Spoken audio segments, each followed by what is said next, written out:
What is up, everybody? Welcome in to the SFBPodathon Year 5. And you're probably wondering, Sal, why are you alone?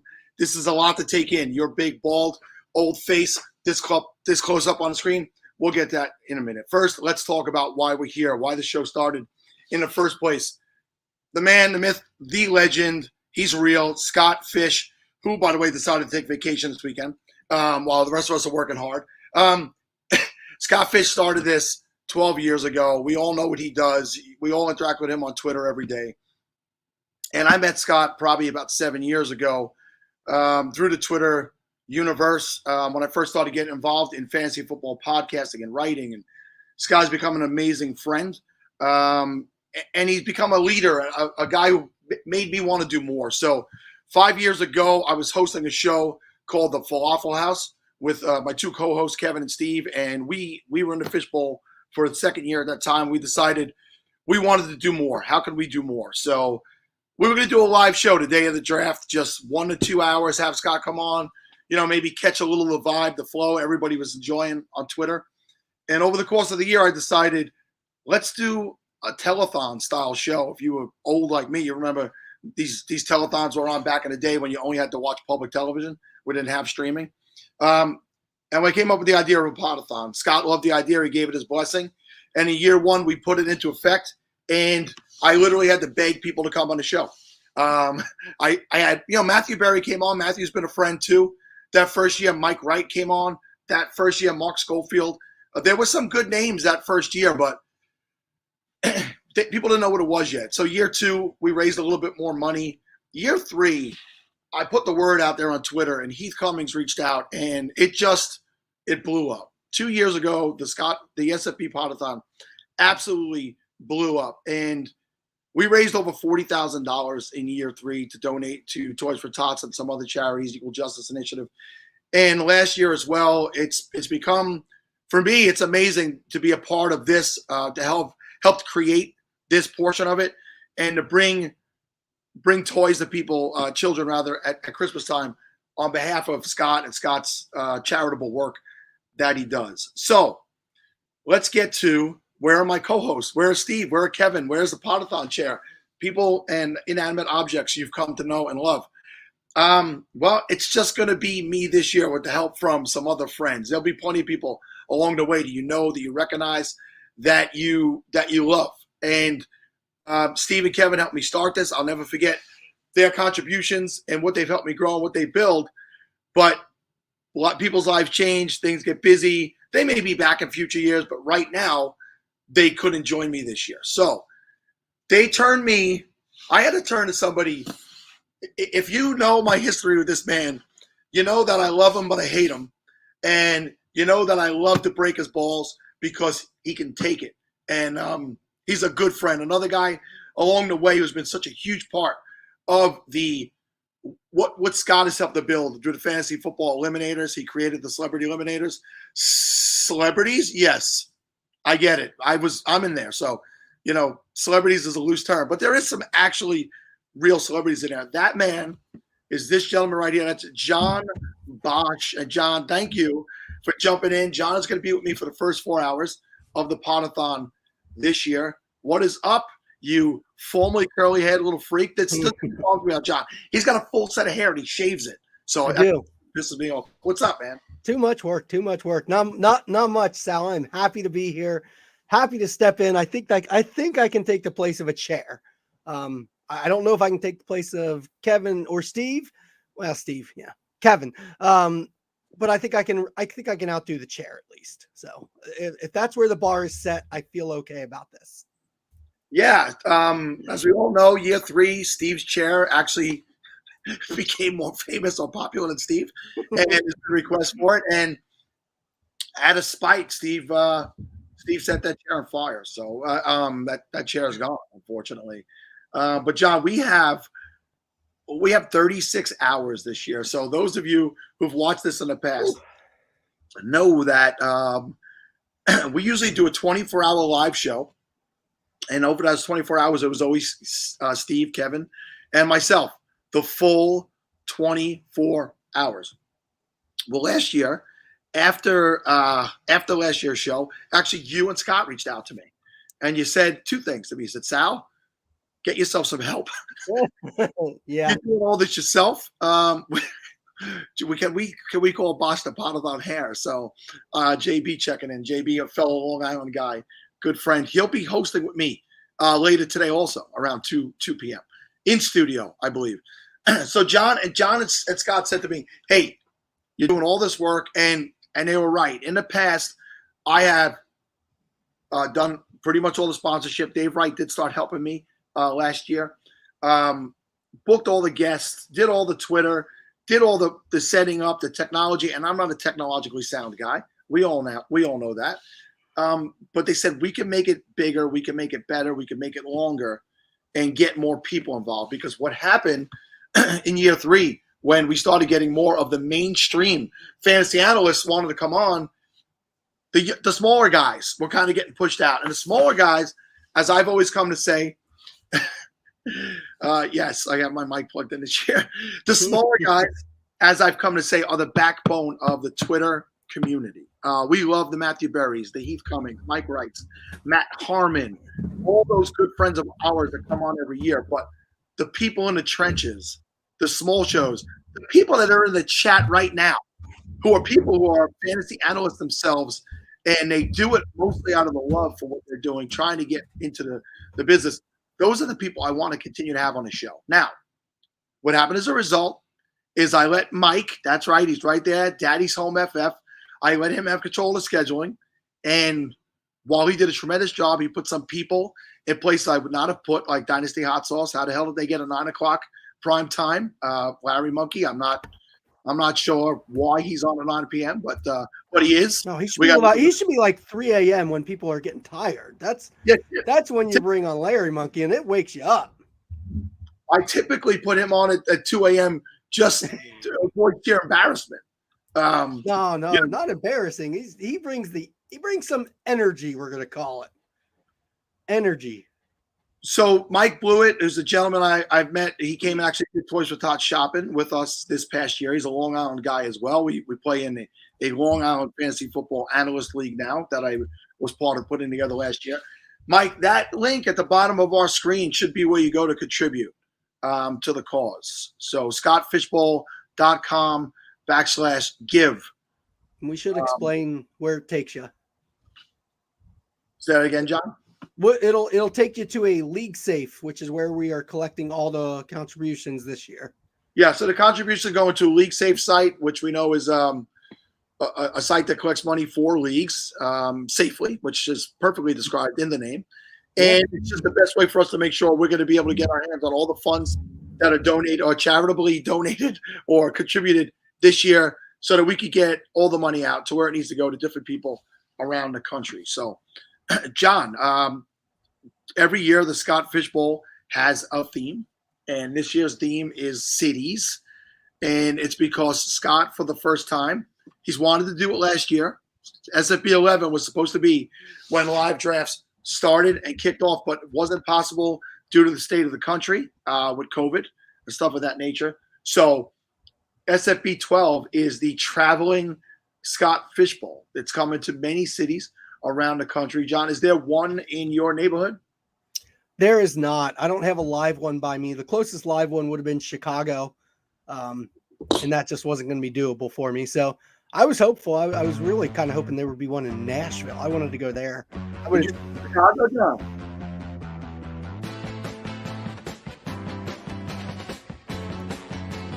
Yeah, that's the Chicago theme song we have. Waiting for a live draft day. We actually have some quality stuff in the background this year because I let other people work on the show. Yeah. So yeah, it should be pretty good. But so you weren't going to go to Chicago. I'm sorry, I cut you off. No, that's all right. It was just too far, and we had too many other things going on for me to make that trip for just for the draft. So that's okay. That's okay. There's the Chicago banner in the background as well. So that is one of the places where drafts will be happening this year. We're going to have 3 live look-ins over the course of the next 36 hours. We're going to look at the live draft in Orlando, which our friend Bob Gilchrist of Boston is hosting down in Orlando. He moved to Orlando for this month, I'm pretty sure. So, you know. Yeah. Well, so right before John joined me, Bob jumped on a bus on his way out to play golf at the Disney resorts. So screw him. He's done a lot of work in the background, but screw him. He's not with us today, at least not right now. And we got Zach checking in. Zach is going to be at the Orlando Live Draft. So, Zach, when you see us go, or whoever's got the phone, or just run behind it, keep your pants on, please, because there are children watching. But get on the screen. Make sure you don't get passed by. So, John, one of the other things that has become synonymous with the Pottathon is sponsors. So we could not raise the funds, the contributions that help buy those toys at Christmas time without the help of sponsors. And typically, you pay sponsors, right? Well, these sponsors are paying us through donations or contributions for Toys for Tots. And this first 30 minutes, I don't want to let these guys slip through the cracks, are sponsored by two very wonderful return sponsors. And the first one is the Monocle Dynasty podcast. It's an analytically driven podcast hosted by John Arrington, dedicated to keeping your eye on a championship. The Monocle satisfies all of your fantasy football needs from redraft, dynasty, devy, and even C2C leagues. That is college to Canton or campus to Canton. I don't play in them, but I know it's one of those two things. Can't get enough of the Monocle? Check out at Dynasty A's. That's the word Dynasty Coach, letter A, apostrophe S, at Dynasty Coach A's Patreon for exclusive devy and rookie models, a customizable trade calculator, and a league evaluator to start bringing home the championship trophies. Listen to the Monocle Dynasty podcast across all your favorite podcast and streaming platforms today. And also, this segment is brought to you by Ride or Dynasty podcast, presented by Gridiron Ratings. The ROD pod is by Dynasty Managers for Dynasty Managers. Hosts JJ Werner and Dave Heilman provide the strategy and knowledge needed for you to compete in your Dynasty leagues. Ride or Dynasty offers real conversations with great guests and about their approach to different aspects of the game. From Devy to IDP to high stakes and auctions, we cover everything a Dynasty manager needs to become better. Plus, rate and review the pod and be entered to win an autographed DeAndre Swift jersey. Listen to the Ride or Dynasty podcast and visit gridironratings.com today. John, you want that DeAndre Swift jersey? I do. I would take a DeAndre Swift jersey. I'm not a jersey guy, but I'll always take one. No, you're not a jersey guy. You're a Kentucky guy. But one time you were a fan of this team right here, right? Were you not? I was a huge fan this during the Super Bowl run. What are you talking about? Look at that. That's right. Front running Bosch was back. Yeah, obviously. And it was the best, man. Behind me on the wall is an autographed picture of Jamar. There he is right there. And that's T. Higgins on my wall. It's definitely not Chad Johnson. So. Yeah, sure. Whatever you need to tell you. Ocho Stinko. Hey now. Check it in. So John, let's talk a little bit of Scott Fishbowl and actually real football for a little bit because that's scary. As it turns out, we still have 45 minutes before our first set of guests come on. So we got a lot of time to fill. Let's just go back to sleep, Sal. We could just put more music on with a blank screen. You guys could go and donate. I know there's really popular streamers that do the sleep stream and stuff like that. Let's see if we can pull it off. Yes. Well, at some point I will be sleeping. So, yeah. So your Bengals, your love-hate relationship with the Bengals that you've had over the many years. They did make a Super Bowl run. How did you feel losing in the manner that they lost? It was tough. It was. You know me. I don't have feelings. I mean, I would have liked them to have won. It would have been cool. But it was fun. We had a fun day that day. Like I wasn't upset that they lost. I was happy that they got there, and I've changed how I root for reality football. So I appreciate it when it's good, and when things don't work out, well, move on. Like that's just how it is. Yeah, I think a lot of us, and the ones of us that have become bigger into fantasy, it's usually because our teams always sucked, right? Yeah. A lot of Minnesota, a lot of Detroit people playing a lot of fantasy football. Yeah, I'm a rate. That, by the way, that was the work phone going off. So I'm gonna just put that on silent right now. But oh, okay. So let's talk about in one of our sponsors mentioned auctions. I had never done an auction before I met John Bosch. So John will actually not do anything but auctions at this point in his life. I mean, it's got to really have a good, important meaning, message, and lead to something in a good way for John to get involved in it if it's not an auction. And he's torturous. He likes to redline me. He sets alarm clocks just to mess with me. It's really just me that he hates. But John, talk about your love of auctions and why you feel in Dynasty specifically, auctions is the only way to go. Yeah, for me, it's the only way to go. I mean, I don't like anything where everybody doesn't have the exact same chance to get a player. And so you can, no matter how you set a draft, there's always somebody with an advantage because no matter what, you have to trade to get up to get something. So, and I know there's people that'll say, well, you can do the same thing in an auction. It's just about, you spend more here and it's really not because in a draft, somebody has it already. Somebody is given the first spot. So for me, the auction is just the most fair way to start. And it's just way more fun. I think there's a little more strategy involved in the auction. There's always action during it. So you're not waiting until you're on the clock. You're not just sending a couple of trade offers and waiting for a rejection or an acceptance or a counter. You can look at the board and always be thinking about making a move or making a move constantly. And I like to do puzzles. In an auction board, it's just a big puzzle to me, trying to figure out how all the pieces are going to fit. And if I bid on this guy and I kick somebody off of that guy, what's going to happen? How are the dominoes going to fall after that? And to me, that's really fun to start putting that together and figuring that out. So you and I have become pretty good friends with Scott over the years. Scott seems like he's everybody's best friend. That's just the way he makes you feel. But we're involved in a lot of the talks behind the scenes about a lot of stuff, and you're involved in the Scott Fishbowl in a way now. Have you tried to convince him to go auction in the Scott Fishbowl? So I mean, I tried. I don't think it'll ever happen. That would just be too much. I would love for just like if we were able to get a live division, make it a live auction division. But he likes to have it all set and standardized, which I get. That's how it should be. So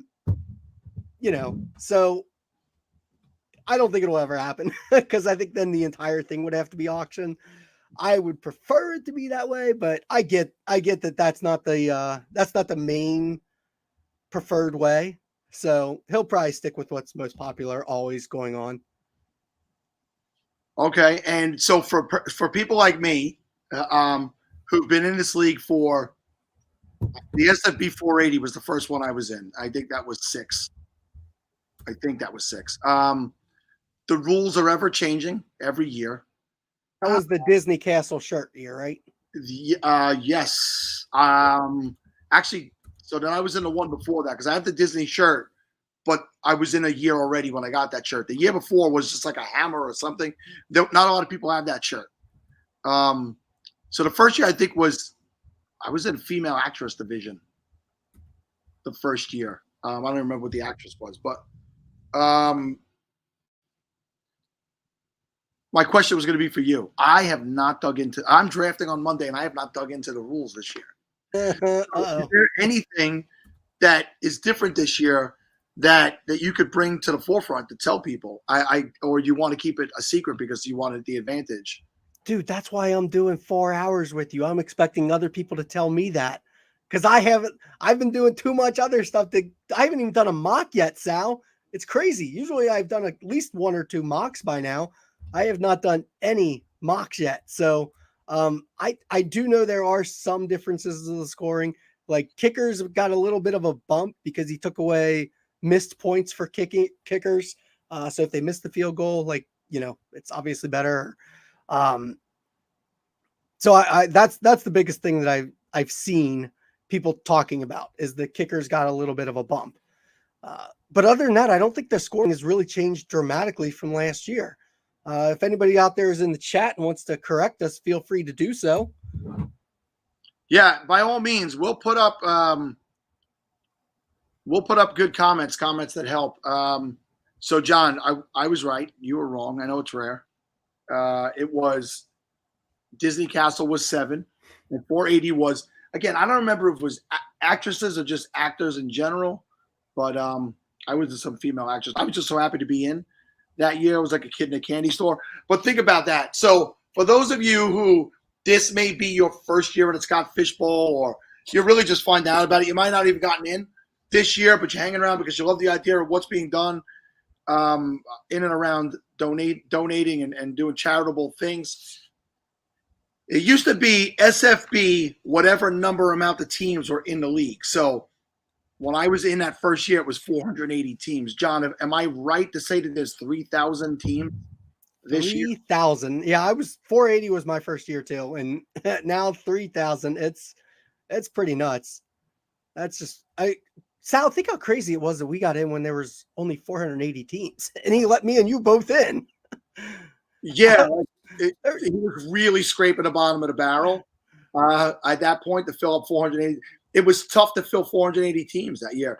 And what I noticed right away, John, is that first year on Twitter, at least, if there was only 480 in that league, but on Twitter, it was a thing, man. People were excited about it. And even the following year, it grew bigger, which is what made me want to start this show. Well, let's go back to think about that was 2016, right? 2016. And to what I said earlier about myself and Steve, the Falafel House podcast. And for those of you who don't remember the Falafel House podcast, Falafel stood for Fantasy Life App Fantasy Football Leagues, which was created on Matthew Berry's Fantasy Life app.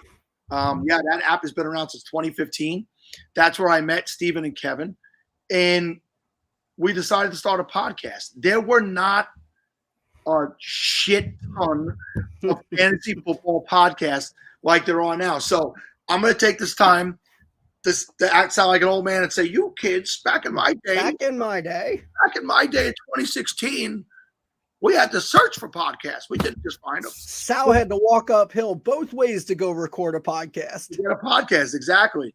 And so Mr. Showtime, that's my good friend Kareem Falafel for Life. He is in the Falafel, the original league.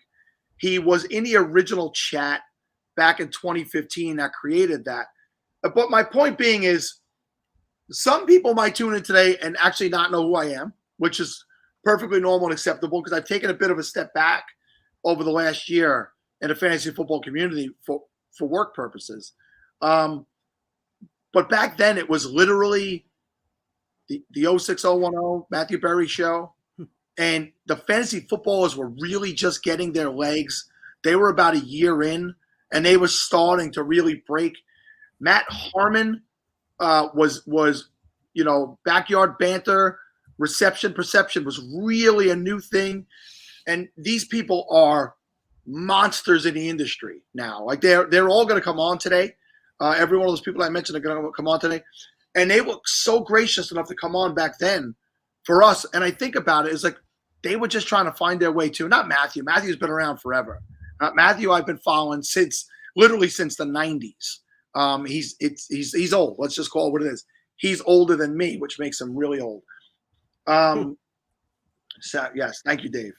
My point being is it's such a different world in the fantasy landscape now. And when we came in, John, I met you that same year.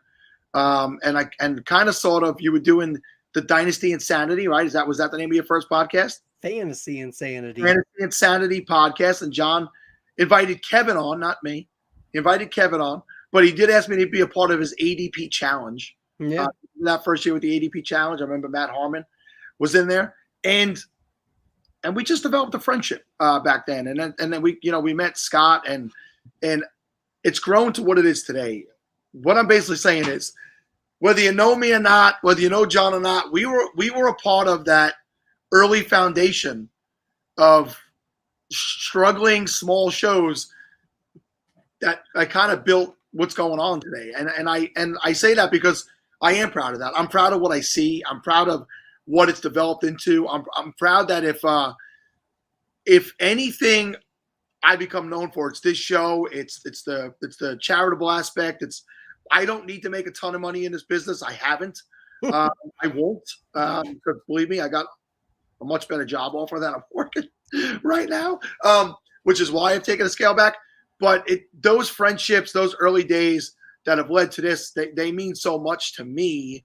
And so you young suckers, you young whippersnappers out there, you pay respect. You understand? Oh, Sal. I wasn't sure where you were going to end with that. And you definitely went there and ended it. Take me back to those days when you're doing that little show in your basement, Fantasy Insanity, and John. So John's a very creative guy. If you play in any of John's leagues, he's really creative. He does not like basic, vanilla leagues. I'm in a league with him called Power Hungry, which was my first Dynasty league, my first auction, as I mentioned earlier, and there's literally superpowers in that league. So John does crafty, inventive stuff. So what led to you wanting to start a podcast and then going into all the creative, different type of leagues that you do? So the start of that was the Bengals being terrible. Literally, that is what started me playing more interesting fantasy football leagues. Because back when I was a diehard Bengals fan, it was more dying hard than ever being happy. So I'm not kidding. The year that they blew the playoffs against Pittsburgh and Vontaze Burfict had the personal foul at the end of the game, and they set up a field goal to lose the game. That was it. Like at that moment, I said, I'm done with the Bengals.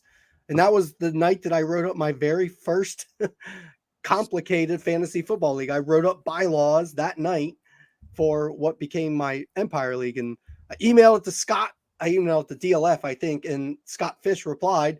And then I think Ryan did also. And then I started looking into these two guys and came across Keeping Dynasty Weird from Ryan McDowell, the awesome article series. And I was like, oh my God, there are people like me out there. And then I got on Twitter, found, and started communicating with them about that. And it's all grown from there. I do love very interesting leagues. The football aspect of fantasy football is not like my favorite part of it. I like the strategy game. I like making fantasy football a board game. So for me, that's the fun part. And getting to I didn't realize who I was learning from at that point, because I was brand new. But I've come to find, oh my God, like I learned these things from Scott Fish and Ryan McDowell. How cool is that? That is pretty freaking cool. These two are the giants in the industry. So it's pretty fun. And I like having leagues that make me want to think about the league. If too many of my leagues are the same, I end up they don't really, they don't hook me. I got to have something that hooks me. So there's got to be something unique in a league. Either that's the rules or sometimes it's just a group, like if I want to play with a certain group of people, then the league doesn't have to be as dramatically different from other leagues. But it's got to be something that makes it fun for me, because ultimately that's what fantasy football is for me. So it's about fun. So I either have to have fun with the league rules or I have to have fun with the group of people. Just got to be something that gives me fun. I can't just go and play in like 25 leagues just to play in 25 leagues. That would become work for me, I think. It does become work. I had to scale back this year. I had to drop out of a couple of yours, which was sad for me. It just didn't fit in time-wise with where I'm at in life currently. I love the Supremacy League. That was a tough one for me to leave. So anybody who doesn't play in John's Empire or Supremacy Leagues, they're multi-level leagues where you're playing in multiple leagues inside of one league. Dynasty, auction, redraft, daily fantasy. It's pick 'em. It's a lot. It's heavily involved, and if you're not cut out for it, you will get eaten alive. And if you do not stay on top of it, you will never reach the top and to the top of the Supremacy ladder. And it started to look that way for me, and I don't want to hold up the league because I was too busy. So I stepped back on that. So John, somebody put up the Eliminator scoring this year is outstanding. I mentioned Fantasy Eliminators when I was first introducing you. Dig into those a little bit and how that idea came about and how it's changed and developed over the years, and the people that continue to grow and get involved in it. So it started back when I did do my Fantasy Insanity podcast. At the end of the season, at the end of the Fantasy Insanity season, which was pretty much like an off-season thing, I wanted to do kind of a little thank you to the listeners and some of the guests. So I put together, I was going through my fantasy league settings and trying to find something fun that I could do. And I came across the setting of an eliminator where each week the lowest scoring team was eliminated. And I was like, oh, that sounds like a lot of fun. So I pulled in, several of the guests, several of the listeners that were, diehard listeners of that show, all 7 of them probably. And we just did a little league, and it was a lot of fun. It was a fun draft. I had fun settings for it.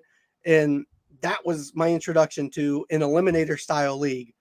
Well, not long after that, Scott called me. I was on vacation in Siesta Key. I'll never forget. And he called and said, I think we've got an opportunity to like expand Fantasy Cares here. Do you have any ideas on something we could do? And I was like, yes, I do, Scott. Yes, I do. I said, I think if we get like one celebrity,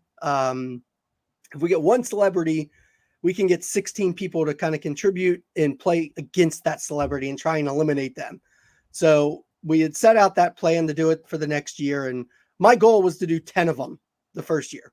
And it would raise $1,000. Like that was a big goal for me. I wanted to get to $1,000, and we ended up doing over 30 of them in year 1. And it has, needless to say, exploded since then. Scott was awesome, of course, built a tremendous database to make it so that I could run so many more of these so much more efficiently. Like you, I brought in help. When I spoke to you last year about bringing in help, Scott, for the Pottathon, Sal, I did that from experience because we're both a little, controlling. I wanted full control over Fantasy Cares Eliminators. It was hard for me to accept bringing in other people to help, but once I did it, it made it a lot easier for me. So I've had helpers throughout the years now that, help me set up the leagues, help me do a lot of the stuff, just a lot of everything behind the scenes that people never see. They help get people linked, stuff like that. It's tremendous. And of course, that's part of what I do for Scott with SFB now too. And a lot of people that are helping with Fantasy Cares Eliminators are also helping performing that same role for SFB. And I don't think people out there understand just how big of a task SFB is and the amount of work that Scott and Ryan put into it. So, I'm happy that I get to help him out with that. And because of that, I kind of understood, okay, people are actually happy to help me out with Fantasy Cares Eliminators. And it's grown so much. I think we did what, like 180 or something leagues this year. It's crazy. So for those that don't know, I guess I should tell what the Eliminator is. It's an 18 team league. It's a best ball draft. We do them usually late May, early June, somewhere in that window. They're all over for now. But like I said, there's one celebrity, it's a content creator that you follow, anything all the way up to actual celebrities. I mean, there are some, like real celebrities that jump in and head them up. And you get to do a little Twitter DM. So you chat back and forth during the draft. It's pretty fun. It's pretty fun. It's all for charity. There's no buy-in per se. All we do is ask you to contribute to the League Safe, the same League Safe fund that we're asking you to contribute to right now. And we raised, I think we hit over 25K this year on the Eliminators, which is awesome. Plus people donated directly to places like Go Pantry, which is where I tend to do a lot of the donations. To the point where they reached out to me. Like the head of the Go Pantry sent me an email and said, hey, are you doing your charity drive right now again? Because I didn't tell her that it was coming. And I was like, yep. So we made a mark. Like enough was donated to her out of the norm from, as she put it, all over the world. She was getting donations all of a sudden and just wanted to make sure that it was coming from the right place. And so I don't know the amount, the actual total that was donated there, but it was definitely enough to make a mark. And then we also ran a few for to benefit Tag's family. He was always a big part of the Eliminators, and you know, we've lost him, so it felt right to run a few to donate to him too. And so we were able to send a decent amount there as well. And it's crazy to me that the first year I wanted to raise $1,000, and then this year it had to have raised at least over 30K, which is just insane. And now we get to watch this Pottathon number just go up, up, up, up, up today, right? Yeah, we're just gonna watch it raise. Help get it up by going and contributing to the link that you see at the bottom of the screen. It'll be there all day. ScottFishbowl.com/give. Go contribute. I got to be careful the words that we use. Go contribute to that, because if you go to any of our pages, it was my pinned tweet up until this morning when I switched over to a Pottathon tweet, the pictures and videos and stuff of us shopping at Christmas time. This all goes towards an amazing thing. It's spread out across the country to many people in the community, in the industry, and it's for all the right reasons. You know, you brought up Tags, and Tabby's going to be joining us tomorrow on the show. Yeah. His wife Tabby will be joining us. I reached out to her. It's been, you know, just under a year since we lost Mike. I think it hit the community hard because he was just such a good human. Like what we do here, John, and what we found with the people here is that we appreciate the human beings that we are. We all seem to be in this for the right reasons. We all seem to care about people and families and communities and the right thing and being progressive and moving forward as a society. And Mike was one of those guys. And he was taken entirely too young. He was taken from a family. He was taken from children, from a wife. Forget about this community and what he meant here and what a contributor he was here.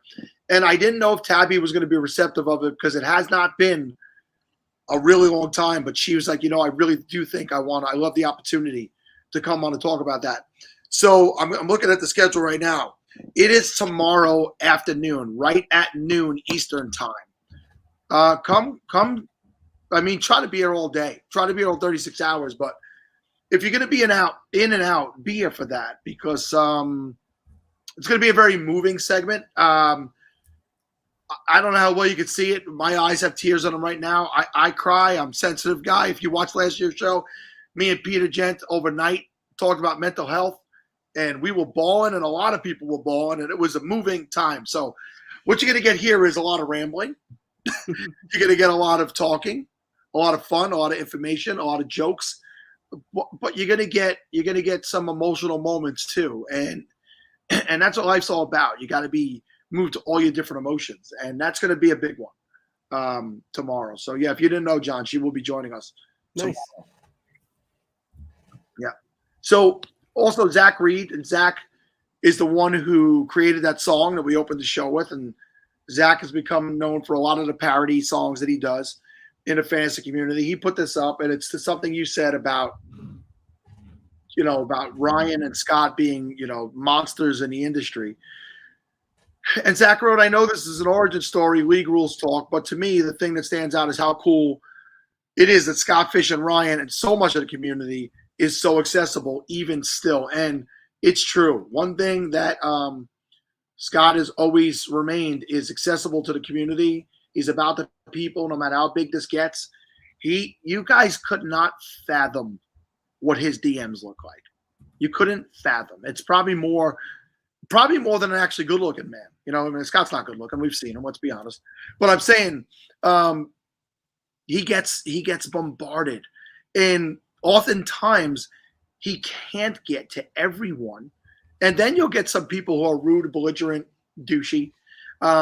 This is all being done for the right reasons. So if you're watching, if you're being a part of this, if you're jumping on Twitter every once in a while because you didn't get in yet or whatever and saying something stupid, come on.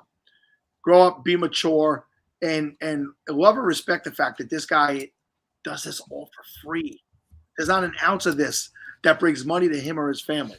Every single, and he could monetize Scott Fishbowl, never have to work again. Believe me, he could do that tomorrow. And it's not even a thought in a man's head, because that's where his heart's at. Zach went on to write the fantasy community, specifically on Twitter, is so amazing. Seeing it galvanize and come together behind Scott and Scott Fishbowl has grown is so amazing. And he has one last comment here, and that is absolutely love it. And pat yourselves on the back too. Between the Eliminators and the Pottathon, there's been an absolute explosion of good and charity. It's amazing. And to that point, John, it has spawned off other charitable leagues, other Pottathons. I go on shows, I get invited on to do interviews, and people tell me, they call me the godfather of the Pottathon and, all that stuff. I mean, it's a phrase that came to me. I don't know that I created it. I'm sure it was used in some capacity somewhere by someone, but in this community, it's just telethon, Pottathon. It made sense to me. It flowed. I did it. People picked up on it. But John, what are some of the other leagues? Are you in any other charity leagues that you can think of that have spawned? Yeah. Oh man, now I got to think of them all. So I know Peter does one in Europe. I do play in that one, where he raises a bunch of money with a bunch of Europeans. It has been expanded now, but it started as that. He was trying to do it, basically just for Europe and spread fantasy football in Europe, and then also raise money for charity.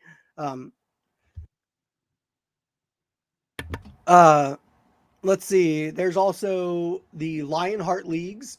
Those are run by Lionheart Dad. Is it Eric Fernandez? I think. Those are good. If you should go look up the story, folks. I can't do it justice, but they lost a child, and in his memory, he started these leagues, and it's a really moving story. But they do a lot of good work as well with this fund that they raise. Let's see. I think there's Warrior Bowl, that one as well, right? That's out there. Warrior Bowl, yep. Whatever happened to Andy Singleton's Drafted with Giants? That was a good one too. I'll have to beat up Andy next time I see him, because I don't see that one around anymore. I'm not sure. Maybe that's maybe he got busy, I'm guessing. I think, trying to think, that might be all of them that I'm in or that I've been talked about this year. I know there's others, and I mean there's always ones that just pop up. There's ones that I run that pop up. I'll just get bored one day and I'll be like, hey, who wants to do an auction? Like, and we'll just, put a little money in, send it. Most of it goes to Fantasy Cares, and so the winner will get, it'll end up being a best ball auction. So it's been a while since I've been bored. Granted, I haven't done one of those in a little bit, but usually there comes a day or so over the summer where I'm like, all right, let's do a quick auction. Who wants to do one? I know there's other people that have reached out to me and said they've started up charity leagues as well. It is really cool. And I know all of my leagues now, we donate at least a portion, like Scott says, give one buy-in to charity, and it makes a huge difference. So yeah, Kevin is mentioning his lightning round best ball championships. Yep.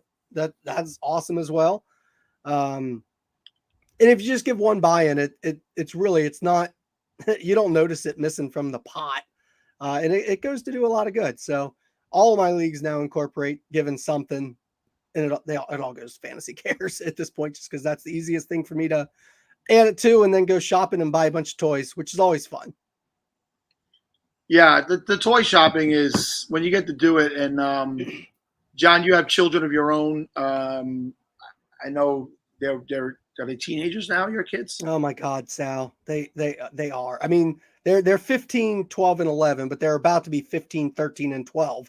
Because my two youngest their birthdays are coming up. So it's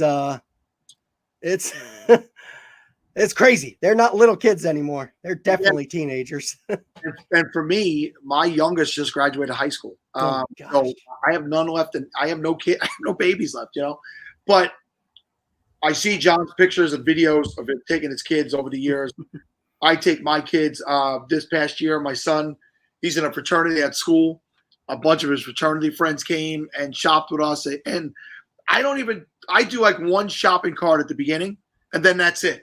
Because I get the joy of watching everybody else go and shop and laugh and have fun. And something I've done the last 2 years is I've gone to look for other children in the store that are there with their parents. Don't make it creepy.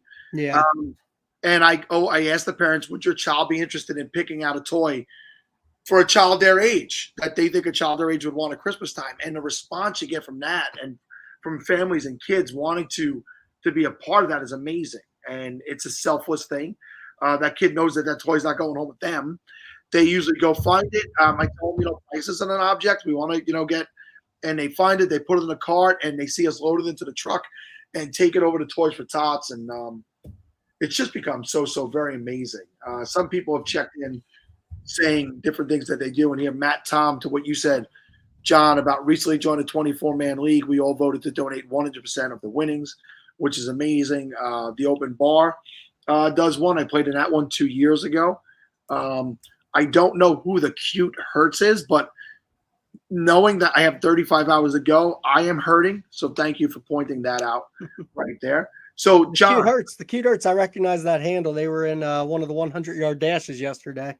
So John, I'm going to ask you, if you have it in front of you, we have a couple of live reads for this 30-minute segment. Oh, okay. Let's see here. You already did read one, so I'm read two, right? Yep. This is the behind the curtains here, folks. John, his production quality. Yes, I definitely knew I was doing this before, more than an hour ago. This wasn't just told to me. All right, so I don't think we have a guest, but this segment is sponsored by Ride or Die Fantasy Podcast, right? That's the one I'm reading. Right? Well, John, I gave you these so that that'll give me a few seconds to do what I got to do. But I might as well just read it myself. No, I can read it. I just want to make sure I'm the right one. You are at 8:30 with the Dynasty Hot Sauce Podcast. Oh, we're at 8:30. Oh, yes. Gotcha. Okay, gotcha. This segment is sponsored by the Dynasty Hot Sauce Podcast, a Dynasty fantasy football podcast hosted by @FFLarryMonkey and @RunDFF, and friends to discuss strategy, player value, and hot and spicy takes. At the Dynasty Hot Sauce Podcast, Larry and Justin talk Dynasty football and make you laugh as they let the good times roll and provide valuable and actionable Dynasty content every single episode. Larry Monkey has a flair and a brand of insight that can't be rivaled anywhere. That is true. Meanwhile, Justin Rogers seamlessly reels him back in with his data-driven analysis. Listen to the Dynasty Hot Sauce Podcast today on all major podcast platforms. Do you want me to read the second one too? Oh, I do. All righty. This segment is also being sponsored by John's Elgin Market. Don't settle for the same old convenience store snacks. Bite into beef jerky and snack sticks from John's Elgin Market. With over 30 products to choose from, there's a flavor for every craving, from barbecue beef or hot and spicy venison to exotic meats like our best-selling alligator snack sticks. It's time to treat yourself to some damn good jerky. Visit johnselginmarket.com. That's JOHNSELGINMARKET.com to check out all the mouth-watering options. Plus, now through July 16th, contact @Steven_Roto, good dude, on Twitter to place an order and receive free shipping with 10% of all the proceeds going to Fantasy Cares. That's right, we ship nationwide, smoking quality meats since 1880. Snack with the best at John's Elgin Market. So the reason I put Steven Johnson's comment up is because that is his business. That is Steven Johnson's business. He has sent me that jerky before. I've eaten it on the show before. He slacked this year. I didn't get any. I know. Where's the jerky, Steven? I'm going to starve on this show right now, man. On the screen. Where's my red vines too? And oh god, that was I couldn't go to the bathroom for a week. I ate so many red vines. So the filter's off, folks. 51 minutes in, the filter is already gone. Steven has been a friend of the show, a sponsor, all around great guy for quite a while now. We appreciate his contribution every year. So this is interesting, John. The Cute Hurts want to say, please tell me I'm not the only one who thought the 100-yard dashes were actually us videoing us running 100-yard dash. Oh my God. Nobody, I promise you, nobody wants to see everybody trying to enter. Although, I don't know, it would be kind of fun, but we definitely don't want to watch that. It's way more fun to watch the Super Tecmo Bowl graphic guys. People would die. I don't know that you want to actually see people die. We are not taking on that liability. Definitely not. Let me tell you. Oh, this is an interesting one. This is the first time I think anybody's checked in from Iraq. This is amazing. So Zachary Murdoch, hell yeah, brother! Cheers from Iraq. That's amazing, Zach. We have gone around the world, Australia, England, Ireland, Germany. We have people check in. We have people on the show from all those places. This is the first time I feel someone from Iraq is checked in. So this is amazing. Just how far we're reaching out and branching out. So a couple of quick things as we're coming towards the top of the 9 o'clock hour. This is being streamed in a lot of places. I don't have the ability myself while I'm live to post those links. At the top of the SFB Podathon Twitter page, I have the YouTube link. If there's anything out there that you could retweet, help us get it out there. Share it with your friends. Throughout the 36 hours, help us get more eyes, ears, people to this show. We'd be gratefully appreciative. It's getting to more people and getting more people to contribute to fishbowl.com/give. And I gotta say, somebody's checking in. Can't wait to see hour 36 of this. It's going off the rails quick. Kevin Cotillo, one of the people who helped me start the SFB Podathon, who is not here with us today. And I will say this. I will only tell you this about Kevin's business. He's happy and he's healthy. And that makes it even worse that he's not here. I would rather know he had a serious problem that's keeping him from being here with us. But no, instead, he's just doing really well. And I'm happy for my friend Kevin, my brother Kevin. We've been through these fantasy swamps together for almost 7 years. So, Kevin, thank you for checking in. Thank you for being here. Jake Trowbridge feels like we could do 37 hours easy. Jake is very wrong. I remember year two when we were doing a 24-hour straight show, and Mike Wright couldn't make it, so we had to do 25 straight hours just for Mike to make sure Mike was joining us. John, one of the things I want to say, because you are in the group chat too, I don't know if you've seen it that Scott just created, but Scott Fish, who is not going to be with us today, has told me I have like 20 plus spots to give away. Yeah. To the Scott Fish Bowl. So if you are watching live right now and you haven't registered, I would recommend you go register because it's still open and you can register or else you're not going to be able to get in. By the way, SFB 13 is also already open to register. You can go find that. If you have not gotten in. I think is SFB 12 closed? Maybe it's too late. So hopefully you've already registered. Maybe it's too late and it's only for people that registered. But here's what I'll tell you. If you haven't gotten in, before you make your belligerent comments today, keep them to yourself because there's a chance you might get in. If you are in and you have a friend who's not watching or not participating today because they didn't get in, let them know there's a chance. At 9 o'clock, Ryan McDowell will be joining us along with last year's SFB champion. And we'll discuss in what way we're going to give those spots away today. But I saw something that say I might be able to give one away an hour of this show. 1 hour is already almost in the books, which means I'm behind, which means I might have two to give away next hour. What does that mean? That means John and Ryan now have work to do all weekend every time I add somebody. So it's pretty awesome. So Chase, is that to Chase Vernon? No, yeah. I think he's maybe.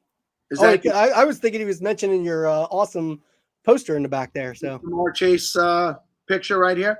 So, while I'm here and while we're talking about that, every year I record the Pottathon from my best friend's office. And the name of his company is 7 Red Productions. So I call it the 7 Red Production Studios.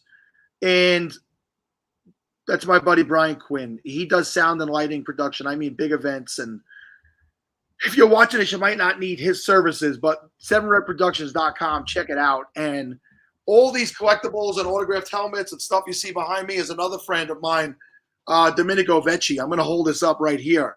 and you get that information. And it's coachescollectibles@gmail.com, and it's also a Facebook page. Now notice there it's coaches, COACH''S, and Coaches Collectibles. Every single piece that he has is authenticated in person by himself, with a certification company. He does personalized. If you see one of his shows coming up and there's a player that you're interested in, he could have an actual personal inscription put on whatever product you request. You can mail him your product. He will make sure it's taken care of with the finest care and quality and softest hands possible.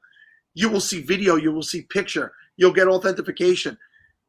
Trust me, there's very few, if any, in a business are doing what he's doing and what he's delivering.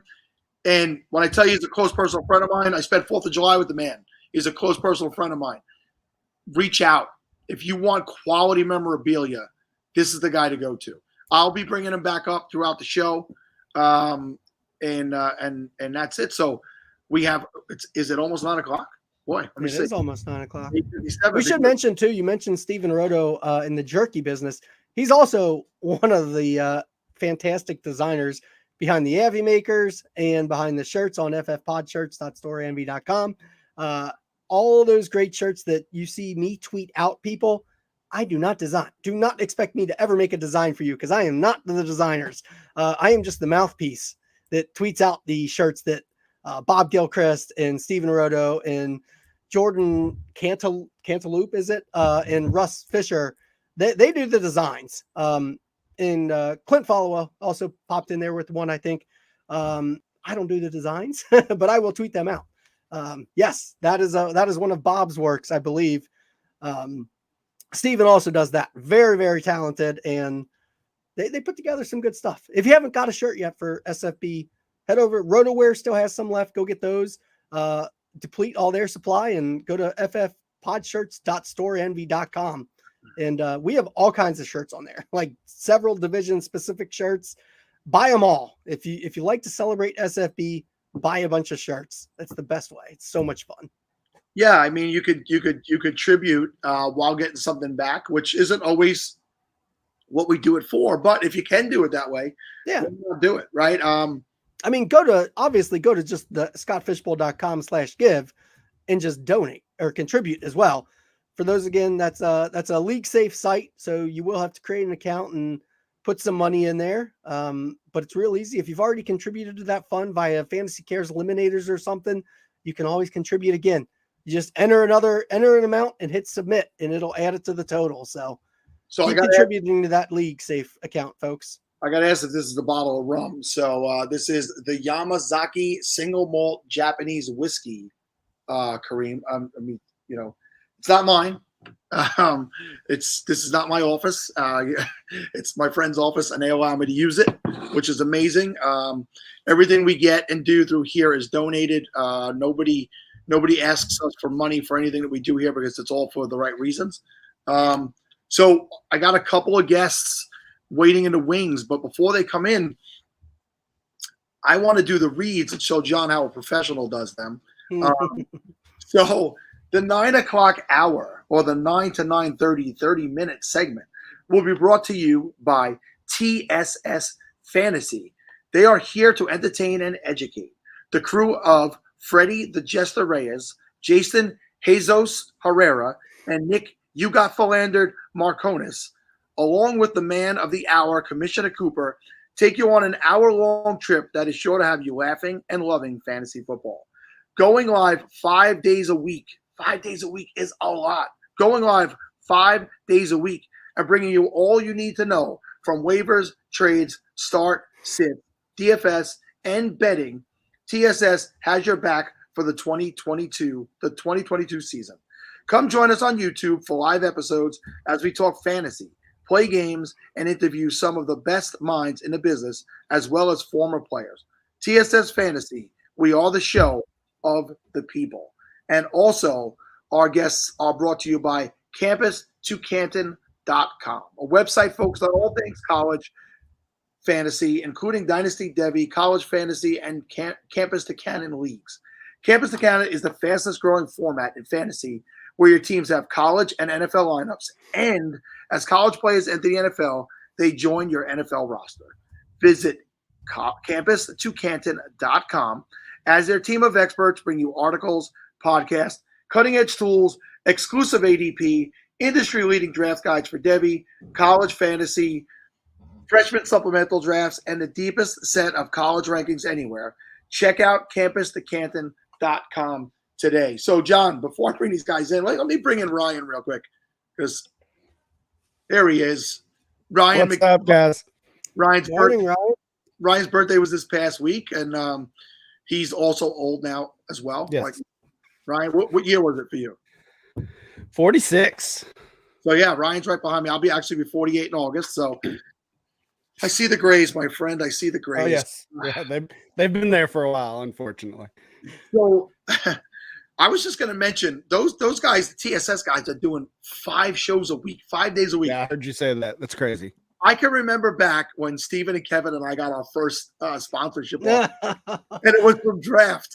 You guys were like, we're going to do 100 shows a day. We would do it 3 shows a week because they were paying us a silly amount of money. Like, they offered us a crazy. We were like, holy shit, they said yes to that? So I understand they got bought out. So we can talk about this now. They don't even exist anymore. Underdog Fantasy. I'm just saying it was we couldn't have been more thankful to that team, that group of people, and we upped the amount of shows we were doing because we were making some money. That was my big fantasy moment. That was like probably That's awesome. 4 years ago. It was amazing. So Ryan, we're gonna bring in a second. We're gonna bring in the defending champion, the SFB 11 champion, Isaac. Yeah. And, I need some tips. Is how you say the last name. And what I tell you, it's I'm getting text messages from Shane Battier. What kind of life am I living here? This is amazing. I have to send him a message in a minute. Ryan, Scott mentioned giving away some SFB spots today, and Yes. do you have a way that you'd like us to do that, or are we just going to start randomly picking people? Yeah, I don't have a way. That's your job. You got to come up with a way. What do you tell me? Scott goes out to the middle of nowhere, leaves us for dead, and then gives us gold. He's like, here's your gold. Figure out how to give this gold away. Pretty much. That's it. Yeah. I gave a bunch away yesterday. I had a lot of people telling jokes on Twitter. That was great. Bosch gave away some last night. That was a fun thread. That was a very good way to do it, Ryan. I appreciated so many of those jokes were so terrible. Oh, so bad. I got over 300 responses, over 300 jokes told. I read every single one of them. I read most of them out loud to my family, and they they either laughed or rolled their eyes. So that's if you got an invite thanks to that, you probably have my family to thank for that. So many people happy to see Ryan. Ryan, somebody said they hope you're feeling better. If I missed it, you weren't feeling well, I apologize. I think Bosch and I might be in the same spot, or at least we have been. Yep. Yeah, Disney a couple weeks ago for me and my family, and got the ultimate souvenir, as Bosch called it. Oh yes, yes. So no, I'm back to normal now. Luckily, whatever normal is. Well, yeah. If this is normal, yeah, I know. Work on it. We're going to give those spots away. I work with you guys behind the scenes to give those spots away. But let's not make this gentleman wait any longer, because he accomplished something that I believe it was 1,800 last year. 1,800 people wanted to accomplish, and every year it can only be one. And as the numbers grow, 480, 720, 1,200, 1,800 to now 3,000. It becomes increasingly more difficult not only to win this, but to make it into that final week. And in the 7 years that I've been in it, I made it to the semifinals once, and I lost my 2 big players in that week, and that was it. I was done. I didn't move on to the final. So I've never made it past the semifinals, and that was when it was far less people. But let's bring in Isaac. And Isaac, I want to make sure I say your last name correctly. Is it Seaborne? Seaborne, yep, like born on the sea. Perfect. He's got different, he's educating me over here. Isaac, He won it last year. This is the man. This is your SFB 11 champion. How does it feel to be the champion of the ultimate fantasy football event? I'll be honest, it's still pretty surreal. My wife doesn't care for fantasy at all, and she still tells people about it right now. So, I mean, I joined Twitter 3-4 years ago because of listening to a podcast when I first found out about the Scott Fishbowl, and I joined Twitter specifically to join Scott Fishbowl League. And after applying, I finally got in last year, and I was thrilled, and I was just excited to participate. And winning it was, beyond imagination. I'm just grateful. How did you get in? Did you was your entry just a random selection in? Random. It was my second year applying, I believe. Though the first year I applied at the very end of the application process because I didn't even know how to do it. And I don't know what I did. I'm not a content creator. I just got lucky. I don't know if it's me going in around and liking everyone's Scott Fishbowl post about getting in. I think that's one of my favorite days on Twitter is when everyone's just so excited and posting all their screenshots of it. So maybe it was just that interaction and just, I don't know, being lucky, I guess. Yeah, I mean, Ryan could probably speak more to the selection process, but I also don't know that there's really a selection process. I know that there's a handful of us that we get in every year, and it's not a a boys club or a boys committee. We're working as part of a team to do this and representing. So I've been in every year for the last 7 years, and I remember Scott saying, I don't know if I could expand it to this number. And every year it just blows up and expands further and further. And that's why he's, Ryan's become a bigger part of it. I would say, the last 3 to 4 years, Ryan, you've really taken on a frontline role with it. I know you've always been a part of it. John as well, many others. Scott very intelligently enlisted help. But Ryan, take us behind the scenes a little bit of the early selections and then the mid selections. As we're closing in on drafts, slow drafts beginning Monday, how the selection process goes. Well, you're right. And when you say there's really not a selection process, I mean, obviously there is, but as far as anything formal or, if somebody says, what's the one thing I can do to get in? I don't know that I would point to anything specifically. In general, I say be active. When we're looking at the 10 to 15,000 people that are signing up for this, and we know only a fraction of them can get in. I mean, pretty obviously we're looking for names we know, whether that's people we play in leagues with, people that are active on Twitter, people that are content creators. I mean, I'm not going to pretend like that doesn't help. If it's a name that I see, I know, I recognize, they're probably going to get an invite. So being active helps, not just in June or July when you're looking for that invite, but year-round active part of the community. And that doesn't have to mean that you're a podcaster or a writer or anything like that. Just be a part of this community, be on Twitter, engage with people. That's going to help. And then obviously, I mean, a big part of what Scott pushes for is just being a good person, be not only be active, but be a positive part of this community. Hopefully that involves donating and supporting SFB in general or the charity of your choice, but really just be a quality asset to the community. That was going to be the thing I said. And I should have figured Brian would say it and not leave that out, but be a good human. We said it. We already touched on that when John and I were rambling on for an hour trying to fill time. But the reason we're all friendly together, the reason Scott has trusted us to be a part of this is because we're good human beings. And you know a good human being when you see a good human being. You know what I mean? You can't fool somebody. So the people who may not have gotten in at some point, and the people who have complained, oh, it's this, it's that, I never get in, you're not going to get in because at the end of the day, the core reason this is being done is to help raise funds for toys at Christmas time for children, not to prove ultimate dominance, which Isaac has proved, not to, trash talking is part of the game, right? But in a fun way, but it's to do good things for people in need. So there's a lot of people out there every year. I get skipped over every year. Scott has every single entry ever made since year one, maybe not year one, right? But if you haven't been in a certain amount of years, he specifically goes and finds that and gets you in. So if you're saying that, he could go look it up immediately. Believe me, I've seen him prove people wrong on Twitter. He's not trying to do it to be a dick. He's trying to do it to say, hey, listen, there's a lot of work involved here, and we're trying to do the right thing.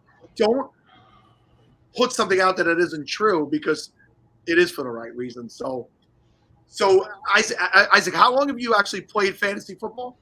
So I started with a group of friends in 2005 or 6 or so. That league's still going on, and much to my wife's chagrin, it's blown up a little bit over the last couple of years with Dynasty. But mostly, since 2005, and it's just been 2 or 3 leagues mostly for the last, I guess, 17 years. But over the last few years, it's grown up a little bit, and I got a lot more invites this year than I anticipated. But there's a few. I like trying the different types of leagues. I'm doing a guillotine league for the first time this year, so I'm pretty excited about that. I've heard those are pretty fun. Well, get to know John Bosch. I don't know if you know him yet. I know. If you want to be in different leagues and you want to end your marriage, that's the guy. And what I'll tell you about me, Isaac, and you heard myself say I'm going to be 48 in less than a month. August 6th, I'll be 48 years old. I started playing fantasy football in 1992. Isaac, what year were you born? 82. Yeah, so you were 10. I was playing fantasy with some older cousins from New Jersey, and I was hooked immediately. And we played pen and paper. And that pen and paper league continued as pen and paper literally until COVID started.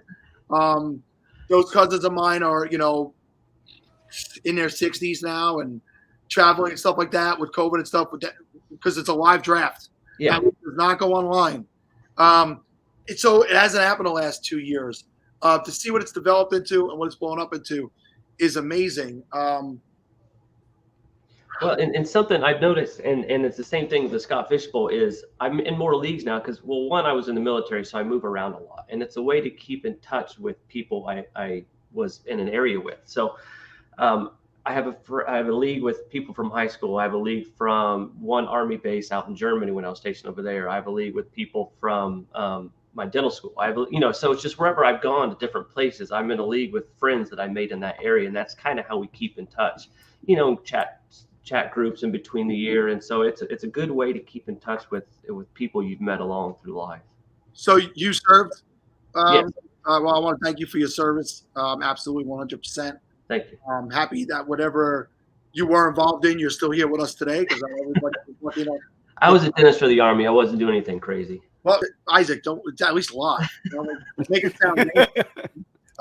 What I want to say to you though is, and I was losing my train of thought because I am old, is that I started in 1992, right? So I'm no longer married. I was married, I had 3 children, but I met my wife, my future wife at the time, in 1991 in high school, and we dated. And I played fantasy football all those years before we got married, and I still play fantasy football, but I'm no longer married. So what I'm saying to you is, I hope your marriage lasts forever. I really do. Me too. But fantasy football will be there for you when it's. Oh, Sal. Second hour, folks. We're in the second hour. Hour 30 is going to be interesting. Listen, I'll say this. I'm a proponent for marriage. I love my ex-wife. I love her still to today. We have children together. I'll always respect her. But at night, I still go to sleep with fantasy football. That's all I'm saying. I understand. My wife is in one league with me, begrudgingly, but she is in a family league. So she does the draft, and then she's a little less active the rest of the year. But it's not very competitive league. So Isaac, what city are you drafting from for SFB 12? Lexington, Kentucky. Lexington. Oh, you're in Kentucky, huh? Yeah, right close to Ryan. Whoa! Right down the road from me too. That. Or didn't remember that at least. I did not realize that either. No, I'm originally from Ohio, but my wife's from Lexington, and my family is big. We're all over the place. My wife's family is pretty small, and they're all still in Lexington. So after we got done being active duty, she was like, I need to get back to Lexington. She's a Kentucky girl. She loves it. So we're here. It's great. I love being in Lexington, though. It's nice. So I thought I had to represent Lexington. Nice. Well, it works. I need What some do you- what's- tips, Isaac. What was really the difference for you last year? Well, in winning it? I had some pretty decent, not late round hits, but middle round hits that turned out to come on very strongly. Well, one was strong throughout the whole year, and one came on pretty well at the end. So I had the 4 spot last year, so I kept in the same one. I figured keep going with what's working. Last year I went quarterback first. I had Patrick Mahomes drop to me in the 4 spot, which was, gold. So that was a smash draft right there. And with the 3rd round reversal, I wanted to make sure I got another quarterback pretty quickly. So I ended up going into the 3rd with Burrow, and I guess I didn't really have much of a strategy per se. I just wanted to. Some people, I guess, told me they played just to make the playoffs. I was like, well, if I want to play, I want to try to win. So I went high upside. I went with people coming in their 2nd or 3rd years looking for breakout players, upside, so that, you have to have that to win. You have to hit ceilings on a lot of players. So the core of my team ended up being Mahomes and Burrow at quarterback. I only had one decent running back, Eckler. Everyone else was kind of, I think Michael Carter was my 2nd best running back. So it's not great. But Andrews in the 6 was pretty productive, and CD and Jason 5 and 7 were pretty helpful too. Yeah, it's Mark Andrews not coming in with a super highly productive season the year before for his standards, right? Yeah. Ended up being probably one of the guys that was the biggest steal of the Scott Fishbowl drafts, and was probably on a lot of the teams that made it deep into the playoffs. And Absolutely. to your point, Isaac, in a pro-am like this, something that is now 3,000 people this year, you cannot be cookie cutter. You cannot go run of the mill. You cannot have the same. Do not make careful choices. You need to go out there. Here's a guy who won it amongst 1,800 people last year telling you the things that he did that were different. And then you got to find those players that are looking for a bounce back year. We're still prime aged tight end premium guys like that. And everybody goes crazy for running backs, and you won it with one legitimate running back. There is no one way to win the Scott Fishbowl. You will find the teams that will get there will have maybe 1 or 2 players that are similar across the board, but the makeups will be different. The last half of the year, I think I started 4 tight ends 3 or 4 tight ends, depending on buys, the whole year, the last half of the year. So. What did it feel like setting your lineup in that final week? Oh, the lineup wasn't. I mean, I was going the same lineup the whole time. So the lineup was. I mean, it was nerve-wracking, but I was just happy to be in the finals. I didn't think, having the highest score, though, just a little small flex. I did have the highest score in the semifinals too. I'm gonna throw that out there. Just a small flex. Oh, I won it 2 weeks in a row. Actually, That's awesome. So what I remember the most about the final was on Sunday night. I think it was the Vikings playing the Bears, and the guy that had the best chance of beating me, and I almost guarantee, I was like, he's gonna pass it, because he had Justin Jefferson. I was only up by like 12 points. I was like, or I don't know, I don't remember the exact, so don't quote me on the numbers, but I just knew he was gonna surpass me. But it was just one of those games where the Bears defense came out and just shut him down, and I think he fell short by half a point. So it was that Sunday night, and I was just watching. My wife was like, "What is going on?" And it was one of those where I go to bed kind of early, because I got 3 kids. They get up at 6 in the morning, no matter what day it is. And I just couldn't, I was just so amped, and so I was up to like 1 in the morning, just Twitter, and I just couldn't fall back to sleep. It was very exciting. So Mike at Daddy's Home FF, he's checking in. He was in those finals, I believe, with you. Yeah. And let me tell you how happy I am that you won, not him, because Mike already, I mean, he physically has a big head. If you looked at it, it's big, but it's also just filled with all this belief that he's great. And I would not have been able to live with a year of him having won. I just would not have been able to do that. And he already thinks it's the Daddy's Home Invitational or whatever it's called. But in all fairness, what I will say to you is I needed a lot of help with the show this year, and Mike scheduled every single guest. Mike is awesome. And he's one of those guys like John Bosch, who's those balls I can break, and they never get offended, which is amazing because they know me and they know where it's coming from. It's a good place. Even Ryan this week on his birthday, I sent about a backhanded birthday tweet, and that took a shot at him, and he appreciated it because that's my basis is shit talking, right? But yeah, but seriously, I'm glad Mike did it. Yeah, Mike's been very helpful getting me figuring out how to do all this, so that was nice.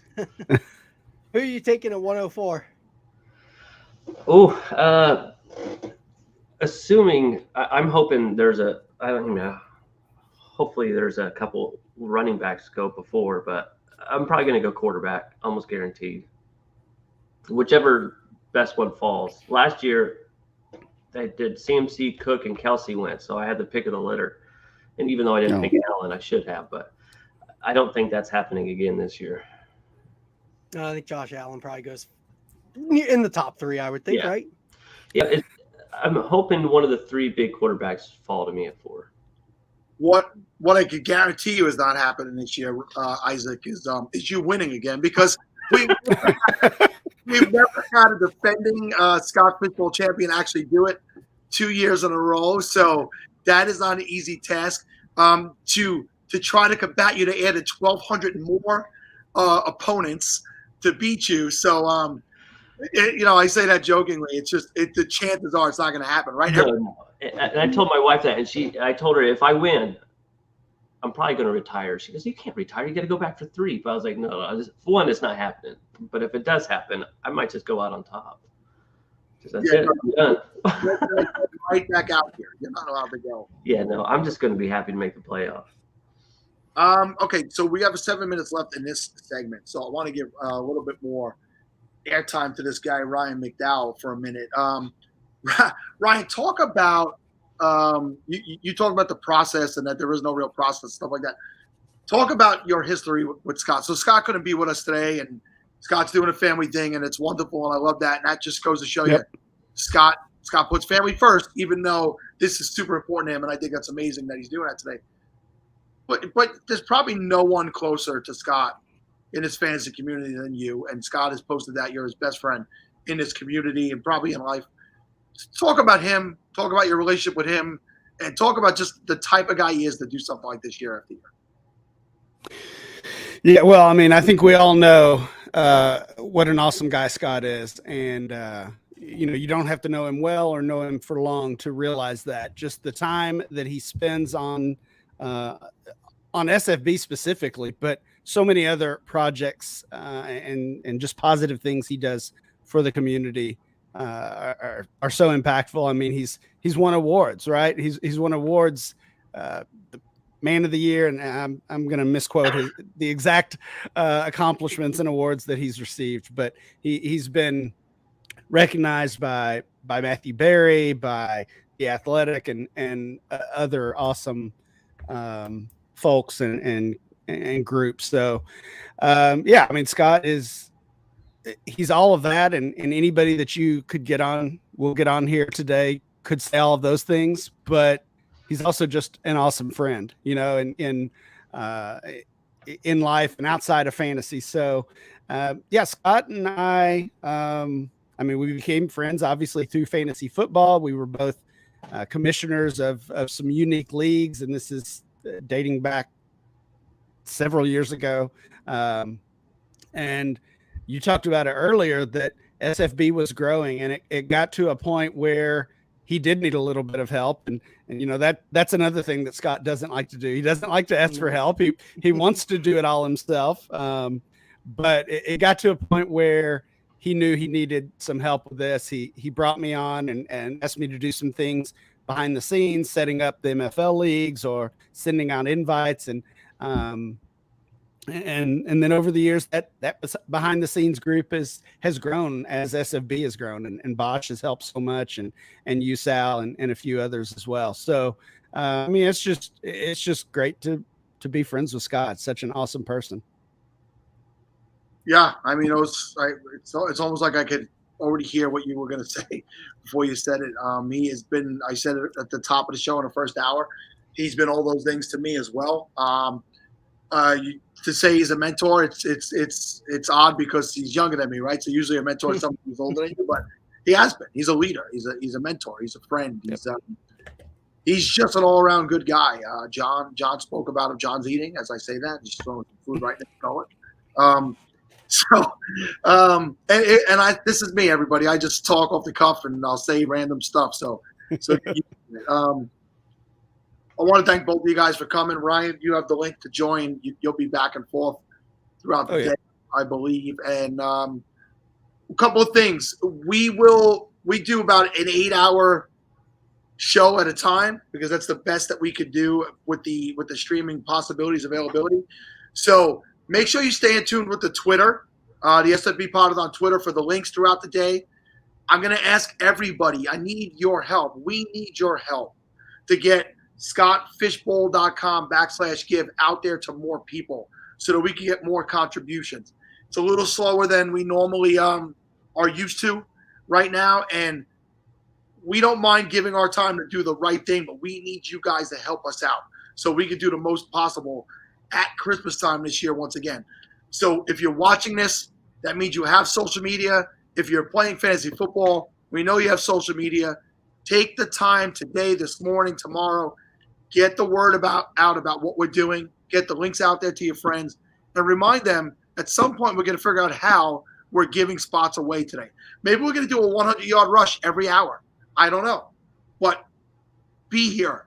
You have to be here to win it. You have to tune in to win those opportunities.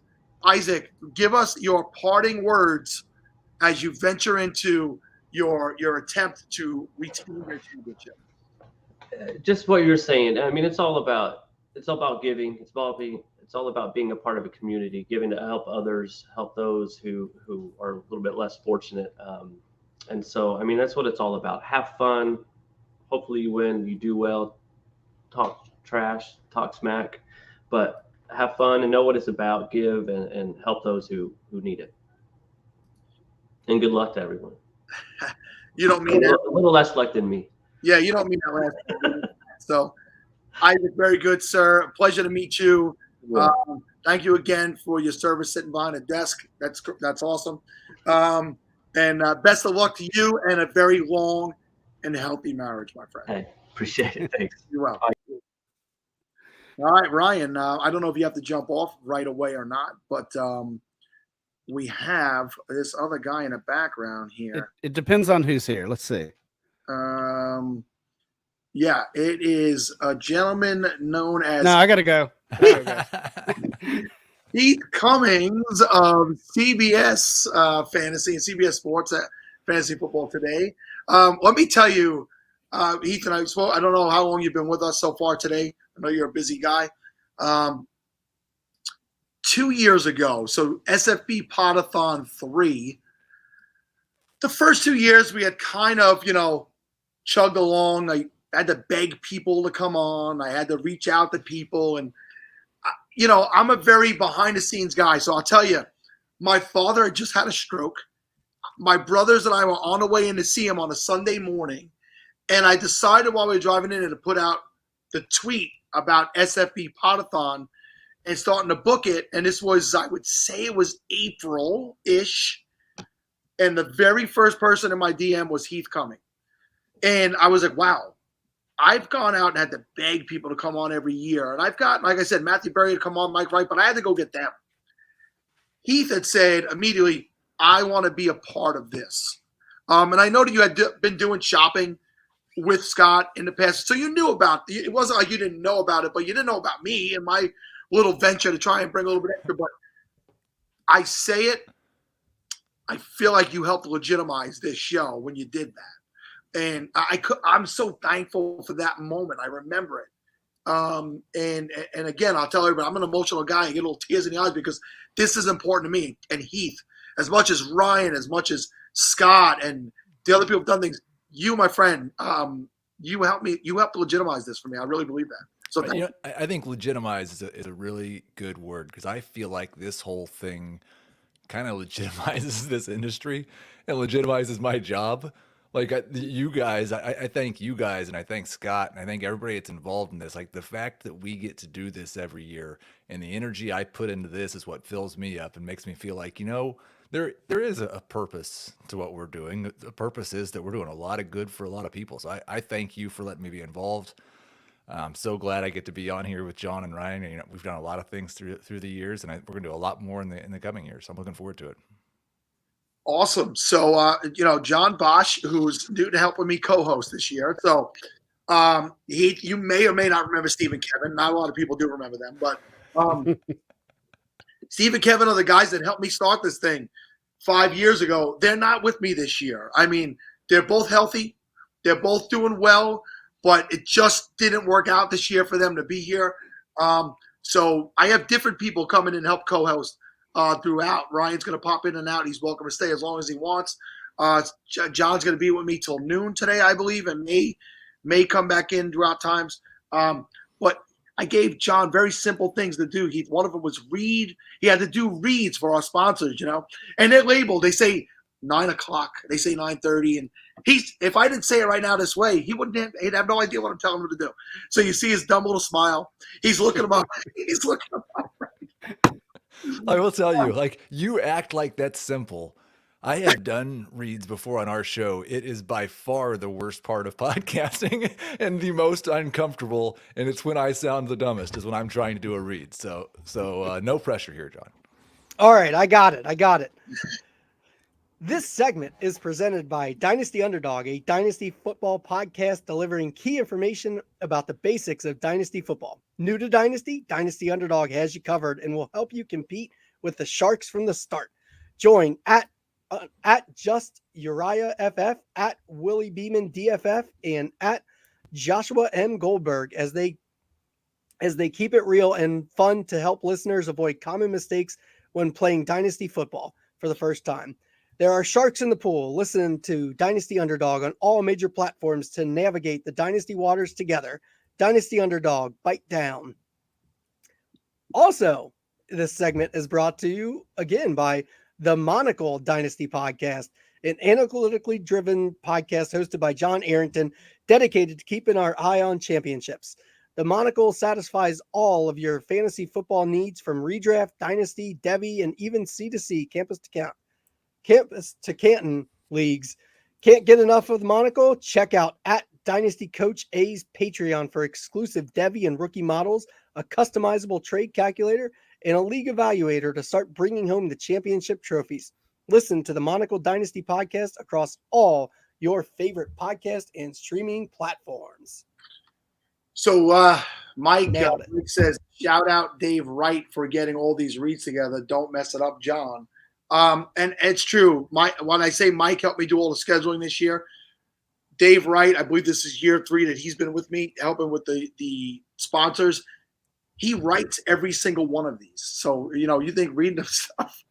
This guy literally on his own time voluntarily writes every single read for a 36-hour podcast where we have 4 sponsors an hour. I think that's a lot of, math, but it's a lot. I couldn't do this without the help of a lot of people. With that being said, people are asking me to post the link. We'll get the link out there for donating. Anybody that comes on, Heath, Ryan, yourself, please, if you guys could help push the donation link, which is scottfishbowl.com /give as much as you can today. And another little behind the curtains thing I'd like to tell people. Ryan McDowell just put out a tweet basically calling out people that have not signed into their SFB leagues yet, and I was included on that. So, nobody is above the law, folks. If you are a part of Scott Fishbowl and you have not signed into your league, I think that they know that I'm here and I'm going to participate.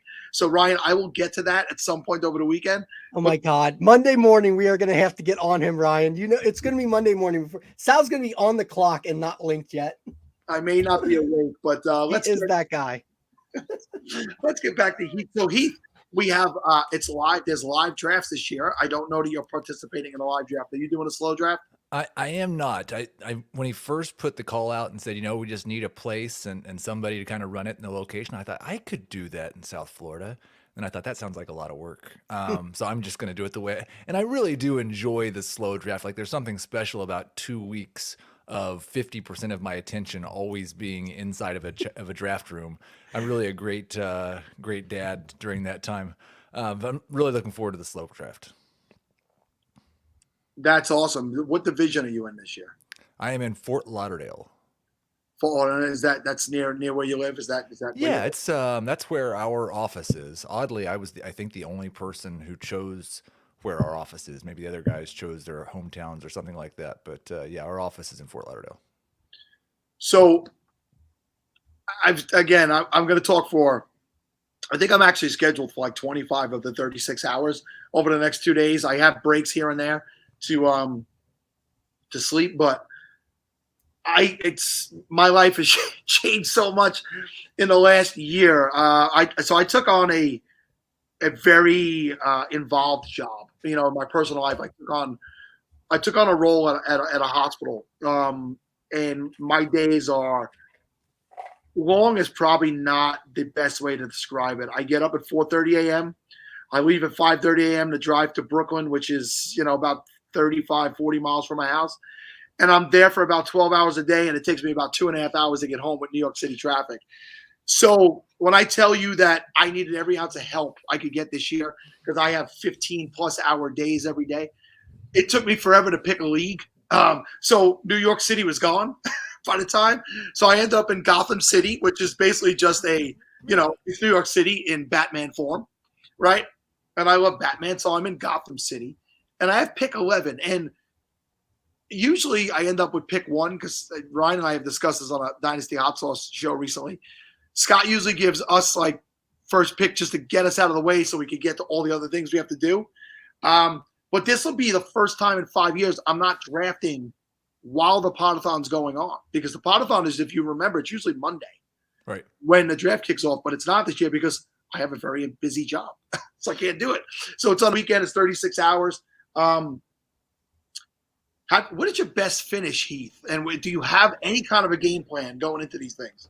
Well, I'm going to try not to be as terrible as I was the first 5 years that I participated in this. I went back and looked at like some of my history, and it is amazing the first 3 or 4 years how terribly I did. Remember the one bad year of Todd Gurley's first 4 or 5 years with the Rams? I took Todd Gurley #1 overall that year and paired him up with a Tony Romo, Des Bryant stack, and Romo played 7 snaps. So I'm going to try not to repeat that feat. I got the 12th pick.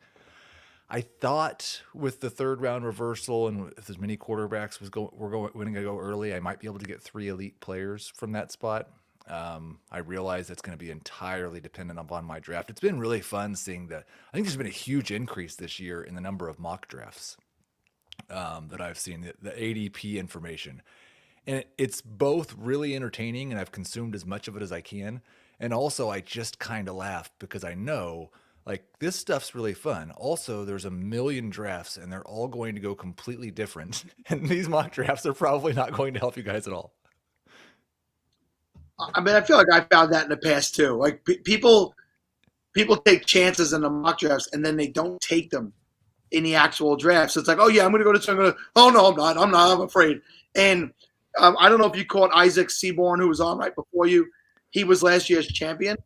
And you got to take chances. You got to go out of the box to win something of this magnitude. So, yeah. And the other thing is like, something's going to happen where you're going to get Dalvin Cook in round 3 or something, and you're going to be so excited about it and you're going to tweet about it. And then someone 2 days later is going to tweet you that they just got Dalvin Cook in round 6 in their draft. And you're not going to have any idea how it happened, but you're like, well, I'm dead now. That guy has 5 guys better players than I do. Yeah, I've had that where I've seen a guy I've taken early go much later. I'm like, boy, I'm an idiot. The best year I ever had was the year, I think it was Christian McCaffrey's 2nd year. And it was the year that he actually like exploded that year. And I got him, I think, early 3rd round. And consistently, people that were making the finals and everything, they had McCaffrey that year. He was like the guy, I think it was his sophomore season. Yeah. But that same year, I got Connor. There was a year Lev Bell held out. I got Connor in like the 21st round, and Aaron Jones was suspended for 4 games, so I got him late. And my running back trio that year was Aaron Jones, McCaffrey, and James Conner. And I bulldozed to the semifinals, and Conner and Jones got hurt that week, and I quickly went by the wayside. That's what I was gonna say. I think I made it to the semifinals one year. It's always a little bit disorienting trying to figure out what round I'm in the Scott Fishbowl playoffs. So I'm never 100% confident. I almost don't want to tweet about it, but yeah, I think I made it to the semifinals one year. I know I've definitely not made it to the finals. I believe I've made it to the playoffs the last 3, but don't hold me to that. So hopefully we'll make it 4 in a row. John Bosch, you got anything to bring to the table except for looking like a cherubby little? I've never made the finals either. It's very disappointing. I am usually happy when I make the playoffs. I think the semis is the furthest I've gotten as well. Scott's got to step it up and we should be able to go back and look at all of our old records and find out our best finishes on his website. This is really Scott. This is really his fault that we don't all know, right? You know, I think we're going to spend 36 hours saying nothing but nice things about Scott, so we should definitely have some blame thrown his way as well. Easily. He doesn't put enough effort in. He's a wonderful human being, but I wish he could be just a little bit better. I hope he's not listening because even though he knows I'm kidding, he probably will think in the back of his mind like, oh, I could create a database where everybody's finish will show up if they type in their name. And I'll be like, Scott, I was just kidding. Please don't spend your time doing that. I had a wonderful memory doing a podcast earlier this week about the Scott Fishbowl, and I don't even know how it came into my consciousness, but I remember. I don't know how you remembered it. I didn't remember it. You and I went and searched for it, and I found it like almost immediately. It was 2020 when you had sent out a video of yourself eating a pickle during the Pottathon, and then asked everyone to send Scott a video of them eating a pickle whenever they donated. And it was fantastic, and so we're gonna try to have a few more pickles going around on Twitter during the Scott Fishbowl again this year. Yep, I said put $1 in the till and send Scott a pickle video. It was great. Yeah, I think he did get a decent amount of pickle videos that day too. Could we get a hashtag of like show Scott your pickle? Oh my! I think the Trophy Smack. I think they were trying to get hashtag pickle the SFB. I think is what they were going for. Pickle the SFB. I like it. Yes. Oh, that's great. It's funny, Scott. We joke because we know Scott despises pickles, and I've done it to him. I've met him too. But we talked about tags earlier and losing tags last year, and if you weren't here, tomorrow at noon, Tabby will be joining me. About things, it's been a year, almost a year now that we lost Mike. And they used to have a show, Tabby and Mike, called the Hot Route Podcast, I believe it was. And it was Sunday mornings. It was very early in Mike's career. He was really grinding to get somewhere. And what they would do is when they would have a guest on, they would put out on Twitter who that guest is. Please send us things about them. And it was going to be Scott. So I told him about his love of pickles. So when they did the intro, I remember them reading it. They did the intro. They're like, he's this SFB, and his love of pickles. And at the very end, Scott goes, I think somebody was having a little fun with you there because I can't stand pickles. So I just DM'd him. That was me. But it's funny. It's funny. I was saying earlier, and I've gotten to know you over the last 3 years more. You're a person whose name has been out there, and I had known of you for many years, but we connected, like I spoke about the story earlier. But guys like Tags and Matt Harmon, when I started in 2015, 2016 doing my little show, these guys were up and coming also. But the difference between them and me is they grinded a lot harder, and they made it. And one of the things, and the reason I want to have Tabby on is I did used to watch that show, and I used to comment, is that we had Isaac on before. That woman supported Mike everything. And he wasn't able to accomplish what he accomplished without her support the entire way. And I think that's amazing. Like, that's amazing. Mike didn't get to be here with us long enough, but he achieved his goals. He deserved to do it a lot longer, but it's because he had a good core system at home. So I'll get emotional throughout the show plenty of times, guys, and it's early. But I just wanted to bring it up because we were talking about pickles, and that was another pickle story I remember. So Heath, what do you want in the first round? I think what I really want is for someone in my league to take Derrick Henry and someone else to take Christian McCaffrey. I don't want to have to make a Derrick Henry or Christian McCaffrey decision at 12-13. And if those two guys go, then I think I'll probably get Dak. Dak seems to be the quarterback that's most like that I think is gonna be a top 5 guy in this format that might fall to me. So if I could start Dak Cup or Dak Jefferson, I might start Cup Jefferson. But if Henry and McCaffrey are both there, it's going to be a miserable time. I will run every year I have this goal of the 0 seconds on the clock, and I've accomplished it twice. It's more difficult when you have the back-to-back picks because setting up that auto pick for the second pick when you don't know for sure who you're going to get with the first pick can be a little bit hairy. But if Henry and or McCaffrey are there, I may run that with pick 12 because I'm gonna have to think about it for a while. What if they're both there? Well, that's the thing is like, could you imagine? That'd be a nice starting running back duo. I think it's probably in this format, you forget about the risks and you take those two. And man, if it's Derrick Henry and Christian McCaffrey for 17 games, then yeah, you've got probably the best running back duo. But then your quarterbacks. But you get the third round reversal this year. That's nice, right? Yeah, and I think there are enough guys. Like I think you'll probably see either Cousins or Carr there at the start of round 3, and I feel comfortable with them in this format. And then it's like surprisingly, and I don't know if it will carry over again this year, but surprisingly, Davis Mills and Mac Jones were both guys who were better in Scott's scoring system than they were in regular fantasy football, pretty high completion percentage guys. Now, I don't know if that will continue to be the case, but I wouldn't feel too bad about a combination of saying like a Derek Carr and one of those, or a Kirk Cousins and Jared Goff maybe. So I'm not too concerned. I don't feel like I have to get a quarterback in the first 2 picks. And if Dak's gone, I probably won't. Interesting.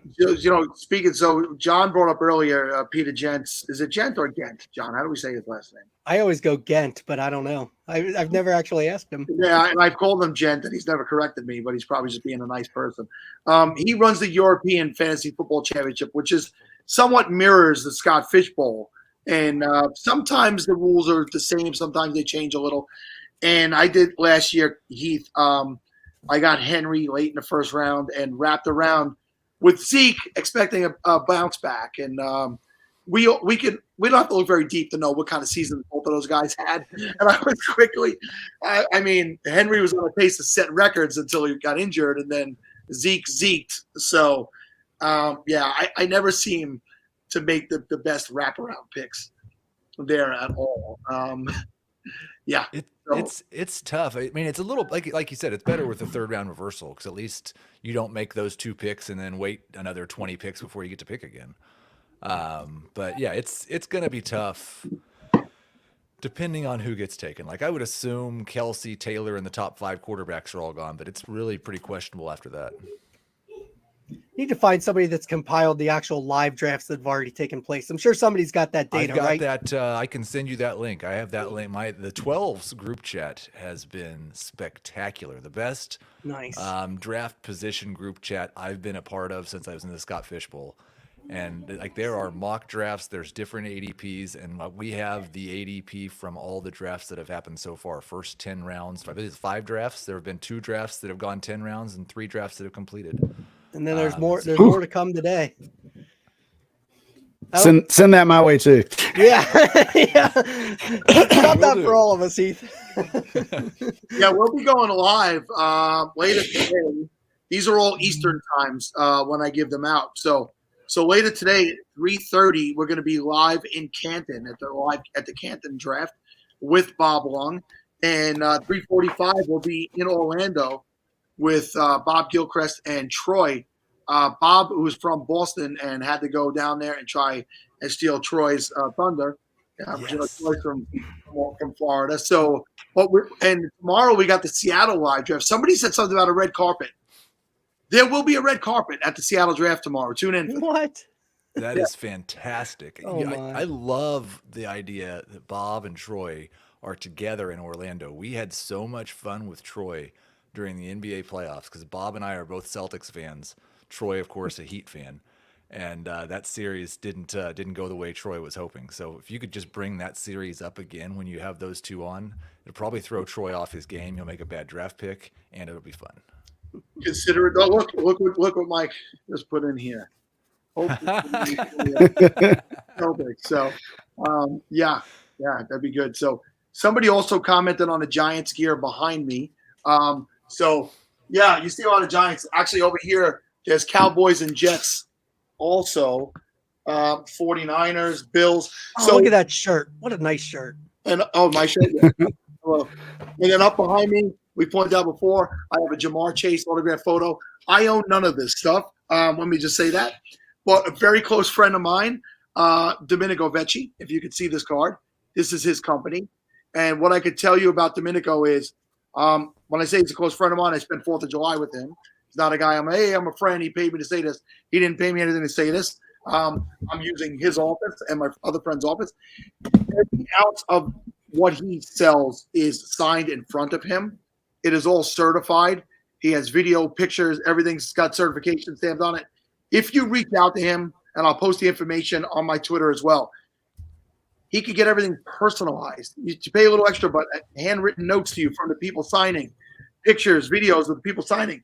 If you got a helmet, you're waiting to complete with all the stars of the Buffalo Bills of the 90s. He signs with these guys regularly, all of them. He can get you whatever it is that you want. He's doing things in that industry a lot of people aren't doing, and it's legit because you will buy a lot of fake stuff, and I can guarantee you the stuff you buy from him is legit. So, Heath, it's 9:53. We got a little bit more time. Let's talk about what's going on in the world of CBS. Is there anything new this year that you guys haven't done in the past, or just talk about what people come to expect and love for the CBS crew? Yeah, well, I did just get information this week that we're finalizing plans for our draftathon, which will be in August, where we raise money for St. Jude's Children's Hospital. So stay tuned for information on that.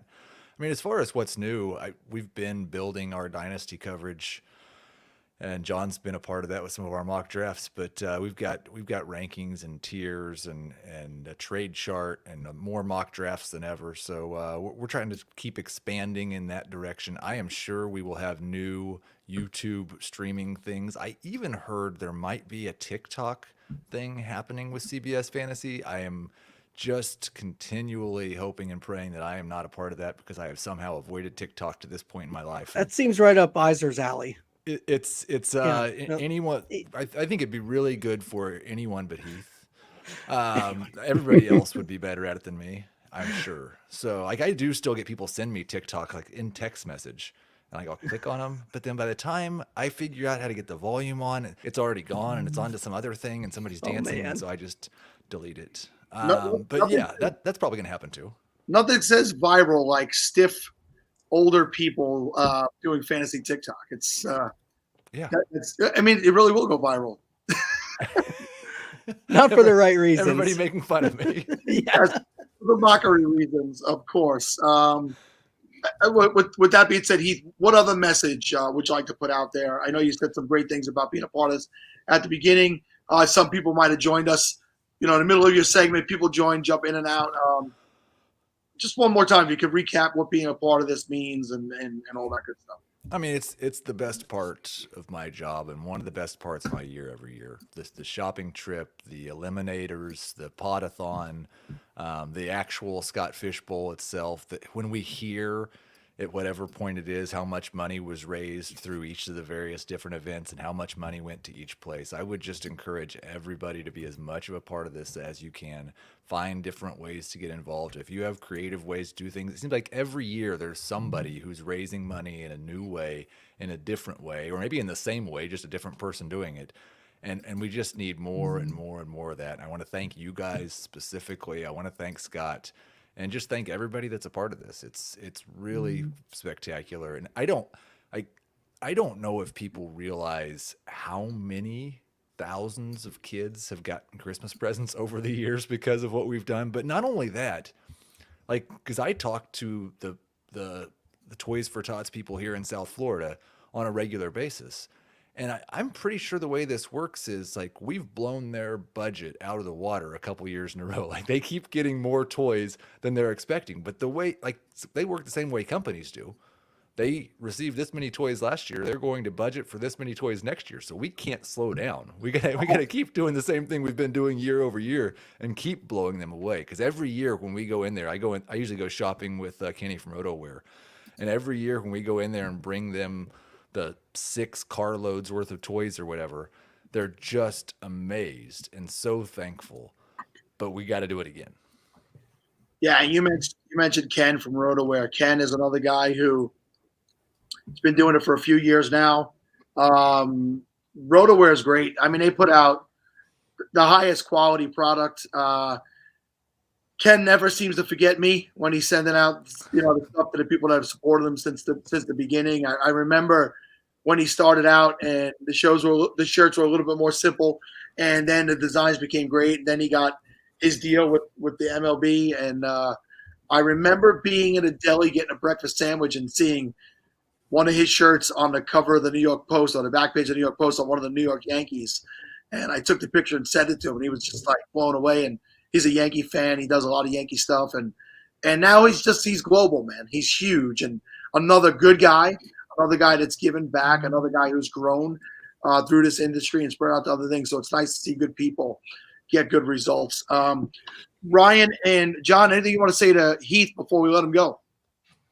For those that don't know, I mean, I'm always thankful to Heath. Heath is a huge supporter of the Fantasy Cares Eliminators. Not kidding. These two guys down here on the bottom, Ryan and Heath, both of them have basically just said, keep filling up Eliminators. I'll keep being the celebrity in them. So like they do. How many did you guys even do this year? 5, 6, 7, 8. It was a lot. I think I did 6.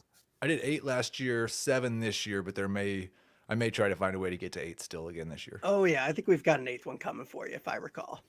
Mm. Check back in a month, folks. I believe it was Julie Bissonette who put out there that Heath's Eliminators are some of the funnest to be in, and the chat and all. So probably a lot more lively than those old school falafel ones. Cool. Ryan, any parting words for Heath? Well, I just see that Kansas stuff behind Heath, and I'm reminded how frustrated I am with him. Now, Heath, I don't think I even told you this is not SFB Podathon worthy, but I made the trip to Lawrence this past season to see Kentucky, Kansas, and that was a great day. But the rest of the year didn't go so great after that. It's I'm glad you got to see a true piece of college basketball history. And it really was. I mean, I don't have bad things to say about Rep Arena, but seeing a game in there and just the level of noise was unreal. Very cool. Well, Heath, thank you as always for joining us. I know we'll see you back next year. Another guy who's always very accessible in the community, doing great things. A good family man. I see him, with the baseball with the kids and all that stuff, and just being a part of. I love family people. I love people who are family oriented. Heath, thank you again.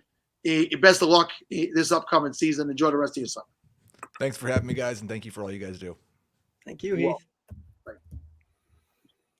All right, guys. We're 2 hours in. John, Ryan's been with us for a full hour. I hope he stays. We got a thanks for being on, Heath. You're the best man. All right. So before we roll into our next guests, I have 2 reads for you. So listen up, Pottathoners. If you can't spot the sucker in your Dynasty draft, then you are the sucker. Luckily, the Dynasty Dynamic has your back. True to its name, this podcast believes Dynasty is constantly evolving, making it more challenging to remain competitive than in redraft leagues. From Twitter poll breakdowns to in-depth player analysis and advanced metrics, the Dynasty Dynamic provides actionable insights to help you improve your Dynasty teams. So if you're looking to gain an edge in your Dynasty league while having plenty of laughs along the way, then be sure to tune into the Dynasty Dynamic. And also, JWB Fantasy Football is your #1 destination for everything fantasy football. From weekly digestible videos and articles to rankings and projections covering redraft, dynasty, best ball, and DFS, JWB Fantasy Football can be found on YouTube, all your listening platforms, and at jwbfantasyfootball.com. Visit now to watch JWB Dynasty Digest, see our redraft rankings, download the JWB SFB12 scoring projections, and much more. Let JWB Fantasy Football give you the analysis you need to crush your competition. So there you go. You got SFB projections right there with one of our sponsors, JWB. And coming up next is a couple of guys that probably lost their mind a little bit and gave me the lead on one of their shows for a year. Let me host. I mean, they're a credible company, and they put me in charge of one of them. It was actually a pretty wild crew, and that is Mr. Dave Caban and, of course, Mr. Curtis Patrick. What is up, gentlemen? Good to see you again. It's been a while since I've spoken to either one of you. How have you been? Been great, Sal. I'm just pumped to see all the funds that are coming in already. I don't know if this League Safe counter is correct, but I just made a donation and it says $35,000 has already been collected. Is that right? So that is combined of all of our efforts, including the Eliminators and some other stuff that's gone on. We have that open. We combine everything into one this year to try and make it an easier, more streamlined process and a safer process for us, making sure the money goes to where it deserves to go to, without saying too much about that. Well, we need. Will that ticker stay live while our segment's going on? Yep. So if I keep refreshing, will it count in real time? Yep. Yeah, John's better behind the scenes with that than me. It refreshes John every says time. yes. If you refresh every time somebody contributes that, it goes up. Okay, very good. All right. Well, I just gave $100. If we can raise 1,000 during this half hour, I'll give another 100. So I will too. All right, So Dave's in. Tweet that out, for God's sakes. Dave too. Somebody get that tweeted out immediately. Okay, and then RotoViz is going to honor donations to is this still, are we still calling it Fantasy Cares? It's still Fantasy Cares, right? Yeah, it's still fantasy. Cares. So RotoViz will honor donations of $10 or $20 towards your subscription. So if you don't have a RotoViz sub and you want to give $10 or $20, smaller amounts like that, we'll honor that towards a 1 or 2 year sub. You can just use promo code SFB12 at rotoviz.com. I hope you guys are paying close attention at home or wherever you're watching. Hopefully you're not driving and watching this. But if you are, I was earlier, man. I went on a donut run for the family earlier this morning, and I had you guys on in the car. So, What kind of donuts did you get? Yes. First of all, from a local creative donut place or some my wife had a college friend and her daughter stay with us this week, and so I went on a Dunkin' Donuts run. Just I haven't done. I this is enjoy what it is, man. I run on Dunkin'. Sal's the man of the people. Yeah, no, I give. So, with that being said, I hope everybody was listening closely, and I hope you guys go out and donate. I've said it a bunch of times already this morning. ScottFishbowl.com/give. It's on the bottom of the screen all day. Get it out there. Tell your friends. Tell people. We got a shot at some nice money coming our way in this hour, this 30 minutes. If you guys could go out and donate. So, guys, talk to us about what's going on at RotoViz. What's the haps these days? Well, I mean, we're just getting into the swing of things for redraft, but we've been hammering best ball and dynasty, all spring. I don't know if you guys were able to keep track. I mean, the RotoViz crew crushed it in the big best ball tournaments last year. On FFPC, our analysts actually took first and second place in the race for $100,000. So our team just chopped that first and second place over at myffpc.com. And then I had a top 25 finish in Best Ball Mania too. So we had huge winnings last year in Best Ball and continue to hammer away at that. I mean, Dave just finished up all of our projections for the 2022 season, which is perfect because then we can, use that information for the Scott Fishbowl drafts, which are starting on the 11th. And then our range of outcomes tool, which kind of gives you the low, middle, and high outcomes for players based on their historical sims. We got all of that updated in the last week. Blair Andrews updated our Win the Flex tool, which is always one of my favorites to use for the Scott Fishbowl with so many flex positions available. So there's just a lot going on, man. I'm really excited for the 2022 season. It feels like all of the excitement about fantasy that maybe waned just a little bit during the first year or two of the pandemic. Like, I feel like we're so far past that. And it's just like, I've never felt so much energy or buzz about an upcoming fantasy season as I have for this year. Yeah, I think that I think we definitely need it, right? We need it. We need that normalcy is finally coming back. I know, Curtis. I know if you still do it, what you do in your private life, right? I work in a hospital, so we've seen some things over the last few years, and it's nice to feel normal. And fantasy football is that thing. We had on the returning champion last year's SFBPodathon champion, Isaac Seaborne, earlier, and I joked to him about how fantasy was here for me before I got married, and it's still here after my marriage. But fantasy football, oh, come on, Sal. Fantasy football is one of those things that it's always there for you, right? It's like it's coming back every year, and life may get busy and whatever, but your friends in that league are going to be there, and that old feeling. It's this it is a sense of normalcy, and for 2 years there, live drafts really weren't taking place. We got away from some of that stuff. So I'm excited as well. And it's been a crazy last 6 months for me with my busy schedule to really get back to some of the fantasy football stuff.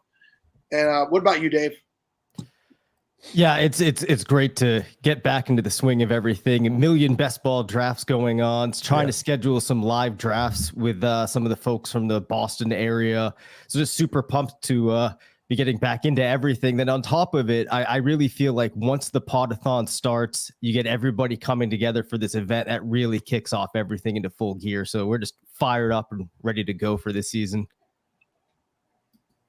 Yeah, that makes me feel great because I was a big part of creating this particular show, and it does feel like this has become the unofficial kickoff to draft season, right? Absolutely. Once the show happens, the Scott Fishbowl drafts happen, it brings the community together, people finding each other again and off and running. And I could say firsthand about the RotoViz tools and what's available at their site has helped me in tremendous ways, especially with my Dynasty. When I get away from things for a while and I'm like, Jesus Christ, John Bosch is making us draft in April. I got to go to RotoViz right away and be like, okay, well, here we go. Like, Dynasty rankings. And, I love John, but he's a tremendous pain in the ass. Right, John? Yes, it's terrible that we do rookie drafts, like right after the NFL rookie, after the NFL does their draft. Yes, that's definitely not the standard thing in Dynasty, Sal. I'm sorry to interrupt your schedule. Ryan, I saw in the comments, man, somebody giving some love to the old Player Raider podcast. Takes me back a few years, man, when we used to do it on the weekly. So those were so great. Yeah, that was so fun. And it kind of takes me down memory lane a little bit. I'm actually wearing an SFB #480 shirt this morning. It's just a reminder, and that I think was the third year maybe at that point of the competition. It's just been around for so long and continued to build. And it's great that it represents so much more than a fantasy contest with all of the charitable activity that surrounds it and the different ways that people get involved. But at the end of the day, it is still a fantasy contest. And that's what's so cool. And it's bringing the analysts, the huge figureheads at all the biggest companies, ESPN. We have Matthew Berry, literally the biggest name in fantasy ever, playing in this event. That just speaks to what it is. So just continue to be in awe of what Scott has built, but also huge tip of the cap to the community, which is really why this has become so big. Everyone buying into Scott's idea, following his lead, and then turning this into, a situation where well over 6 figures has been raised for the kiddos over the past couple of years. You know, and a couple of things you said, Curtis, I'd like to touch on. One, could you show more clear that shirt? Because, John, this is the shirt I brought up earlier. This was the shirt. Yep, it's got like a hammer on it, right? Like a sledgehammer or something. Yeah, right there. yeah. Wasn't that your design? It wasn't my design, but it was the first year I played in it also. Okay, somebody. It was there for 2 years. I actually organized the T-shirt orders. Like back when it was smaller and we didn't need huge companies like RotoWear to organize this stuff for us. But when it was first really starting to pick up and there was all the pressure for Scott to expand, other people designed it, I think, for 2 years, and then I organized the orders. And then 1 year, I think the year that it looked kind of like a Disney logo or a castle, I think I actually designed that one. And it shows. I mean, I'm not an artist. I mean, you see the shirt Ryan's wearing now. I mean, the guys at RotoWear just crush it. So, but anyway, I had a connection early on, which was pretty cool. Oh yeah, that's great, Sal. That shirt you have there and the Disney one, which I got in red because that was the year they had like red and green. Yeah, I very foolishly used them to paint around the house, and both of them didn't survive. How dare you? So I mean, at the end of the day, I'm a classic idiot. But something else, a couple of things you said, I want to touch on them. The reason why this particular show, this Pottathon, I feel has been such a part of all this is Matthew Berry couldn't play for the first couple of years because it had something to do with his ESPN contract. It's just, you know, I know he's not watching right now, so I could say that. But when he finally allowed to get in, it happened live on a Pottathon that year. Somebody fell through, and Matthew reached out to Scott and said, "You know what? Put me in. I want to be in."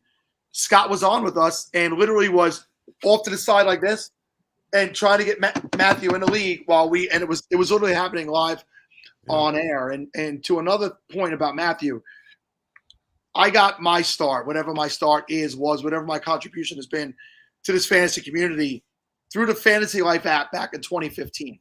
It's where I met a group of people who were just like me, who had been playing fantasy for a long time and want to be a part of something different. We joined a 16-team league. We opened up a group chat for that league on the app, and they're open forums. And that chat grew to 15,000 people in 1 year. 15,000 people around the clock. And the original creators of that app, with Matthew, had told us that we generated better than a message a minute for an entire year. That's how active that chat was year round. And that what spawned us in 2016 to start the Falafel House podcast, which led to the Fantasy Football Funhouse, and et cetera. So that was 2015 for me. And the landscape back then, we talked about it earlier, there wasn't everybody with a computer and a microphone did not have a podcast back then. There was very few podcasts floating around. Like the footballers were just about a year in at that time. But talk to me about the beginnings of RotoViz. When did you guys start podcasting, and what was the flagship podcast? I mean, you have RotoViz Radio now, which is just a slew of podcasts. But talk about those early days and what year it was that all that started.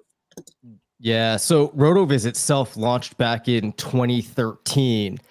And I want to say it was around 2015-ish that Matt Friedman actually started the network, kind of built out the group of shows. So you kind of just had like RotoViz Radio at first, then they added in the RotoViz Report, which was this fun game type of show. And then they added in after that the mailbag, and the mailbag and the report lasted. And then the just like regular fantasy football show, which was kind of like the flagship show. Eventually Curtis and I took that over. But so the network's been up for a really long time now. We have Colin Kelly, our great buddy over across there in Ireland, heading up everything. A number of shows have just really expanded and it just really took off. So, you know, we stay strong doing it, love doing it. Yeah, it's become a huge part of our brand now, the podcasting. And I saw and I appreciate the comment from I just scrolled past it here. FF Spaceman said RotoViz pods are the first podcast I listen to every day. I mean, we got so much content coming out there every day. We've already got over 2 million downloads this year and in 2022, and just huge gift of respect to Colin Kelly, who really does help to keep that organized now, and our partners Blue Wire, We were one of the first companies to partner with Blue Wire, and it's been exciting to see what that brand has done. So many professional athletes now also on their platform, but we're happy to be the primary fantasy pod there.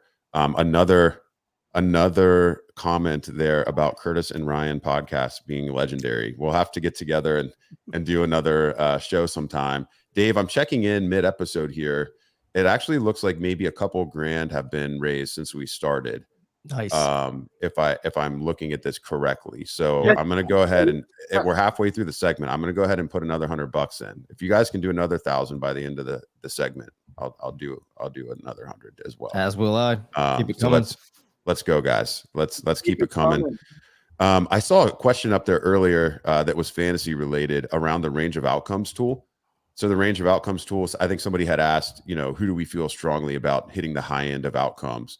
I mean, this is a bit of a softball, but Justin Jefferson getting Justin Jefferson getting the swap out to Kevin O'Connell from the defensive minded coaching approach there in Minnesota.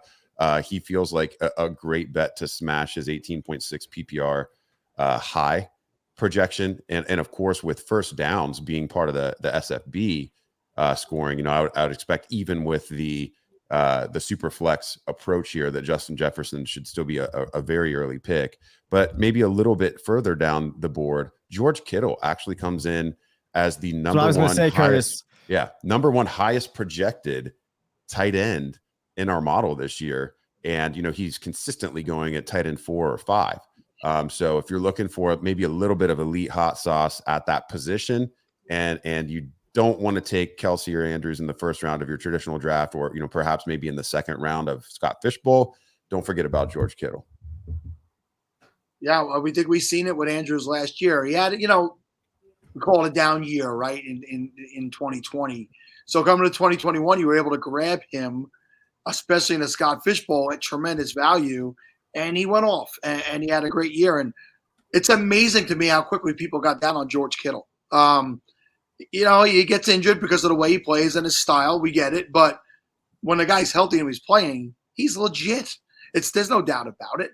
So that's awesome. And what I could say, what I'd like to add is I mentioned at the top, I did you guys gave me the opportunity to host the On the Daily DFS with Matt Jones and TJ Calkins for a year. And for my own reasons, busy with work and stuff, I couldn't come back for the second year, but everything at RotoViz is done top notch, professionally.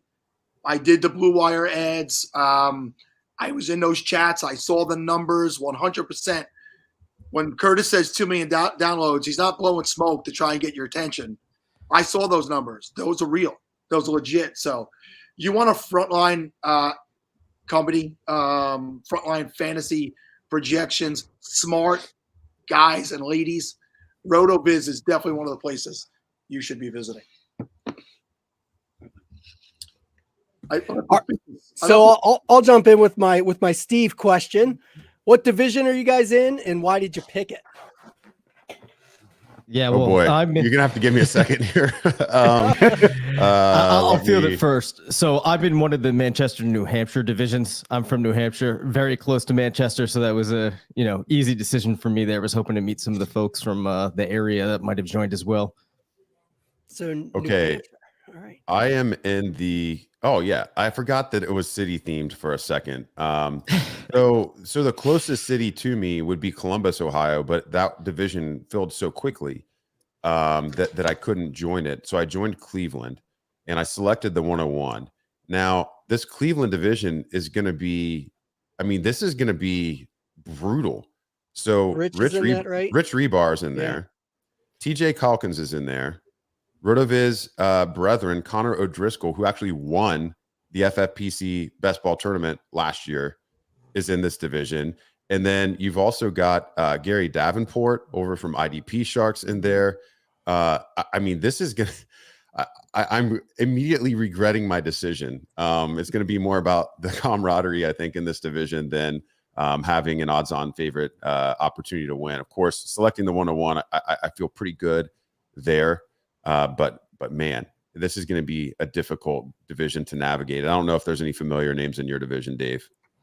Yeah, well, you got Pat Thorman, who I'm sure everybody knows from Establish the Run. He's in there. A couple other names that I know from Twitter, just being around. You got Ryan Noonan from 4for4. Yeah. You got Roto Street Wolf in there. So, another competitive division, I'm assuming. And the thing that we see lots of times too is some of these fans, man, they have been studying up and they are ready to go. This is like something they have been waiting for. When they get that opportunity, they make the most of it. So always fun to see how that shakes out too. What draft slot did you get, Dave? I got the 110. The 110. Okay. Which actually think with the third round reversal becomes pretty interesting. That's a spot that I like. I think it gives me some options. So, I actually historically, Curtis, I know you like to, especially in the Scott Fish Bowls, get towards the beginning of the pack normally. I actually tend to like being later on in the round, make most of that turn. Yeah, I just anytime I can have control, I just want the control. So I'd rather start the draft off and set the tone. But you could argue with the third round reversal that those sitting at the back of the draft are the ones that can really set the tone for what those early positional runs look like. I want to tip the cap, if it's okay, Sal, to a pretty cool tool actually that somebody in my SFB 12 #1 spot Twitter chat. So I know there's like a million of these chats running around, but somebody added me to one of these. And a guy, Andy Estridge. I don't know if you know Andy. FF Tools. Yeah. So Andy created a great mock draft tool. So I want to give a shout out to that. I'm sure he's tweeted it out. I'll retweet it in case anybody listening wants to play around with it. But if you're just trying to figure out, hey, what do these structures look like from a roster construction perspective at different draft slots and specifically the draft slot that you've been assigned in SFB now, it's a great tool. I'm sure there's others that are out there, but I wanted to give Andy a tip of the cap since he's in my chat. Yeah, he does real great work. He's got a lot of fun tools on his site. That's pretty awesome. I'm just looking it up on my Twitter. You guys are talking about who's in your. Oh, did we lose Sal? Uh-oh. What happens when we lose? Yep. What happens when we lose Sal from the Pottathon? Do we just close up? Boss, you're in charge. Oh no, this is not good. Yep. This is not how it's supposed to go. You're in the center square. It's all you now, John. Should I just? Oh, he's back. Was it me? Party's over. Thank goodness. Woo! Was that me that disappeared? We almost thought we closed lost up shop, you. Sal. I came back to life, guys. I was going through my leagues. I'm in Gotham City. That's the division that I'm in. Pick 11, and I'm going through the names to see when I see a celebrity, and the name is Michael Stoyanov. Oh yeah. Yeah. I didn't realize that there was the guy from Blossom, which is basically what it says in his Twitter account, the guy from Blossom. I was like, holy shit, I remember this guy. I mean, I watched Blossom. I'm on that age group. So I wish I knew sooner. I didn't find out till yesterday. I would have definitely reached out to him to try and get him on the show. Michael's a huge supporter of the community. It's just always so interesting. He brings people together, but I saw him like a couple of my tweets a few years ago, and then he's following me, and then had this conversation with my wife. I mean, there's a lot of actors and professional athletes that are super active in the community. That's what makes it so cool. Like last year, the last couple years, Sleeper, who I know is involved with the Scott Fish Bowl for the first time this year. They've been doing the Sleeper Bowl, and so many of us have had the opportunity to play alongside, Juju Smith-Schuster or AJ Dillon the past couple of years, which has been cool. Just highlighting the game. I mean, Austin Eckler's out there on Yahoo talking about, draft me in your leagues this year. It's so cool that the game brings everyone together in the way that it does. Yeah, I mean, it's we actually. Go ahead, Ryan. Oh, sorry, Sal. I was just gonna say, just last night, Brendan Haywood, former NBA player. Wow. Nice. Yeah. He joined the SFB, so he's in. I'm not sure which division he'll be in yet, but he's playing this year. Yeah, maybe Shane Battier recruited him, right? I mean, there's a lot of basketball players that have been playing. Yeah. I was gonna say, let him know Shane's coming on at 1:00 today, and he's got to step up too in the future and join us. You were saying what it's developed into, and I was talking earlier that I started playing back in 1992. pen and paper league. How far back do you guys go, Dave? yourself, when did you first start playing fantasy football?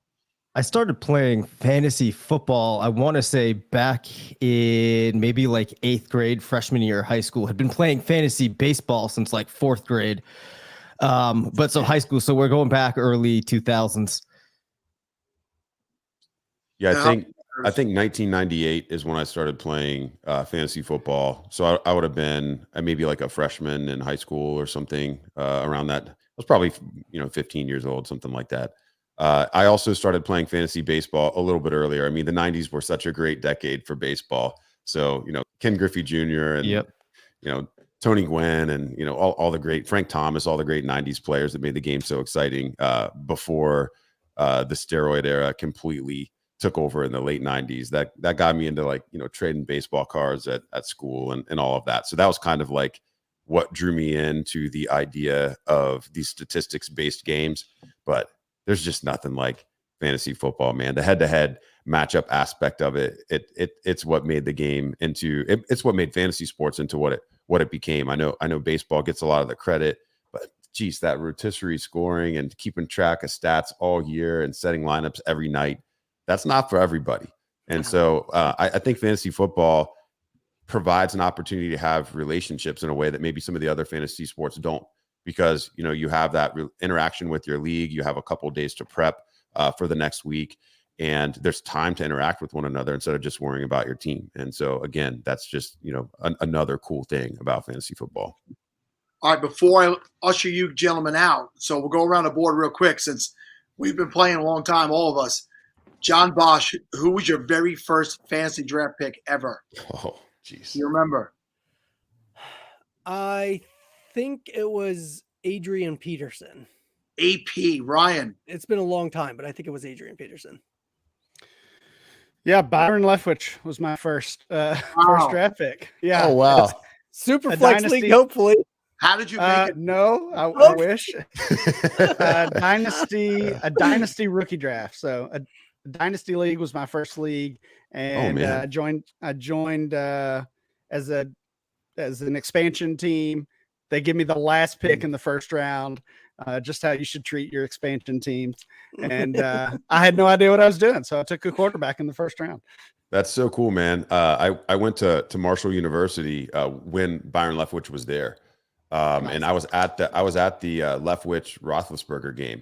I don't know, that was like a super famous game. The Miami coaches tore down the press box, but that was a really cool year. ESPN actually showing up at Marshall to cover some of those games as Marshall flirted with top 10 on the strength of Leftwich. Man, that takes me back. And now, man, now he's running offenses in the NFL. So it's pretty cool. Yeah. Dave, do you remember yours? I want to say it might have been Priest Holmes. I know there was one year. I know one of my first years I did take Manning as my first pick, and looking back, don't know if I'd be doing that again. But yeah, Priest Holmes I think is one of the first ones I took. So good memories of that, by the way. Curtis, how about yourself? I don't know if I could actually remember who my first pick was, man. It's been so long ago. Thinking back to the time that it was, I'm sure it was somebody maybe Amon Green or maybe even Jerry Rice. I can't remember. It's been too long ago. The first pick that I can remember making and being excited about, because I think it was the first time that I won a league, was it might have been in 2001, the Big Sean Alexander year. That was my first fantasy title. And then, all the LaDainian Tomlinson years, the early 2000s are kind of when I really fell in love with it and started playing more than one league a year. Yeah. So I'll close it out, and people have added their picks in the chat. Warren Moon. I saw Warren Moon in the chat. That guy's been playing for a while. That's impressive. My first pick, I remember it. So first round, because quarterbacks were heavy back then, I took Dan Marino. Second round, Herman Moore and Thurman Thomas in the third round. So it was Herman Moore, baby. Oh, wow. That's a name. 100 receptions before it was cool. Back when it wasn't cool. Right. Exactly. Guys, 30 minutes has flown by. Thank you again so much for continuing to be a part of this, for your very generous donations, for always making me feel bigger and more important in the community than I actually am. You're both excellent. human beings. And thank you both. All the love. Thanks for everything you're doing, guys. Yeah, appreciate Thank it, you guys. for coming on.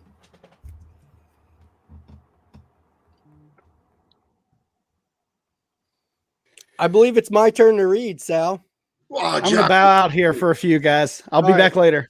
All See you, right, Ryan. Thanks for hopping in. Thanks, guys. Maybe. Oh, look at that. We've got Mr. Harmon coming up. All right. Ready for the read, Sal? Have at it, buddy. All right. This segment is presented by Dynasty Underdog, a Dynasty football podcast delivering key information about the basics of Dynasty football. New to Dynasty? Dynasty Underdog has you covered and will help you compete with the Sharks from the start. Join at Just Uriah FF, at Willie Beeman DFF, and at Joshua M. Goldberg as they keep it real and fun to help listeners avoid common mistakes when playing Dynasty fantasy football for the first time. There are sharks in the pool. Listen to Dynasty Underdog on all major platforms to navigate the Dynasty waters together. Dynasty Underdog, bite down. Also sponsoring this segment are you part of the 90% of FanDuel and DraftKings users that lost money last year? Occupy Fantasy co-founder Brian Jester wasn't one of them. He has nearly $2.5 million in lifetime NFL DFS earnings using the affordable tools and unique strategies he created on Occupy Fantasy, the official DFS website of the SFBPodathon. The goal of Occupy Fantasy is to teach you the right way to play and help you completely reshape how you think about DFS at any bankroll level. Subscribe to Occupy Fantasy for their informative ebooks, live player models, daily write-ups, and the smartest lineup builder in the industry. Visit occupyfantasy.com today.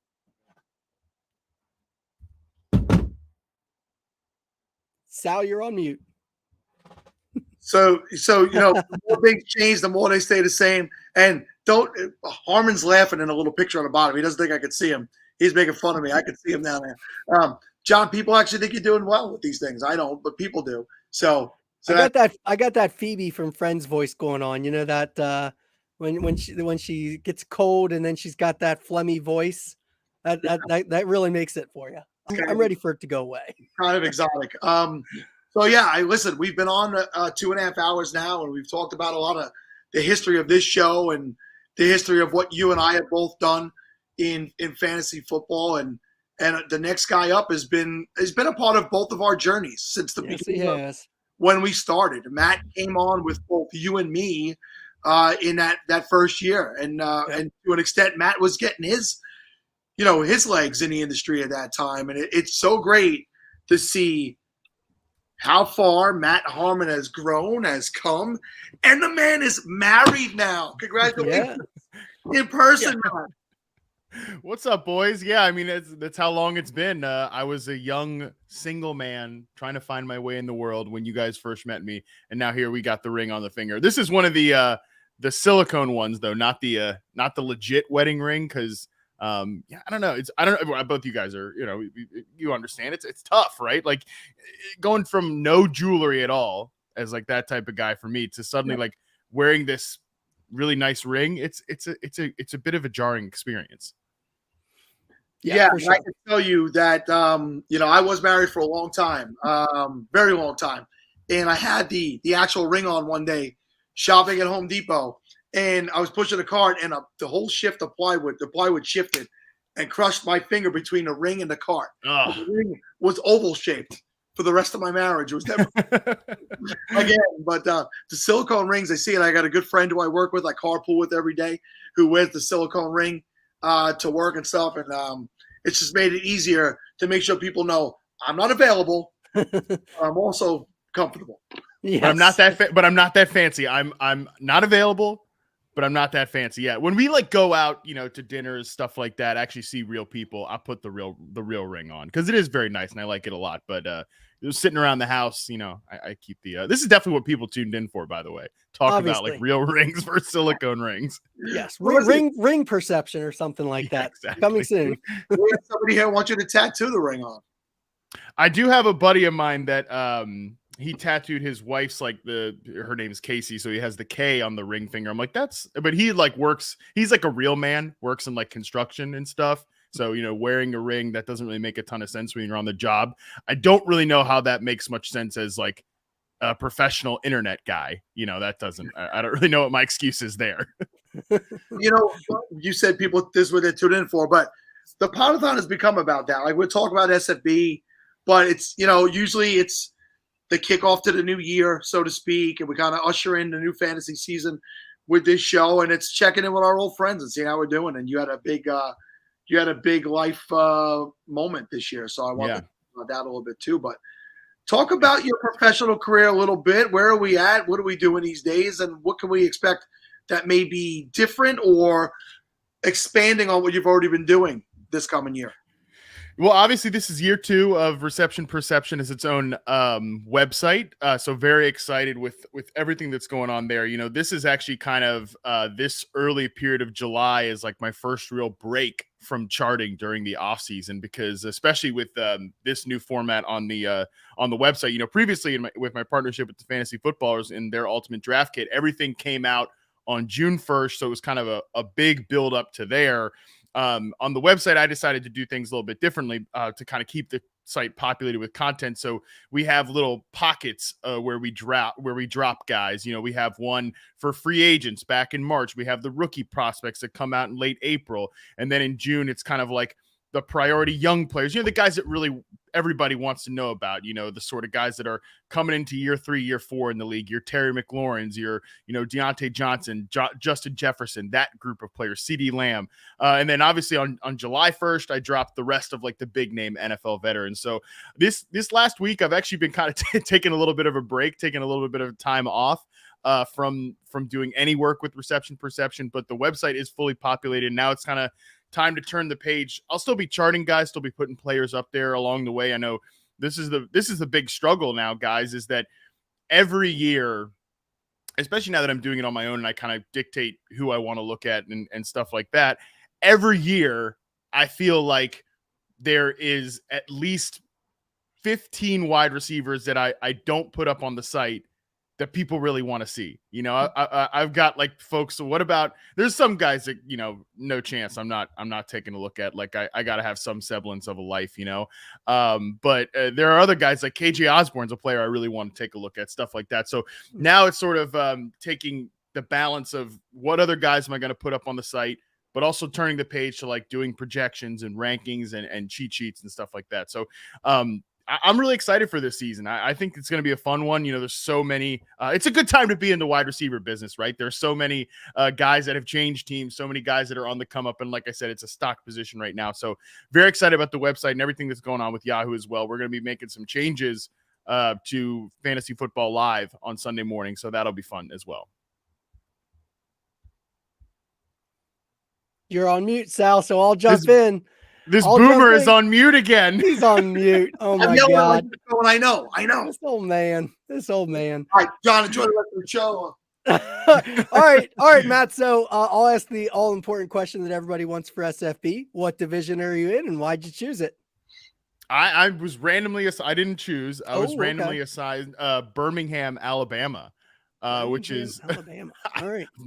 which I've never been to. So okay. But I've driven through Alabama many times on my cross country ventures from Virginia out here to LA and then back and forth and everything. So Alabama, beautiful state. I never specifically been to Birmingham or stayed in Birmingham, but beautiful state. And I'm always happy to represent the Southeast. So I guess Alabama, not really Southeast, not Southeast coast, but I guess you could sort of say Southeast.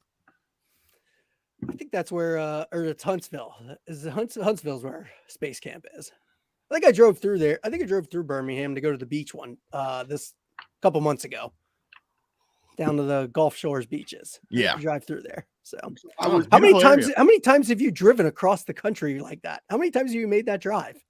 Well, I drove from Virginia to LA when I moved here. Yeah, and then the first summer I went back to Virginia and then back again. And then in 2020, like during the summer of, COVID and everything like that, we didn't want to, we did that drive again and stayed back east for like, a few months or whatever then. So I guess I've gone back and forth twice, but in total, I've been across the country 5 times. And it's, I mean, I know people think that's crazy. At least once I did it, you know, with my now wife.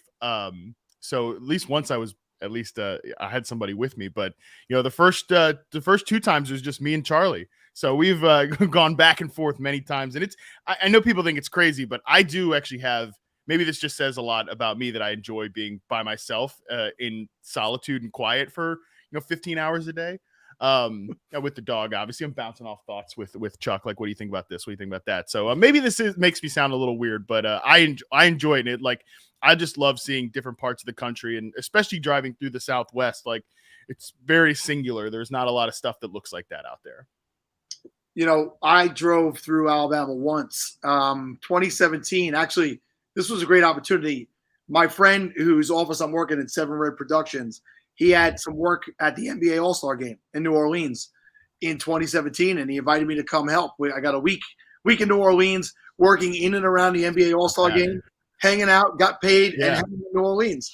And it wasn't work. I mean, think about it. It really wasn't work. But coming back, we drove a truck of equipment down there. And coming back, we stopped in Alabama for breakfast. And I had on a New York Yankees T-shirt. And my buddy looks at me while waiting online. He's like, you couldn't find any other shirt that something that says Yankees on it while we're in Alabama. People could have been more pleasant. 2017, we've come a long way at that point. Yeah. It wasn't much of a problem. But I lost my train of thought there because my stories are never really that good. But I thought it was a good story. Matt, so you spoke about Charlie back in the day. It was just you and Charlie, and then you did, you do have a life partner now, and that life partner came with her own dog as well, right? Is that a dog you guys got together, or she brought to the relationship? No, we got Peach together. Charlie is in the room with me right now because our 2 dogs are so different. Like, if I get up early, Chuck is getting up early with me. The other Peach, our other dog, our rescue dog, she'll sleep in all morning. She'll be like the last one out of the bedroom. But no, so we got her. We did not intend to get a COVID puppy. We were not like one of the, no judgment to anybody that did, but we were not one of those people. But we brought her home after meeting her a couple times on like March 10th, 2020. So we didn't mean to get a COVID puppy, but we ended up with one. We got one. Yeah. So we got her then. And she's like I said, these 2 dogs are totally different. They look different. Their attitudes are different. And she's like as rescue as a rescue can be, like out there from like the freaking desert in Riverside, California, had a tough life, a real tough life before she came our way. So it's been great though. It's been like it's really, I guess, again, I like to challenge myself, and I have like the perspective of trying to give her the best experience now that she possibly can have. And there's, she, like I said, she comes with her own challenges and stuff, but it's great. It's a really rewarding experience, like rescue a dog and try to like find out what their tics are. And, it's like, it's very different than, this guy over here, who's very easy. Yeah. I don't know how he felt about his turf being infringed on, but always that was a little bit of a challenge at first, but again, like I said, very rewarding experience. I never thought that Charlie would ever want to bond with another dog, or like when to be just honest with everybody out there watching and listening, like my wife was the one that wanted the second dog, and I was like, I don't know about that. I have my one dog, he's my best friend. I don't have room in my heart for another. As usual, I was wrong, she was right. And these 2 dogs have bonded so well. And that took a lot of work. That took like structuring things the right way, but now they're like little best friends, and they don't really go anywhere without each other. So that's pretty cool.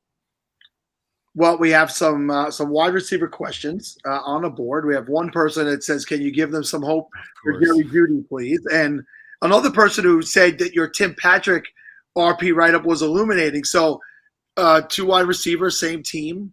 Talk to us about the Denver Bronco wide receivers this year.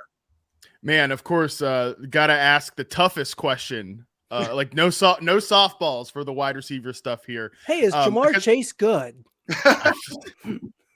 Hot take, yes. Okay.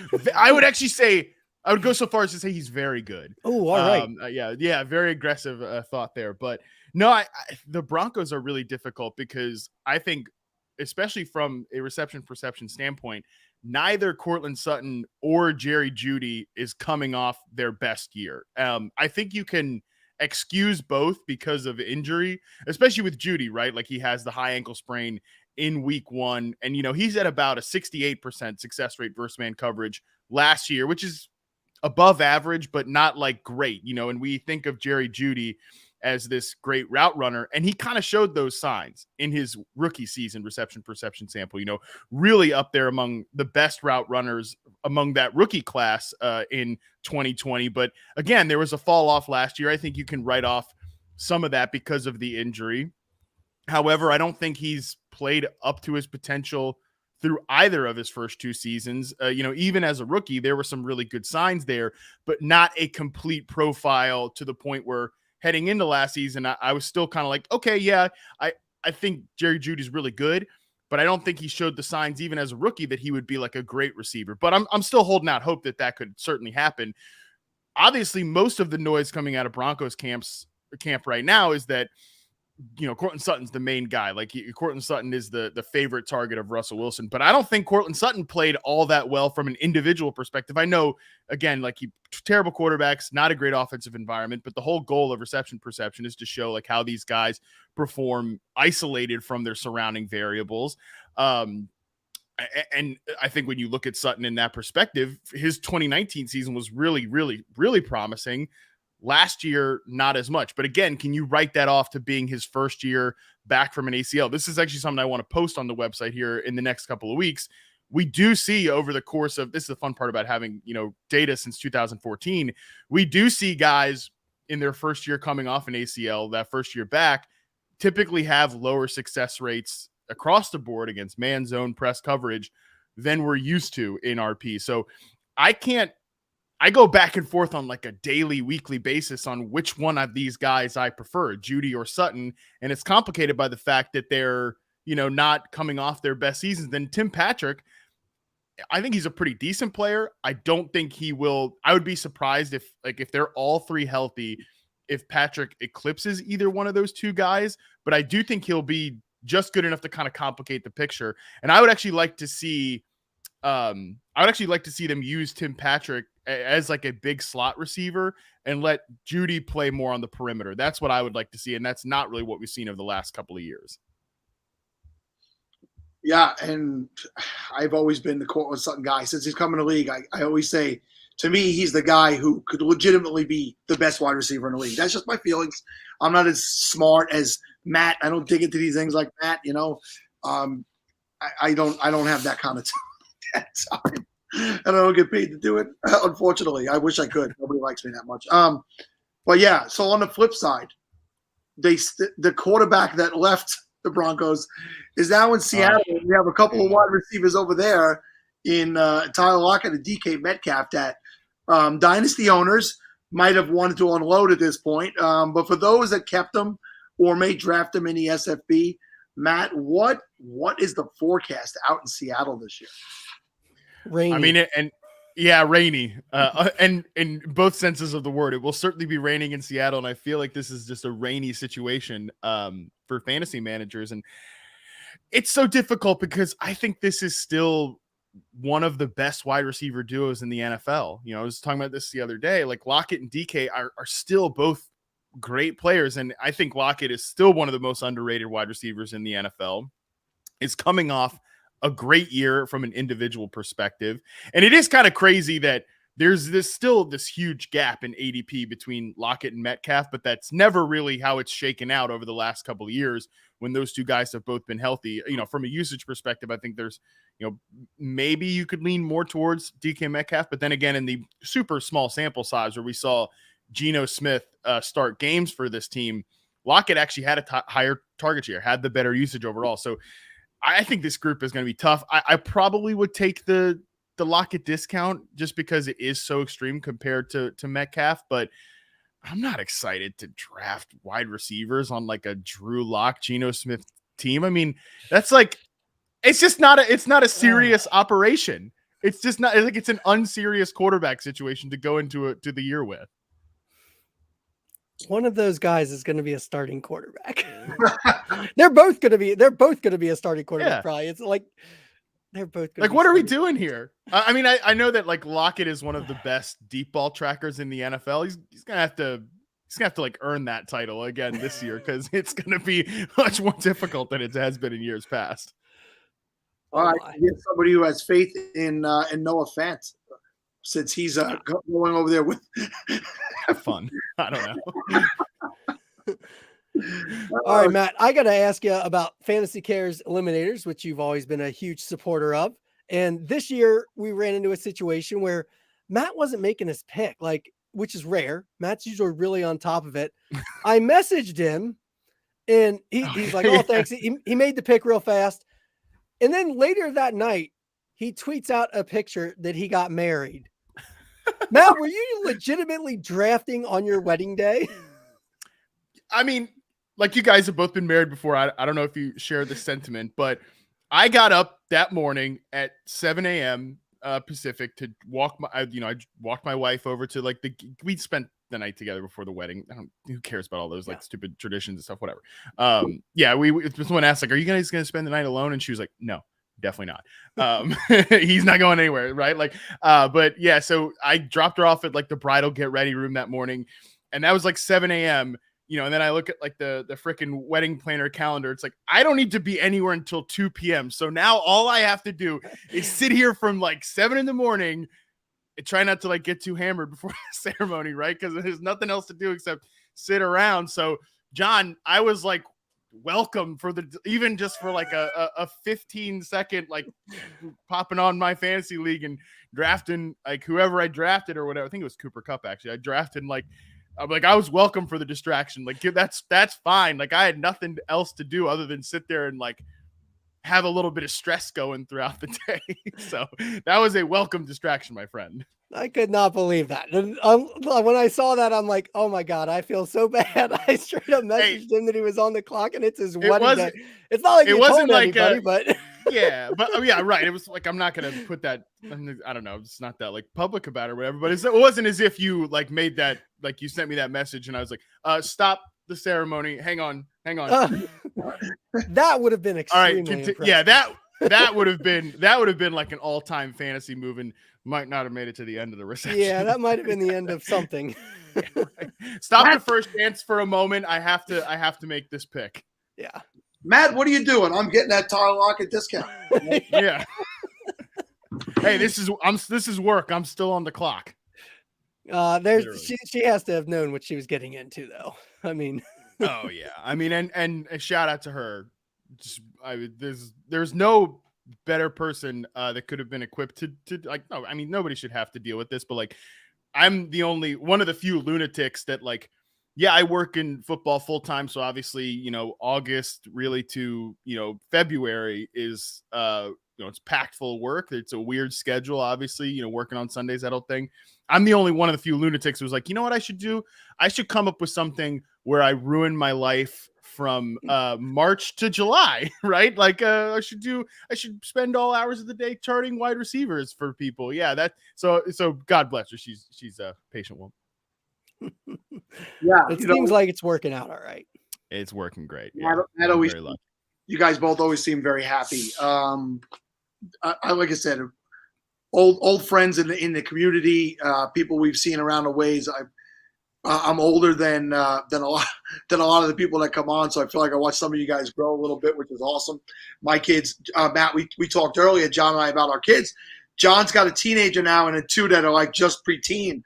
My youngest kid just graduated high school. So, oh man, I actually have my oldest daughter graduated college last year, and she's actually out in California. She lives in Burbank and she works in the film industry. And my kids are out in the world now. It's wild. And when I started doing this, she was just starting high school, maybe that one. So it's been a wild ride, and it's great that I've been able to keep in communication with somebody like yourself and watch you have success as well. I guess the last thing I've been seeing some people ask is, and you have a business to run, so you don't put out there what you don't want to put out there. You like people to come pay for. Is there a off the map wide receiver we're not zeroed in on right now that you could get a super good value on this year that's going to break out? I think it's tough to say anybody's like totally off the radar, right? Because there's just so much content out there. There's just, everybody's doing great work, like trying to uncover folks, deep sleepers, stuff like that. I would say some guys that could be big values, right? Like I talked about KJ Osborne as a player who, I really want to put up on the reception perception site soon. I think that's somebody that's definitely going to happen, in like late July, early August, something like that. So keep an eye on for that. But like, those are the type of players that I think are really interesting to me. Van Jefferson's another one, right? Like that I think can actually play a little bit, and they have, like we've always talked about running back insurance, like, making sure you've got like your running backs back up, and nobody really, we don't really do that as much anymore. But for wide receivers, it is interesting to think about these guys like KJ Osborne, like Van Jefferson, that I think can play a little bit and are behind two established good wide receivers. But in the event of injury, they could leap into this big role. But we also know that they play on, obviously now the Rams offense kind of coming over to Minnesota. They're going to play on these like 11 personnel offenses. They'll be on the field a ton. And even if they don't command a super high target share, they will probably give you usable weeks while also carrying that massive upside in the event of an injury to one of these wide receivers ahead of them. So I think those guys, like I said, I don't really know like who's super off the map. But I think those guys are players that could give you value later on in drafts, potentially even like the last few rounds of like an SFB draft, perhaps. Yeah, we know we're always trying to go off the reservation a little bit for those SFB, those little pots of gold that help you win a tournament of 3,000 people. Matt, remember this? When this thing was like a few hundred? Oh my God! Yeah, it's insane. How does Scott do this every year? I mean, it's like people always say, wow, you work so hard with reception perception. Like, for sure, it's hard work. I'm not wrangling hundreds of actual real life humans to try. That's just, my God. Obviously, of course, shout out to Scott. Scott Fish is the man, but I could never imagine doing this. He went away this weekend, Matt. He left us. He's not even with us. I mean, it's one way to do it. What a son he's still checking in repeatedly. Yeah, I'm sure. He can't fully go away, of course. So, is it just the people following along, watching, and in the chat?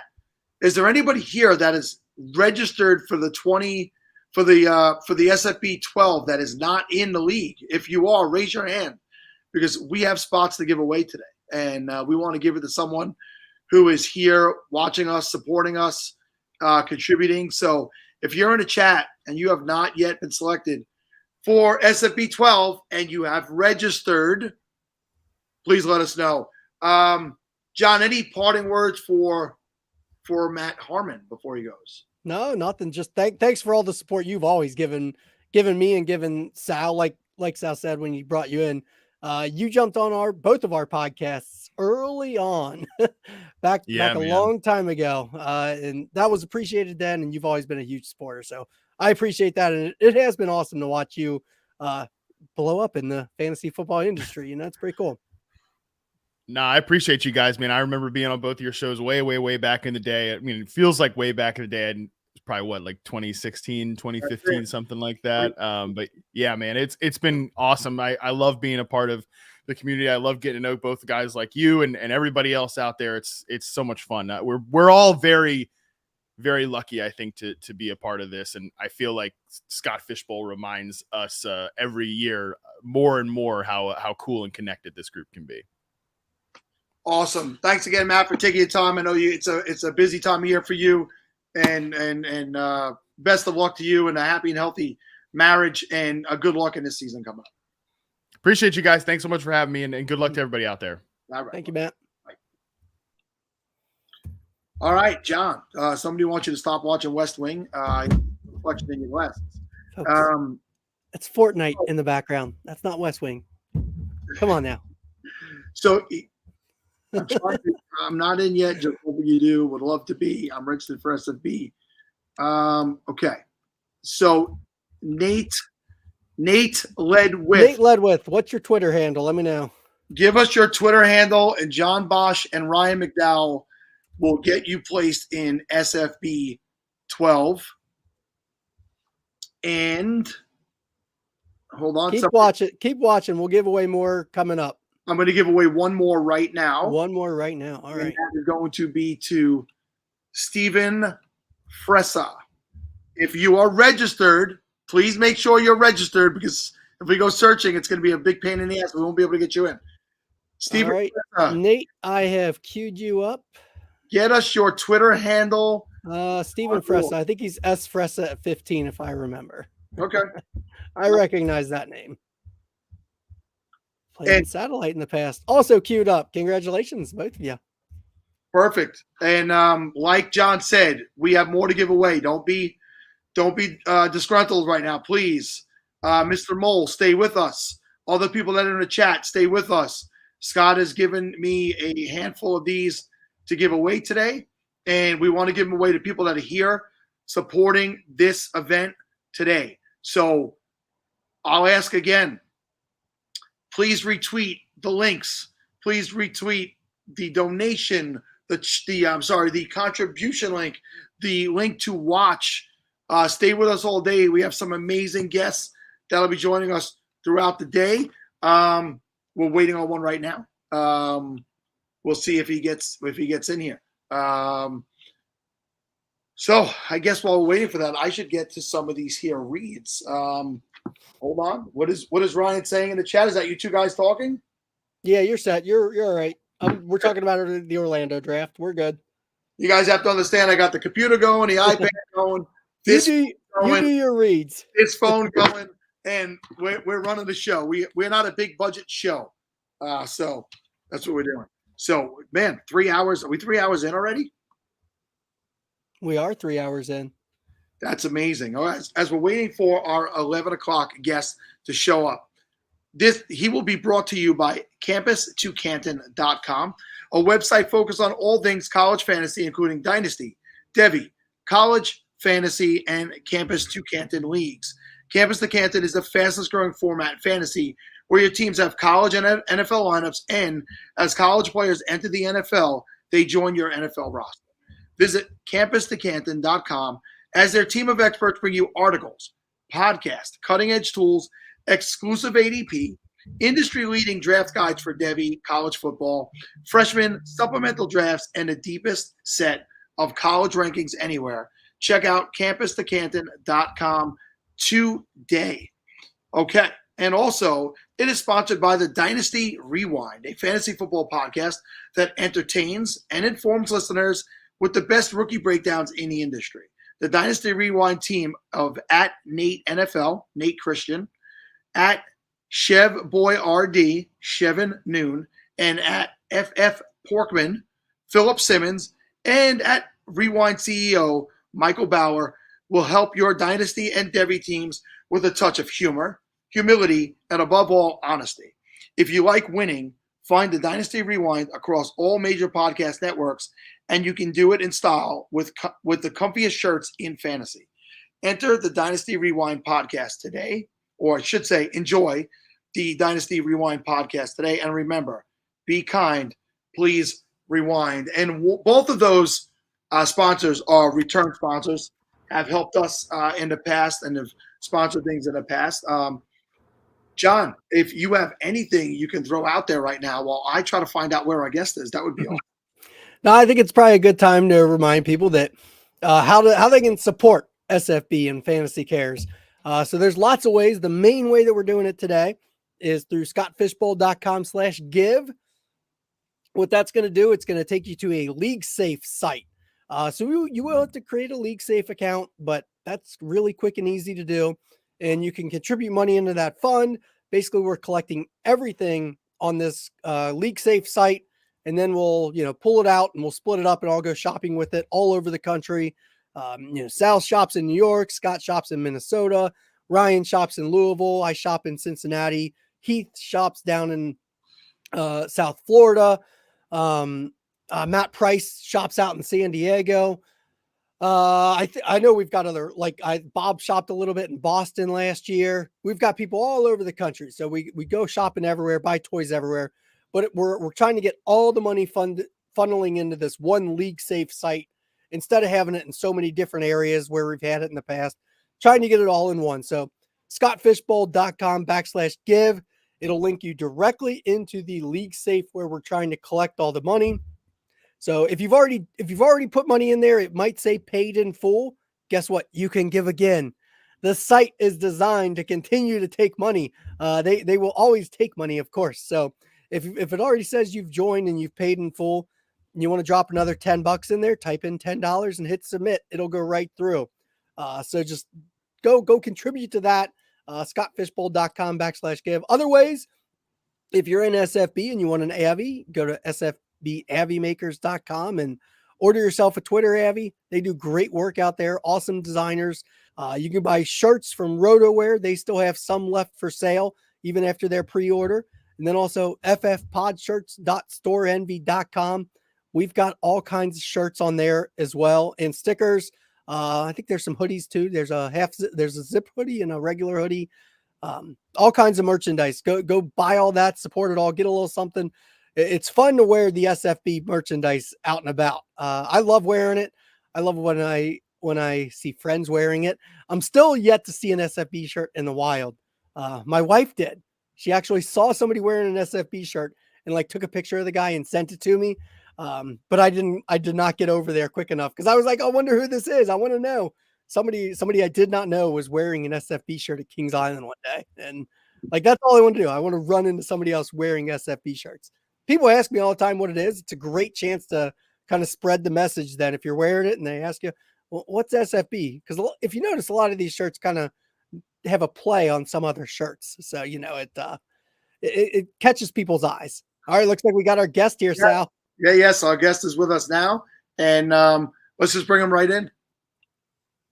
It's the one and only Mr. Matthew Berry. Hey, Matthew, how have you been, sir? I've been good. I appreciate it. I'm sorry I'm a few minutes late. It's been a crazy weekend. Next week's going to be a crazy week. Lots going on. And so just apologies for that. So I'm excited to join you guys yet again. I think this is my fourth year. I don't know. They all run together on some level. Yeah. So year one. So this is the 5th year of the show. Year one, we were joined by Yasin that first year. And then you started joining us in year 2, and you've been with us ever since. First and foremost, if you look around, you don't see Stephen and Kevin, who I usually host with. I got John Bosch, who you've come to know in the fantasy community. Stephen and Kevin, lives just got too busy this year, and they weren't able to join me. But Screw them, whatever. Who are they? Matthew, you're a man after my own heart. That's exactly how I feel. I don't need them. We've moved on. That's it. We're done. We have. Hey, I have a question. Is this distracting? Is this because I'm sitting down, I'm just trying to I have a bunch of kids running around here in the house, so I try to find a room that was quiet to do this, and now I'm looking at my screen and I'm seeing the fan above me. Is that like super annoying? Because I can try to turn that off. That's fine. Well, that's the light. I don't want you to be uncomfortable. Fine for us. We don't mind at all. I'll be okay. I'll be all right. So, all right. There's a question. There's always questions. Mr. Berry, you show up when you can, sir. We're on your time zone. Somebody wrote. So here's a guy who now works for the Fantasy Life, and that's Jake Trowbridge. Jake does a great job for us. We love Jake. Jake, he's tremendous. Listen, I know the names. I've known these guys for a long time, and they've all got jobs at the Fantasy Life, which is sweet. So what I'll say real quick, Matthew, yep. I've interacted with you going back to 2015, I would say, when Fantasy Life app was kind of just breaking in. Yeah. And we created the Falafel League in Air and the chat, and we've spoken about that many times. That led to the podcast. You came on, you legitimized us. I've met you in person, I think 3 times. I missed the New York City live shows. I got out to see you at 3 of those. You've been over your story. You've done your podultry in many places. Yeah. About the Fantasy Life brand. And you've really, over the last year, the Fantasy Life brand has come up now when you have guys like Waz and Jake and Kuda Doodle and Lindellians and people who are great in the Twitter community. And now you can find a lot of them in one place, and that's at Fantasy Life. Yeah, the Fantasy Life newsletter and fantasylife.com. I'm really excited about them. I'm super pumped. Last year was sort of the first year that, how that sort of started. And obviously it's all, under the sort of the Fantasy Life umbrella. The Fantasy Life app is sort of really established now. We work with BetSperts for that particular app. Great group, great company. And the app's just absolutely crushing. But the newsletter and fantasylife.com really started to take off this year. Last year was the first year that I sort of tried to run the newsletter like a business. And so, Peter Overzet's the one who writes it every single day and does an absolutely amazing job. He's really funny and smart and sharp. And so we started to see real growth in the newsletter. And we found some advertisers who dug what we were doing, and we were able to, honestly, we didn't raise any money at all. It was all sort of bootstrapped, and we were cash flow positive after the first year. And people like you mentioned in terms of, Waz and Jake and Cooter Doodle and Lindellians and, Kevin Tompkins and Sam Wallace and, the entire team, just a bunch of, people said, "Hey, I dig what you're doing. Can I join? Can I help out?" And it grew.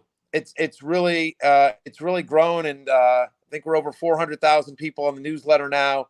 We just launched fantasylife.com, which is a brand new free website with a ton of great tools and obviously all the columns and the archives. And so really great content. It's all 100% free. And so with that money that we made in the first year of the newsletter, I was able to go out and hire a CEO in Elliot Christ. And Elliot and FTN had parted ways. And so he was a free agent. And I'm just so impressed with him, both, from his content, but also from his background in terms of business, in terms of building tools, in terms of understanding how to generate revenue. So Elliot and I, and we also hired Jordan Fiegelman to run our content, who's done a great job. Jordan, of course, is, he's worked with Peter, he's worked with Sal Vetri, he's worked with Joe Holka, done a lot of great, he's launched a lot of great YouTube channels. And so we're really excited about sort of the future of Fantasy Life. We've got some really exciting announcements coming down the pike as well. But we think the future is really, really bright for Fantasy Life, fantasylife.com, and the app. Yeah, and it's funny, all those people you're naming, a lot of them are booked for the show. They'll all be on at different times over the next. We're doing 36 hours this year, Matthew, not 22. Yeah. Elliot, Sal, is it fair to say, you're doing 36 hours? Is it fair to say to anyone that's listening that's not on the show? No. Like, wow. Like, I thought I was doing okay in my career. They had 36 hours to fill, and I couldn't get on the Pottathon. What the hell? What am I doing wrong? I really got to hire a better publicist. This is not good. This is not good for my brand. I'm curious. I'm just curious. Take that, Scott Fish. Yeah. Is Scott Fish here?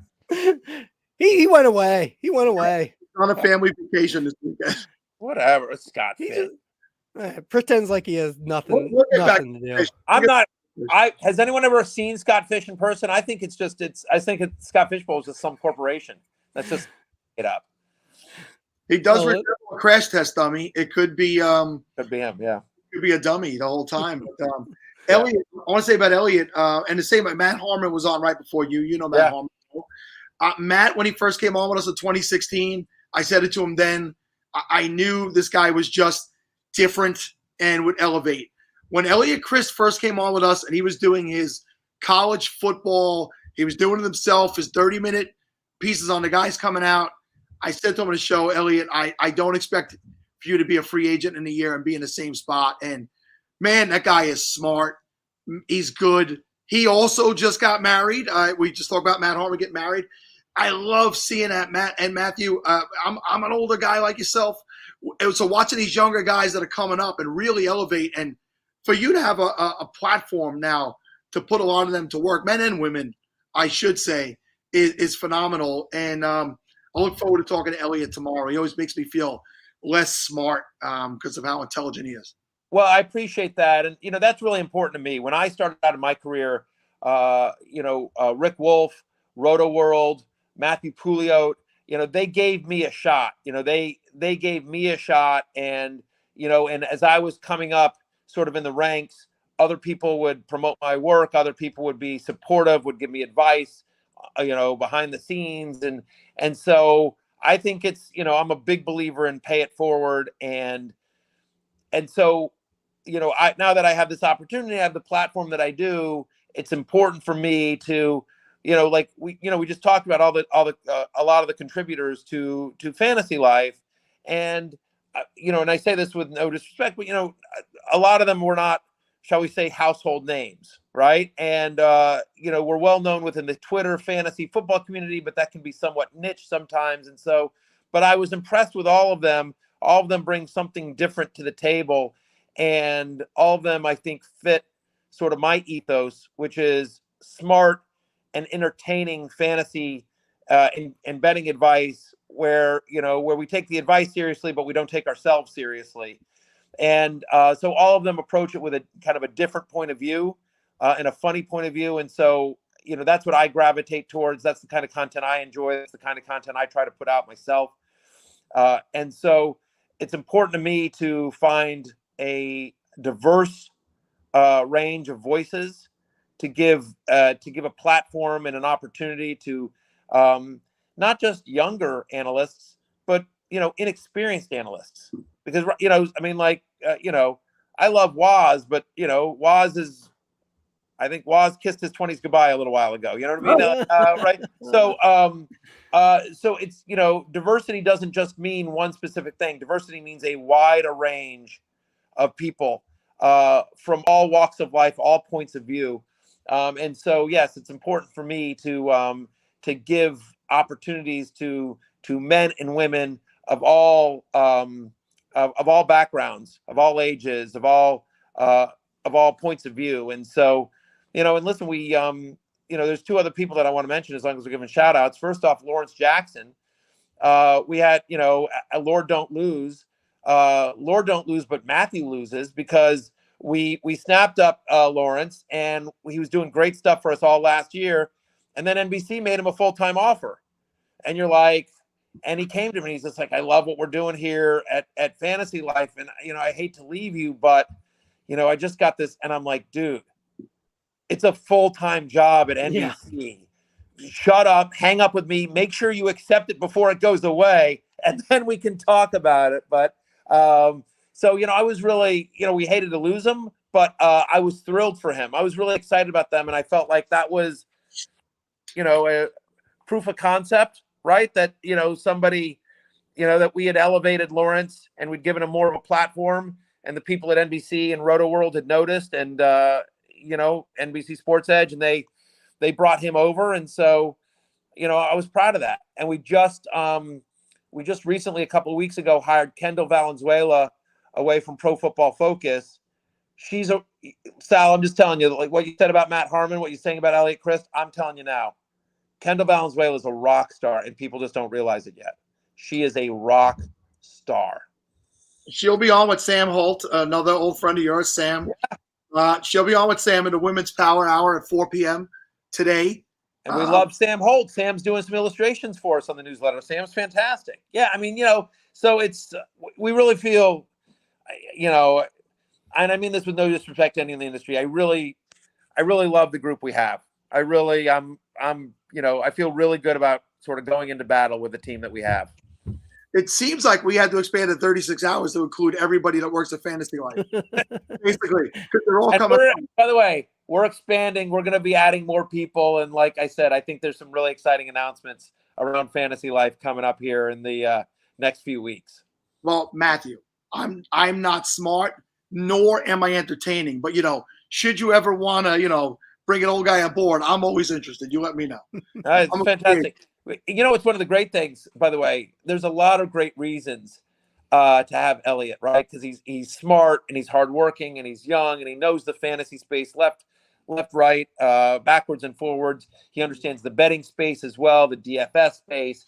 He's great at generating revenue. He understands SEO. He's a great tool builder as well. So there's all these great qualities of Elliot, but also just his existence. So I can say, well, Sal, let me talk to Elliot.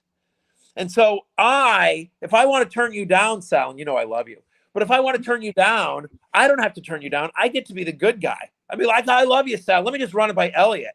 And then I could say, I don't know what it is, but Elliot, Elliot's out. I don't know. I'm sorry, Sal. It is, Elliot just feels like we don't have room or what.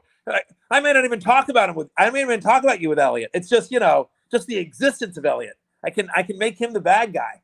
So, but no, listen, all seriousness, Sal, I love you. And if there's an opportunity and there's something that makes sense, we'd love to have you. I mean, that's awesome to hear. I'll definitely be in touch with you. I'm making a note. Make sure I bring this up to Elliot tomorrow. Yes. Yeah. To the kids at home, this is paper and a pen. For those people who've never seen this, it's paper and a pen.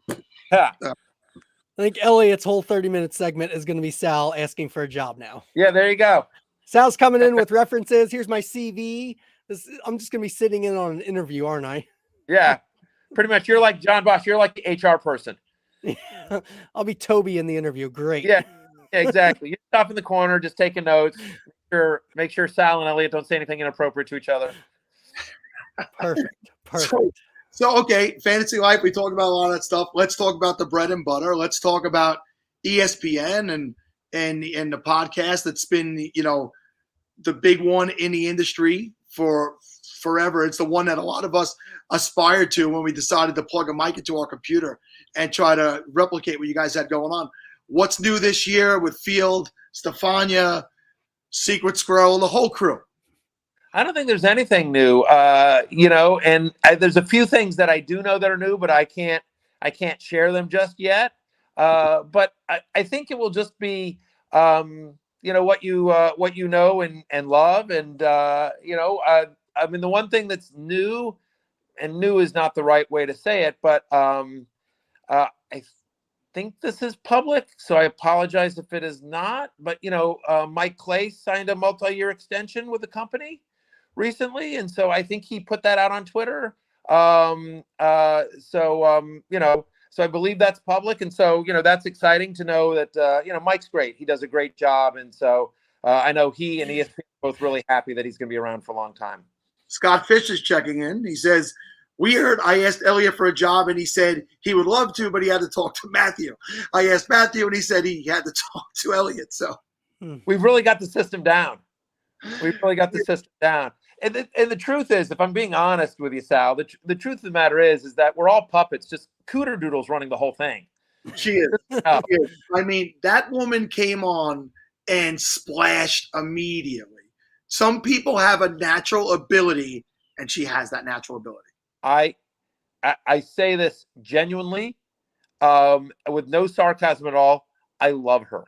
Yes. I love her. Like she is smart and funny and insightful and has a different worldview in the best possible way. And,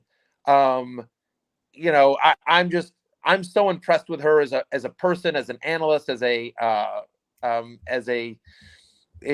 even know what you would call it, like a social media, influencer, whatever you want to call it, because what's crazy about her is, and I don't want to reveal too much behind the curtain, but she's married, she has a young kid, like she has a whole separate life outside of Cooter Doodle. And so I don't like, that's not my story to tell, that's hers, but like, the more I've gotten to know her, the more I love her. She's fantastic. She's another rock star. I love that you cannot say Cooter Doodle with a straight face every time. No, of course you can. It's the greatest thing of all time. Like, I asked her once, like, do you want me to use your real name? Like, I don't, like I asked her, like, what's your real name? And, are we, and like, I don't think she ever thought that, again, well, I don't know if she's doing a segment with you guys. You can ask her about this, but I don't think she ever thought that I think she should just join Twitter to sort of like, for fun. Kicks, for fun, never thinking that, it might turn into something. And so, now like that's her brand is Cooter Doodle. And, because originally I thought like, did she not want her face shown? Like, we had all these conversations with her about what she could do for us at Fantasy Life in terms of like, does she not want to use her real name? Does she not want her face shown? Like, what is, and so, I think a lot of it was just like, no, she just sort of like, anyway, yeah, she's amazing. And, it is impossible to say the name Cooter Doodle without smiling. So So I'm doing. I started at 8 a.m. this morning. Matthew, you're in the same time zone as myself and John. I'm going till 11:30 tonight, and I'm going till 11:30 because that segment is Cooter Doodle and Linda together, and I did not want to go off too soon before I got with them. So that's the 11:30 p.m. tonight. Love them both, and both. Well, both contributed last year to the Fantasy Life newsletter. Both are going to contribute even more, not just to the newsletter, but fantasylife.com, to our social channels, and to, like I said, some of the other stuff we've got coming up. All right. Well, listen, I'm moving to Brooklyn in September, so maybe I can get a little Brooklyn fantasy football flavor for you over to that site. We'll have to talk about that. I got a name up there, Eric Moody. I know Eric Moody is an ESPN guy now, and a guy I know you love as well. He'll be joining me about 7:30 tonight. Tell us about Eric and the role he's taking on. Yeah, Eric joined us about, I don't know, I want to say 6 months ago, maybe last year, towards the beginning. Maybe he's been there for almost a year. He made his fantasy focused debut a couple of weeks ago. He's great. You know, Eric, I don't want to steal any of Eric's thunder. He can tell you himself, but he's a former college football player. He played offensive line, I believe, at a D2 school, and took that approach when it came to fantasy and betting analysis. He, and he does a lot of work for us. So he does not just only fantasy football, but he does NBA and WNBA, and he does fantasy and he does betting. So he's a man of many, many talents. And, he was at I think he was at the Pro Football Network, but somebody that has done great work. I used to do, back when Twitter Spaces, not Twitter, not even, back when Clubhouse was a thing, we used to have a Fantasy Life Clubhouse where we just do an audio thing like every, once a week and everything like that. And Eric joined me for a couple of them and did great. And, ESPN came to me probably about a year and a half ago and asked me for some names of some people out there that they thought that I thought were good that we should look at. And I gave him a list of people. Eric was on that list, and the bosses took a look at him, really liked him. We're proud of thought he brought a different point of view than what I bring. Like again, he comes from a college football background, from having played the game background, and so. It's been great. He's done a great job. Yeah, we're up against the clock here, so I want to give you the opportunity just to speak about Scott. We know he won the award, the Matthew Berry Award, a few years back. I got to be a part of the video. That made me feel amazing. That was shown there. John was a part of that video also. But Matt, in your closing statement, just talk about Scott Fish, the man. Scott Fish to me is pretty much everything that is right with the fantasy football industry. He is incredibly selfless. He's self-effacing. He is a self-made man. This is a guy that was at one point in his life delivering Pepsi. Like literally that was like his job, was he was like delivering Pepsi. At another point in his life, he actually ran a No Doubt fan page. True. That's 100% true. Anyway, so he's a man of many talents. He ran a Renaissance fair at one point in his life. So like all of his success is completely self-made, right? It's not like he just, all of a sudden showed up on ESPN or Yahoo or, some other big site and that helped propel him. He grinded and he started his own website in terms of FF Oasis and anyway, Scott can tell his own story and I think it's well known, but the fact of the matter is that he is self-made, and what he has done is he has accomplished what I try to do, which is to leave fantasy football better than you found it. Right. And this is a game that we play. It's a game with love. It's a community that we all enjoy being a part of. But most importantly, it is,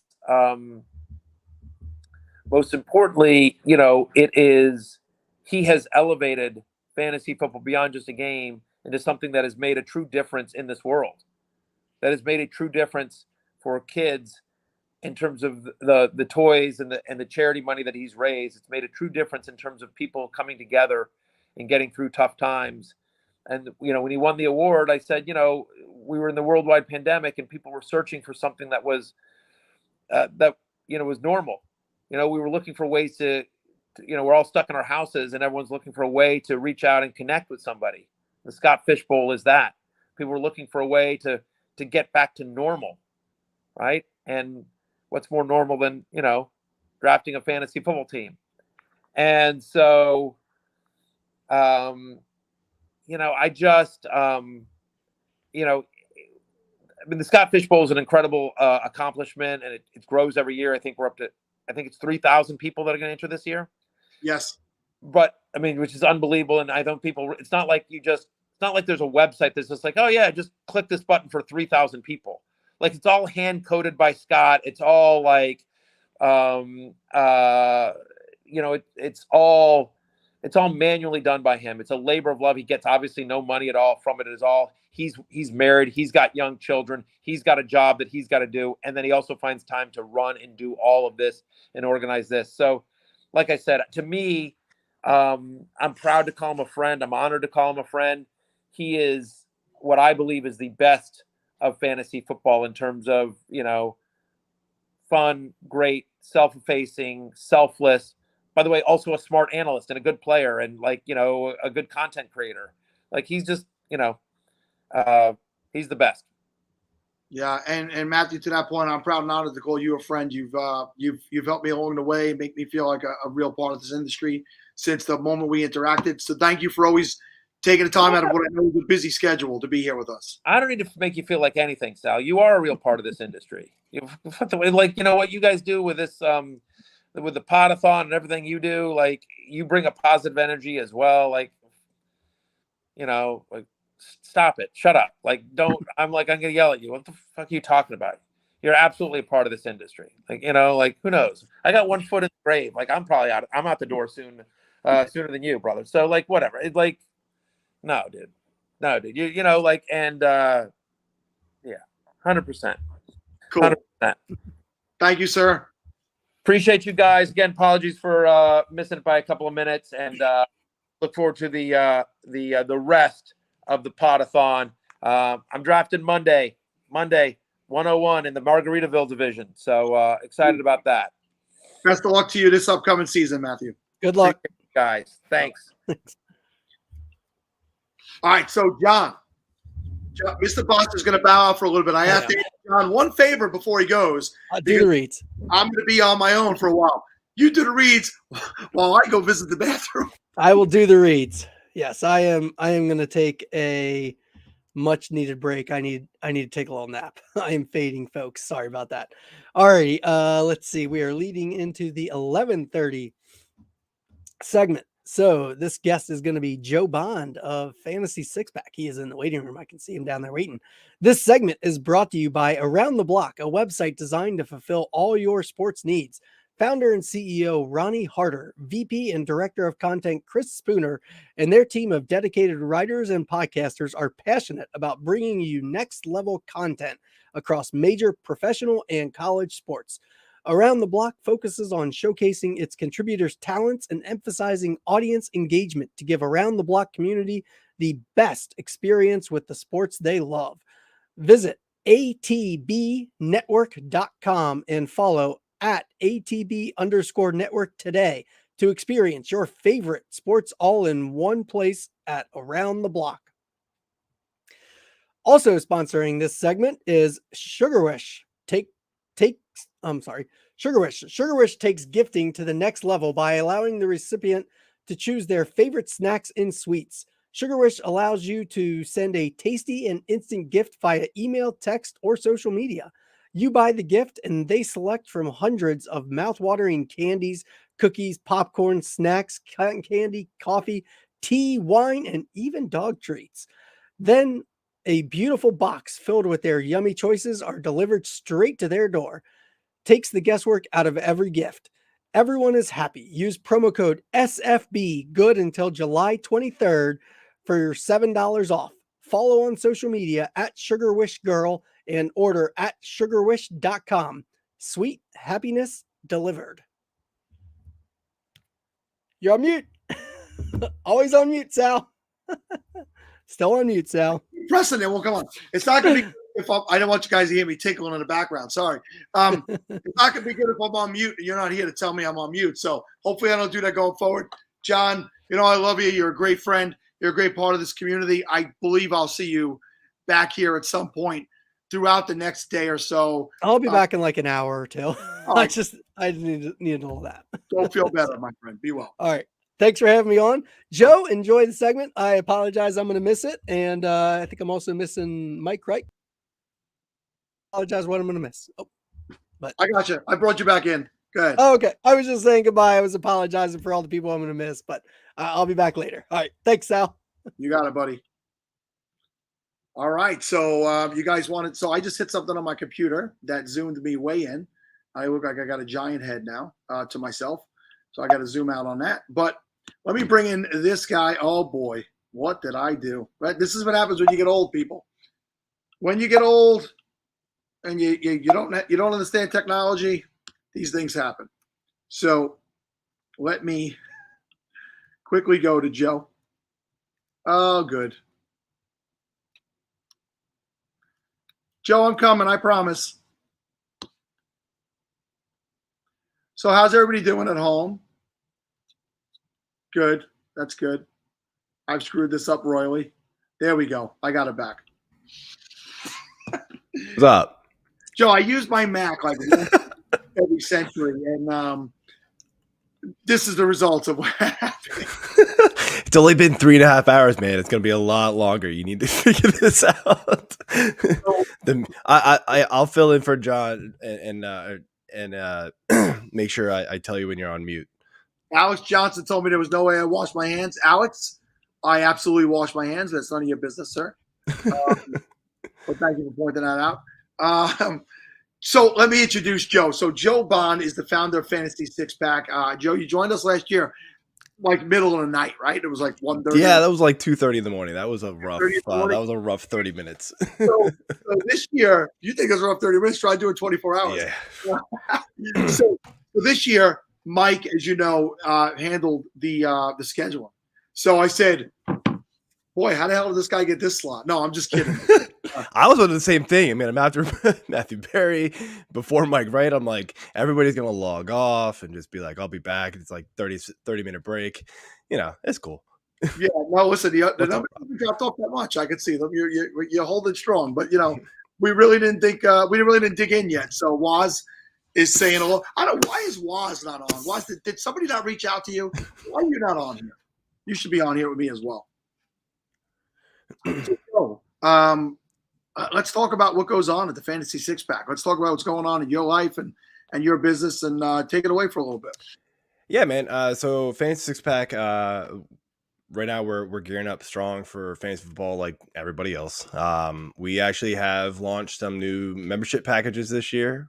You can get some draft cheat sheets, projections, all of our rankings. We got Discord packaged in with that as well. So make sure you go check that out. We're going to throw some more stuff behind the paywall as well. But the big thing is that Discord channel. The server, you can get direct access to me and a whole bunch of the other writers that do really great things over Fantasy Six Pack. DFS help, best ball help, redraft, dynasty. We kind of cover it all. So we're just up and coming. We're growing. We've had some success in the past, here and there, depending on different leagues. We've done well. We've done well over Fantasy Pros. So we've got the track history here. Now it's time to get you guys on board and helping you all out as well. Yeah, and we love that you guys keep coming back every year and being a part. Hey, I'm not on mute. Look at me. I started talking. This is great. So let's dig into a little Scott Fishbowl talk, because I've had on some big names in fantasy the last couple right after you, like you said. Mike Wright comes on right after you. And some of them like to talk. Hey, listen, I love Matthew Berry. He likes to talk. We didn't get much word. We didn't get too many words in there. Somebody said, "Yes, my nap time today." My nap time is coming up. I may nod right off. You might, Jason. So don't be a wise guy. But how many years have you been a participant in the Scott Fishbowl? Oh, I feel like my first year was when they were still doing like the number wasn't just 10, like it was the number of participants. So, you know, if they were doing it this year, it'd be Scott Fishbowl 3000, but which would sound really cool, but they just didn't, they stopped doing that. I think it was when it was 480. Is that what it was? I might have been 360. I don't remember. It's been a while. But after 480, it went to SFB. So maybe I was in 360 then too. Because I think I was in 2 years when they were still using the number of participants. I'd have to go back through like MFL. I'm sure I could figure it out, but it's just one of those. It's been a while, at least like 5 or 6 years. So over the years that you've been competing, it's changed. Obviously, like you say, it's a lot more competitors. We went back to the days that there's a few hundred people, and now every year it grows by the thousands. It seems. Yes. 1,800 last year. So it's close to double this year at 3,000. What's the best you've ever finished? I mean, did you have any? So I've been pretty fortunate. I've actually made it to the semifinals multiple years. Now, granted, it's a lot less people those years. Last year, I was the number 3 ranked player after the regular season, and then the first week of the playoffs, they got everybody. Got me too. I mean, I had all the injuries and the COVID all hit at the same time, and I was fortunate all year long. And then it just whatever that was last year, 15, just done. I didn't have a team. It just crushed me. But yeah, I've been pretty fortunate. So 2 things to that point. To have success in FB, you have to have some luck. It's just in a tournament this size, luck is something you look for. Yeah, luck last year for me was I really wanted Robert Woods. I wanted a piece of that Rams offense, and Robert Woods got taken like 2 picks before me, and I was like, fine, I'll take Cooper Kupp. Yeah, that kind of worked out. Yeah, right. I mean, there's a lot of people who walked into Cooper Kupp. Yeah. Now he was definitely a value going after Robert Woods in a lot of places. But something you said, you made it to the semifinals more than once. That's an amazing feat. We talked earlier to the returning champ, Isaac Seaborne, was on with me in the 9:00 hour, and he won it all last year. And I told him one thing that will not happen this year is you repeating as champion, because it's just too impossible to get the same stroke of good drafting and risk taking and luck. So it's not something I could see happening again. So even making it multiple times to the semifinals in a pro-am like this is real damn impressive. I've made it to the semifinals once in the years that I've played. I've made the playoffs all but maybe 2 times in the 7 years, I think it is, that I played, but it is not easy. No, it's definitely not. I mean, it's so hard to repeat too, because obviously the strategy changes every single year, because the rules change. There's something different. So like what worked last year isn't going to work this year. That's just how crazy it gets. You implemented the Superflex a couple of years ago, and that just threw everything for a wrench. That was my worst year ever. I'm pretty sure I forget who I drafted a couple quarterbacks and they all just bombed on me. But yeah, talking about luck, a writer, the Dynasty, he does Dynasty rankings for us, John LaPresto, he got into the finals 2 years in a row. When it was early on, he got second place by like a fraction of a point, and then got to the finals the following year too. But like, I don't even know if that's ever happened. Like people get back-to-back years or even to the finals twice. That's just insanity to me. Yeah, that's something I'm sure. It's funny. Scott has all the data, right? But yeah, he spends an entire year preparing for the next Scott Fishbowl. Like SFB 13 opened up. You could register for that. It's available already. Oh, jeez. He already opened up the link to register for that. And it's a very short downtime before he has to start already planning for next year. This show, to that extent, this is year 5 of the SFBPodathon. And, every year we got to start a little bit earlier. This year, I was a little worried. A little behind the scenes for everybody. You notice Kevin and Steve aren't here with me this year. We've mentioned it a few times throughout the show, but not everybody's watching the whole time. So the guys who started this with me, and the guys who are usually here to help carry me for the 24 or more hours that we've done, they just couldn't line up this year. They couldn't be here. So I took on a new job, as I mentioned, which is super time consuming but worthwhile. And a little over a month ago, I reached out to a handful of people. I was like, guys, I don't know that I'm going to be able to put this together this year.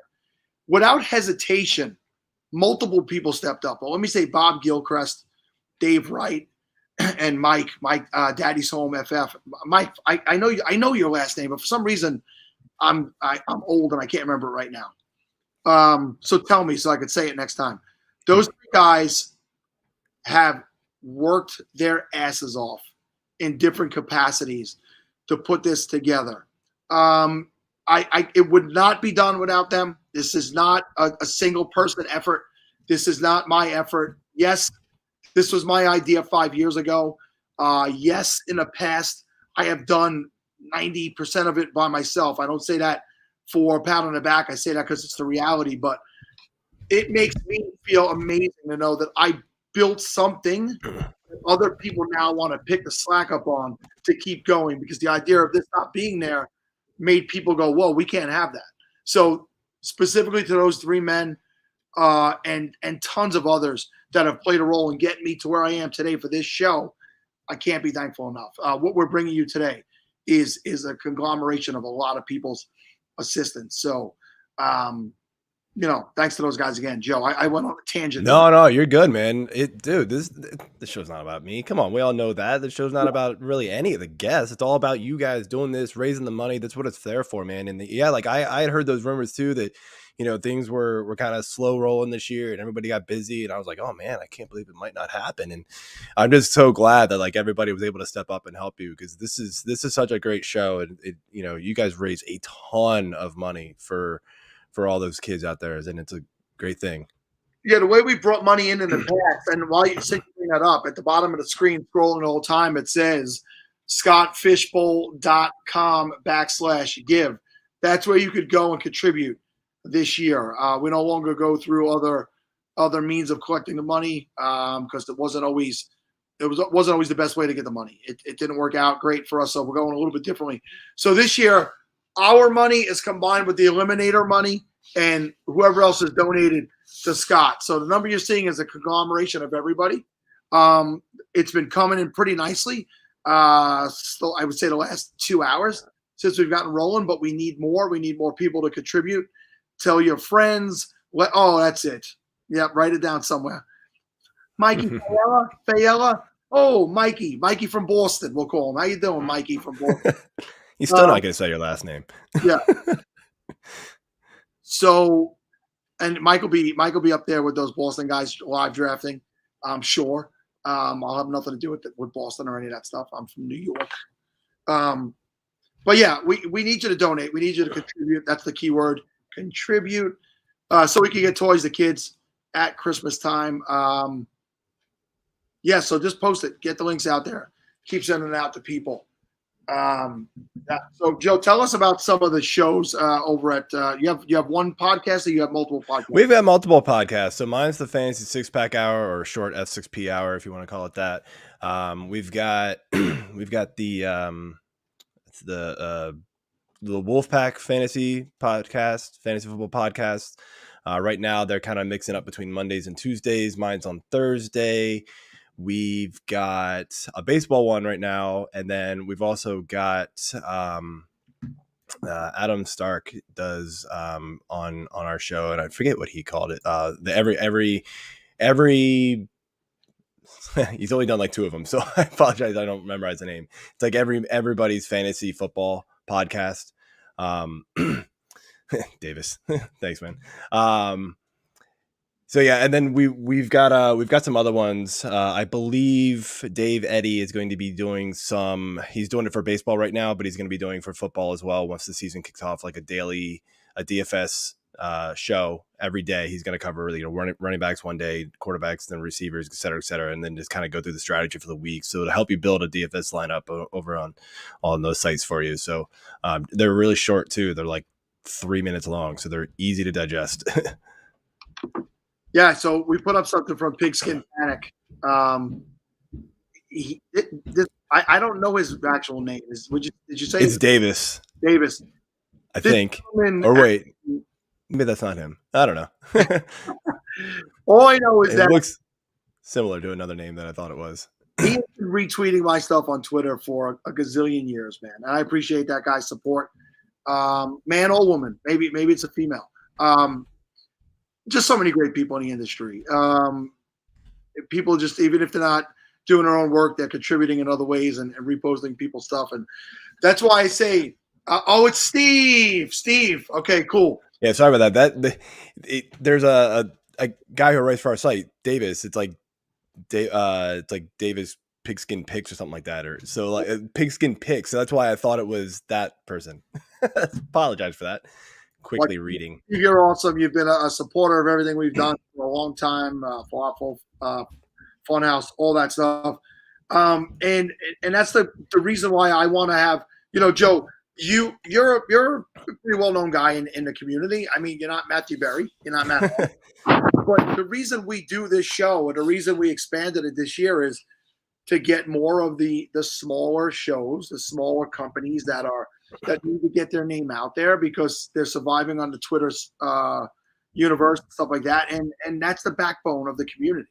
The big names, the big shows, they're getting funding, they're getting sponsors. It's the people showing up here to sponsor our show, the people coming on as guests to get word out about their podcast. That help keeping this industry going. So I love having the smaller shows on here as well. Yeah, no, I mean, we definitely appreciate all the got some interesting comments right there. We've made it spanned by the porn site. Those are awesome. I hope your son's not still watching. But I am not going to turn away the porn bots and the porn sites that also make this a damn fine industry. Thank you, folks. And if you're not 18 and over, do not go to that site.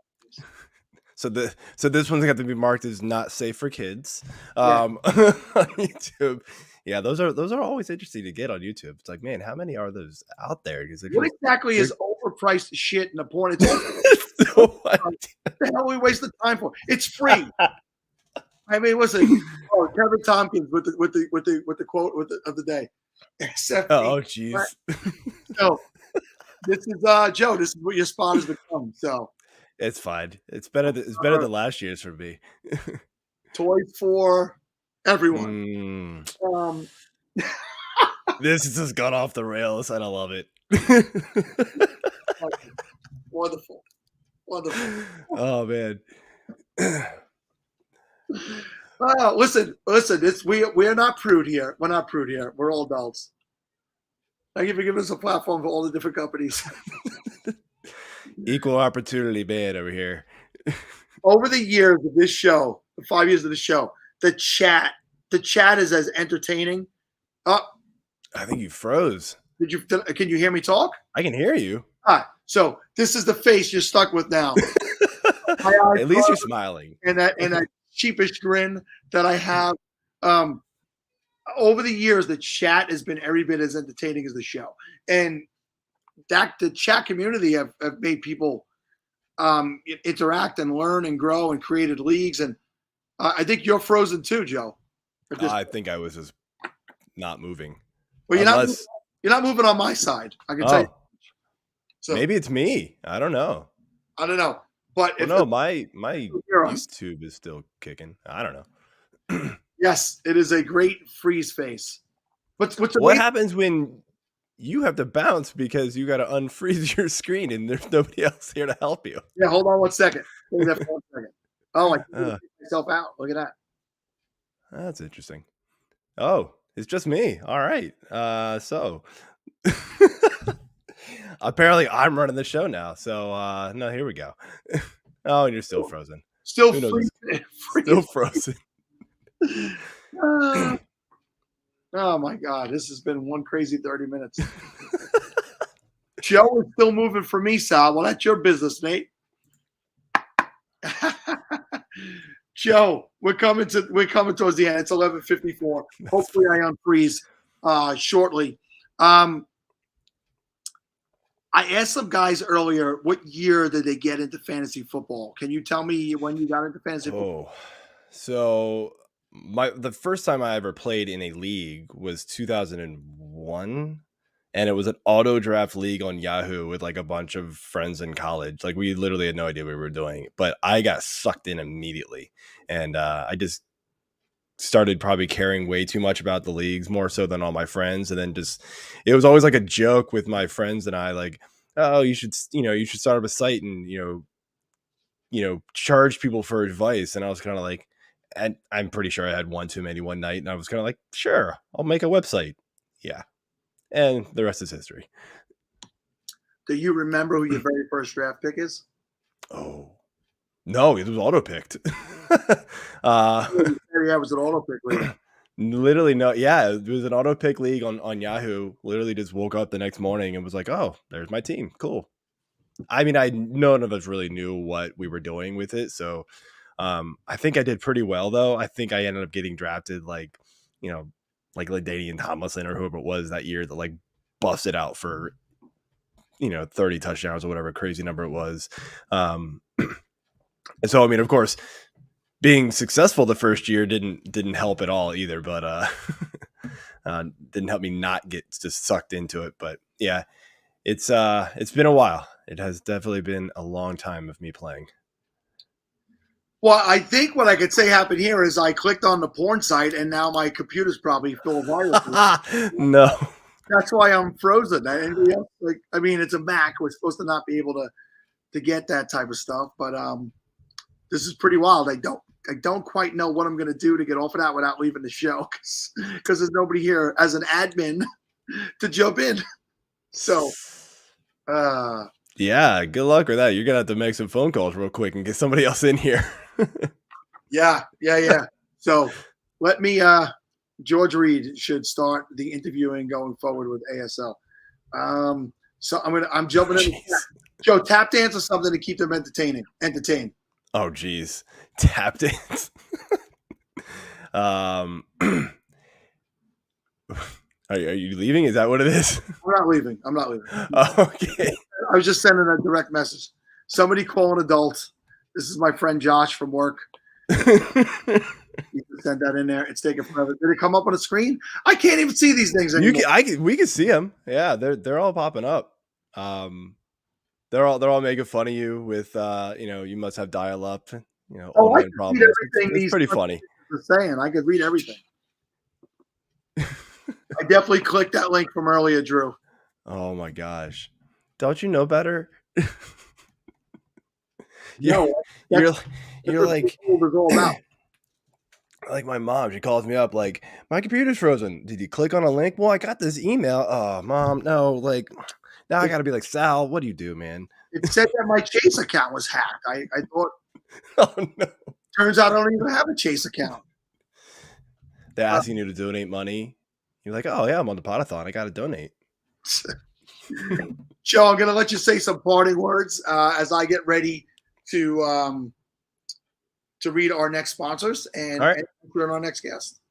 Yeah, no, thank you for having me. Again, as I said earlier, this is such a great event. I'm glad it actually got going this year again, despite you being frozen for the last 12 minutes. But no, this is great. I'm glad to be here. It's an honor. Everybody, make sure you go donate. The link's there at the bottom there. And also, just I'm doing a show similar to this to Monday night. We raise money for multiple sclerosis.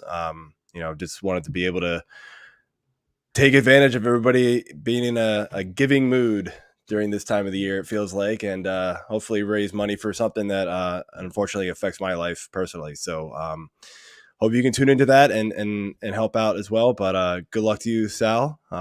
Hopefully you figure out your technology problems. Thank you, Joe. Be well, my friend. Always great to have you with us. All right, man. Have a good one. Okay. Unmute yourself. We're having all sorts of technology problems here. What's up, buddy?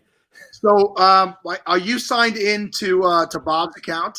I am not, but I'm about to join as the admin. So if you want to, let me sign into the admin role, and then you can bounce out. Yep. Mike, I see you in the background. Be patient, sir. I'm freezing up, but we'll get you in here very shortly.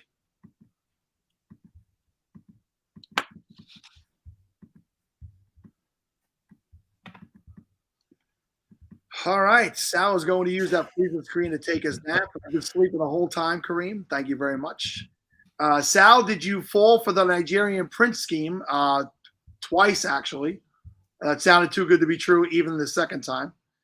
And now it's just me. Look at this. Look at this horrendous, up close goof. At least my smile has no gaps in the front, which is nice.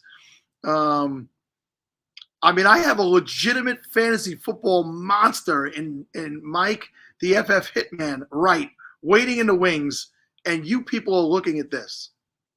This is amazing to me.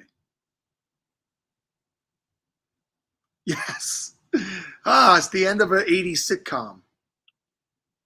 Yes. There he is. All right, we are back. We want to bring Mike in because I think we've made him wait long enough while you were frozen there, buddy. I'm still frozen. Can you see me moving? No, I can't see you moving. All right. Mike's in. Oh boy, you know why I can't leave the studio? Wait, are you in Bob's account now, Mike? Yeah, I should be good. You should be okay. Let me kick you I don't out. want the broadcast to end when I leave. All right, I'm leaving. I'm going to come back. I'll be back. All right, let's hope for the best here. I don't know what Sal's going to do, Mike, but we're going to make this work. Sounds good, man. I don't know if he left yet. I can't tell anymore. Can you still hear? Yeah, no, now you're gone. Thank God. All right, it's 12:01, and we have the hitman himself, Mike Wright, host of Fantasy Footballs. How you doing, my friend? Well, I'm good, man. That was very entertaining. Yeah. For me.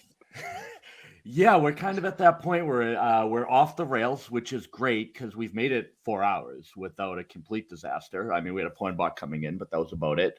But now you're here, and everyone's excited. So how we doing? I'm happy to get you on the show. I know last year we had some scheduling conflicts, but you're back this year, so I'm stoked. Yes, yeah. I think I must have been in the midst of the preseason vacation as we try and get ready. What's up, Tyler? That's my dungeon master right there. He holds it down for the Dragoneers. Love it. You guys want to talk about D&D for now, or we can do that? We can. I know that's what's been about a year since you started getting into that, right? How's it been going? It is super fun. It's like something that I look forward to every single time that we get it on the schedule. Yeah, we've done a couple campaigns now. I'm trying to look. We are currently running, what is it? Call of the Netherdeep, which I believe is a brand new one. What's up, Kevin? Brand new one from the Critical Role people. But it's super fun, man. You just like, I'm not a poker player. Like I could play sort of, but that's like, it doesn't do it for me. So it really is like a very similar environment, except everyone's on the same team instead of everyone's versus each other. But it's just you get together with your buddies and then just have a really freaking good time telling stupid stories, making up stupid things, trying to get each other to laugh, and it's really, really fun. So I love it. I mean, that was that analogy is perfect for me. I actually am a poker player, a former poker player. Went pretty poor pretty quick. But I switched my game to craps for that exact reason. I like when there you go. That's the same thing. You know what I mean? Yeah, I'm craps and blackjack. Love it. Yeah, anything where the whole table can celebrate instead of you beating other people just makes the environment so much cooler. Right. All right, so let's get Sal angry here. So I do one thing on my podcast, Mike. I'm a big fan of sandwiches, and I always like to ask people what their favorite sandwich is. I'm going to put you on the spot here and have you tell me my favorite. Oh no! See, now you're just going to start a riot in the chat. I'm getting ready to hit remove from stream as we speak. I have two. Oh, he's back. Oh, we got a real good under camera angle though. I'm on my phone. Just like mine. I'm going to restart the computer while I'm on the phone. All right. Well, we got you. Welcome into the stream, Sal. How are you doing? Hey, Mike, right. Thanks for having me today. It's good to be here. I don't know what you guys were talking about, but I'm sure it was good stuff. Questions on the table. We're talking. Yeah, we're about to talk sandwiches. Oh, Oh yeah, we went completely off script. This is why you should never give me an admin account. I'm just saying. This is the proper script. I don't know what you're talking about. All right, so let Mike tell us about a sandwich before you talk about your technology problems, because this stuff that gets me excited, and you're going to kick me out soon. So I love a club sandwich. I don't know. There's something about like a club sandwich, especially in like a diner, is just like emotionally and physically sustaining for me. We got a Scott Fish question we'll get to.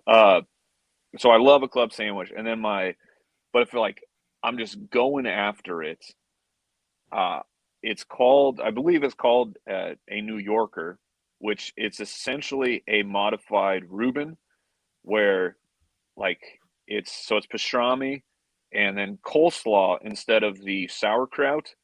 But also, you cannot put this thing on rye bread, because rye bread is just freaking disgusting and like sucks all life out of your mouth because it's so bad.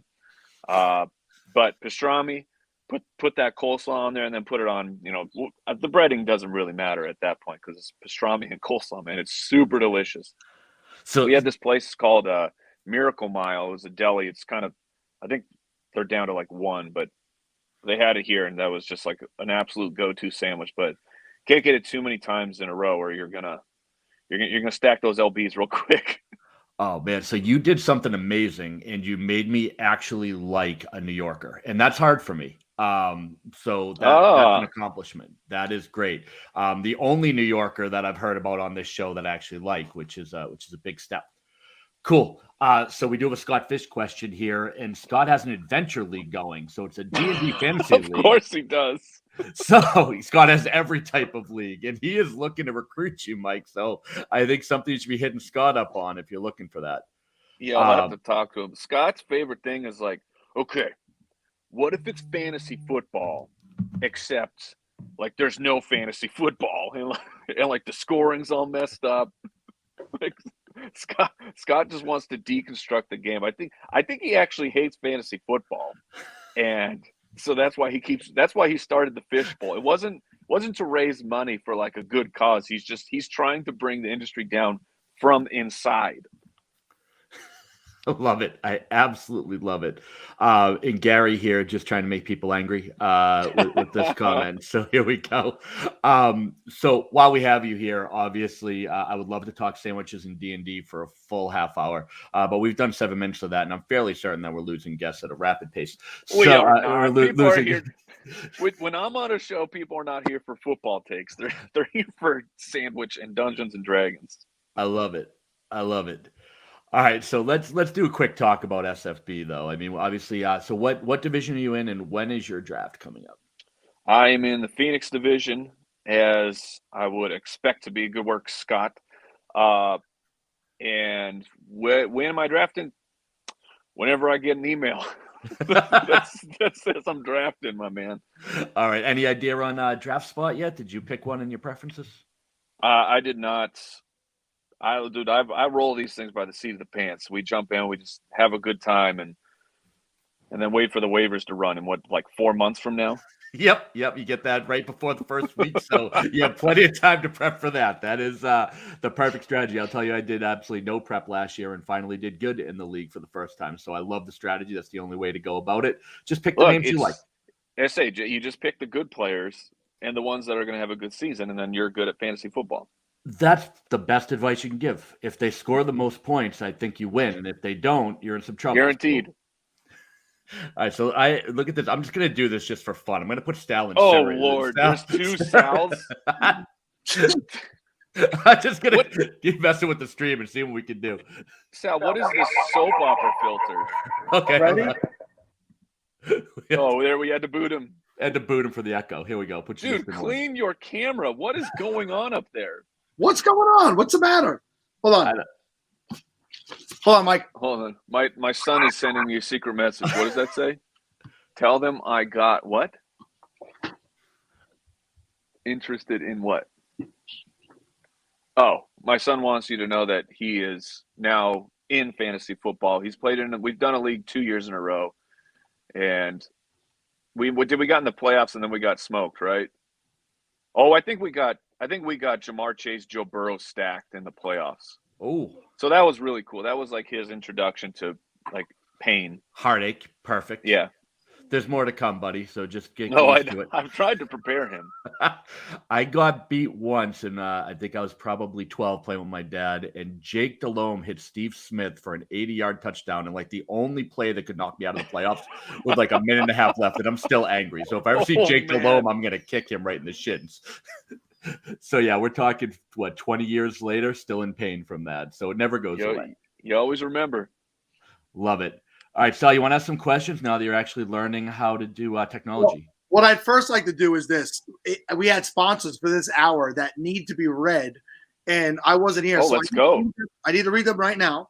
Go So for it. sponsoring this 30-minute segment with the one and only Mike Wright is Fantasy Scape Podcast, which entertains, educates, and is always learning to help their audience bring home those coveted championships.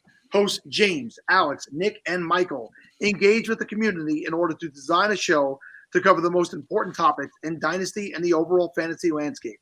Catch them on Twitter at FantasyScape_ and Spotify at the FantasyScape Podcast. Also, Pottathoners, be sure to wish FantasyScape host Nick a happy birthday as he celebrates. Happy birthday. Happy birthday. Happy birthday from the Hitman. And They're also invading my spot. I mean, you need to go back and like triple charge these people. we're paying. They're paying up for toys. Don't worry about that, Mike. This is prime. This is like when you put the show after Friends on Thursday night because you're just trying to bump up the ratings. This is Veronica's Closet right here. That goes way That's a back. deep cut. Way Deep back cut, on that man. one. The guest is sponsored by Upper Hand Fantasy, created by Faraz Siddiqui. Upper Hand Fantasy delivers high-quality content in digestible Instagram stories and posts. Don't assume you can't find good fantasy football content on Instagram. Upper Hand Fantasy has built an amazing community over the last 4 years, and so many depend on Faraz for his opinions and analysis as the NFL landscape shifts every day throughout the offseason and during the season. Come find out for yourself and visit Upper Hand Fantasy on Instagram at Upper Hand Fantasy and send Faraz a DM to say hi. Okay, birthday shout-outs, old TV show references, back to the hit. And I can confirm, Upper Hand, like I found his feed, in like it just like how they recommend stuff in the algo. And It was like, this post was so interesting that, I mean, in the landscape of a bajillion different things going on in fantasy football, I actually stopped and looked, checked it out. It's like, okay, this is legit. So I shot them a follow like a week ago. So the timing of that is pretty funny. So I can endorse that they got good stuff going on IG over there. That's awesome. This is the fantasy community. This is how it comes together, everybody. During the Pottathon, during the good things we're doing here. Mike, I do apologize for the snafu at the beginning. I expect nothing more from you, Sal. Thank you, sir. And to be honest with you, I'm in my friend's office. It's crappy lighting. The lighting here is, look, ready? Is it foggy? These are the pictures. Sal, that's not lighting, buddy. Your camera's filthy. That lighting doesn't make a fog. Get yourself a microfiber cloth and give that thing a good old wipe, and you're gonna look way better, man. I promise. Like any eyeglass spray or something could work. There's a lot of things we could be doing here. Just Did he don't freeze use on your a greasy skylight? fingers.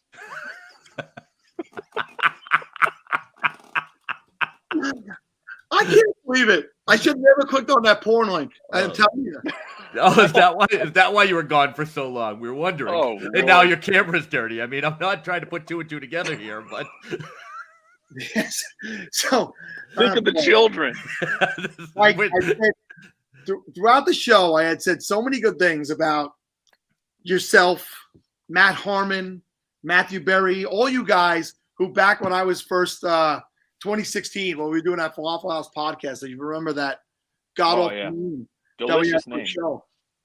But you really have always been a good friend of the show, and I want to thank you for everything you've done. Last year, you were on a family vacation and you couldn't join us. I was so bummed because you are always you're one of the guys that help legitimize us and make us feel like we're doing something here, and you're a big part of this community. So we like to have names like that on. I know we interacted a little bit during COVID in 2020 during the show, and I sent you out a little package of some stuff. I hope that helped out at that time. And I missed the live shows, man. Both live shows you did in New York City.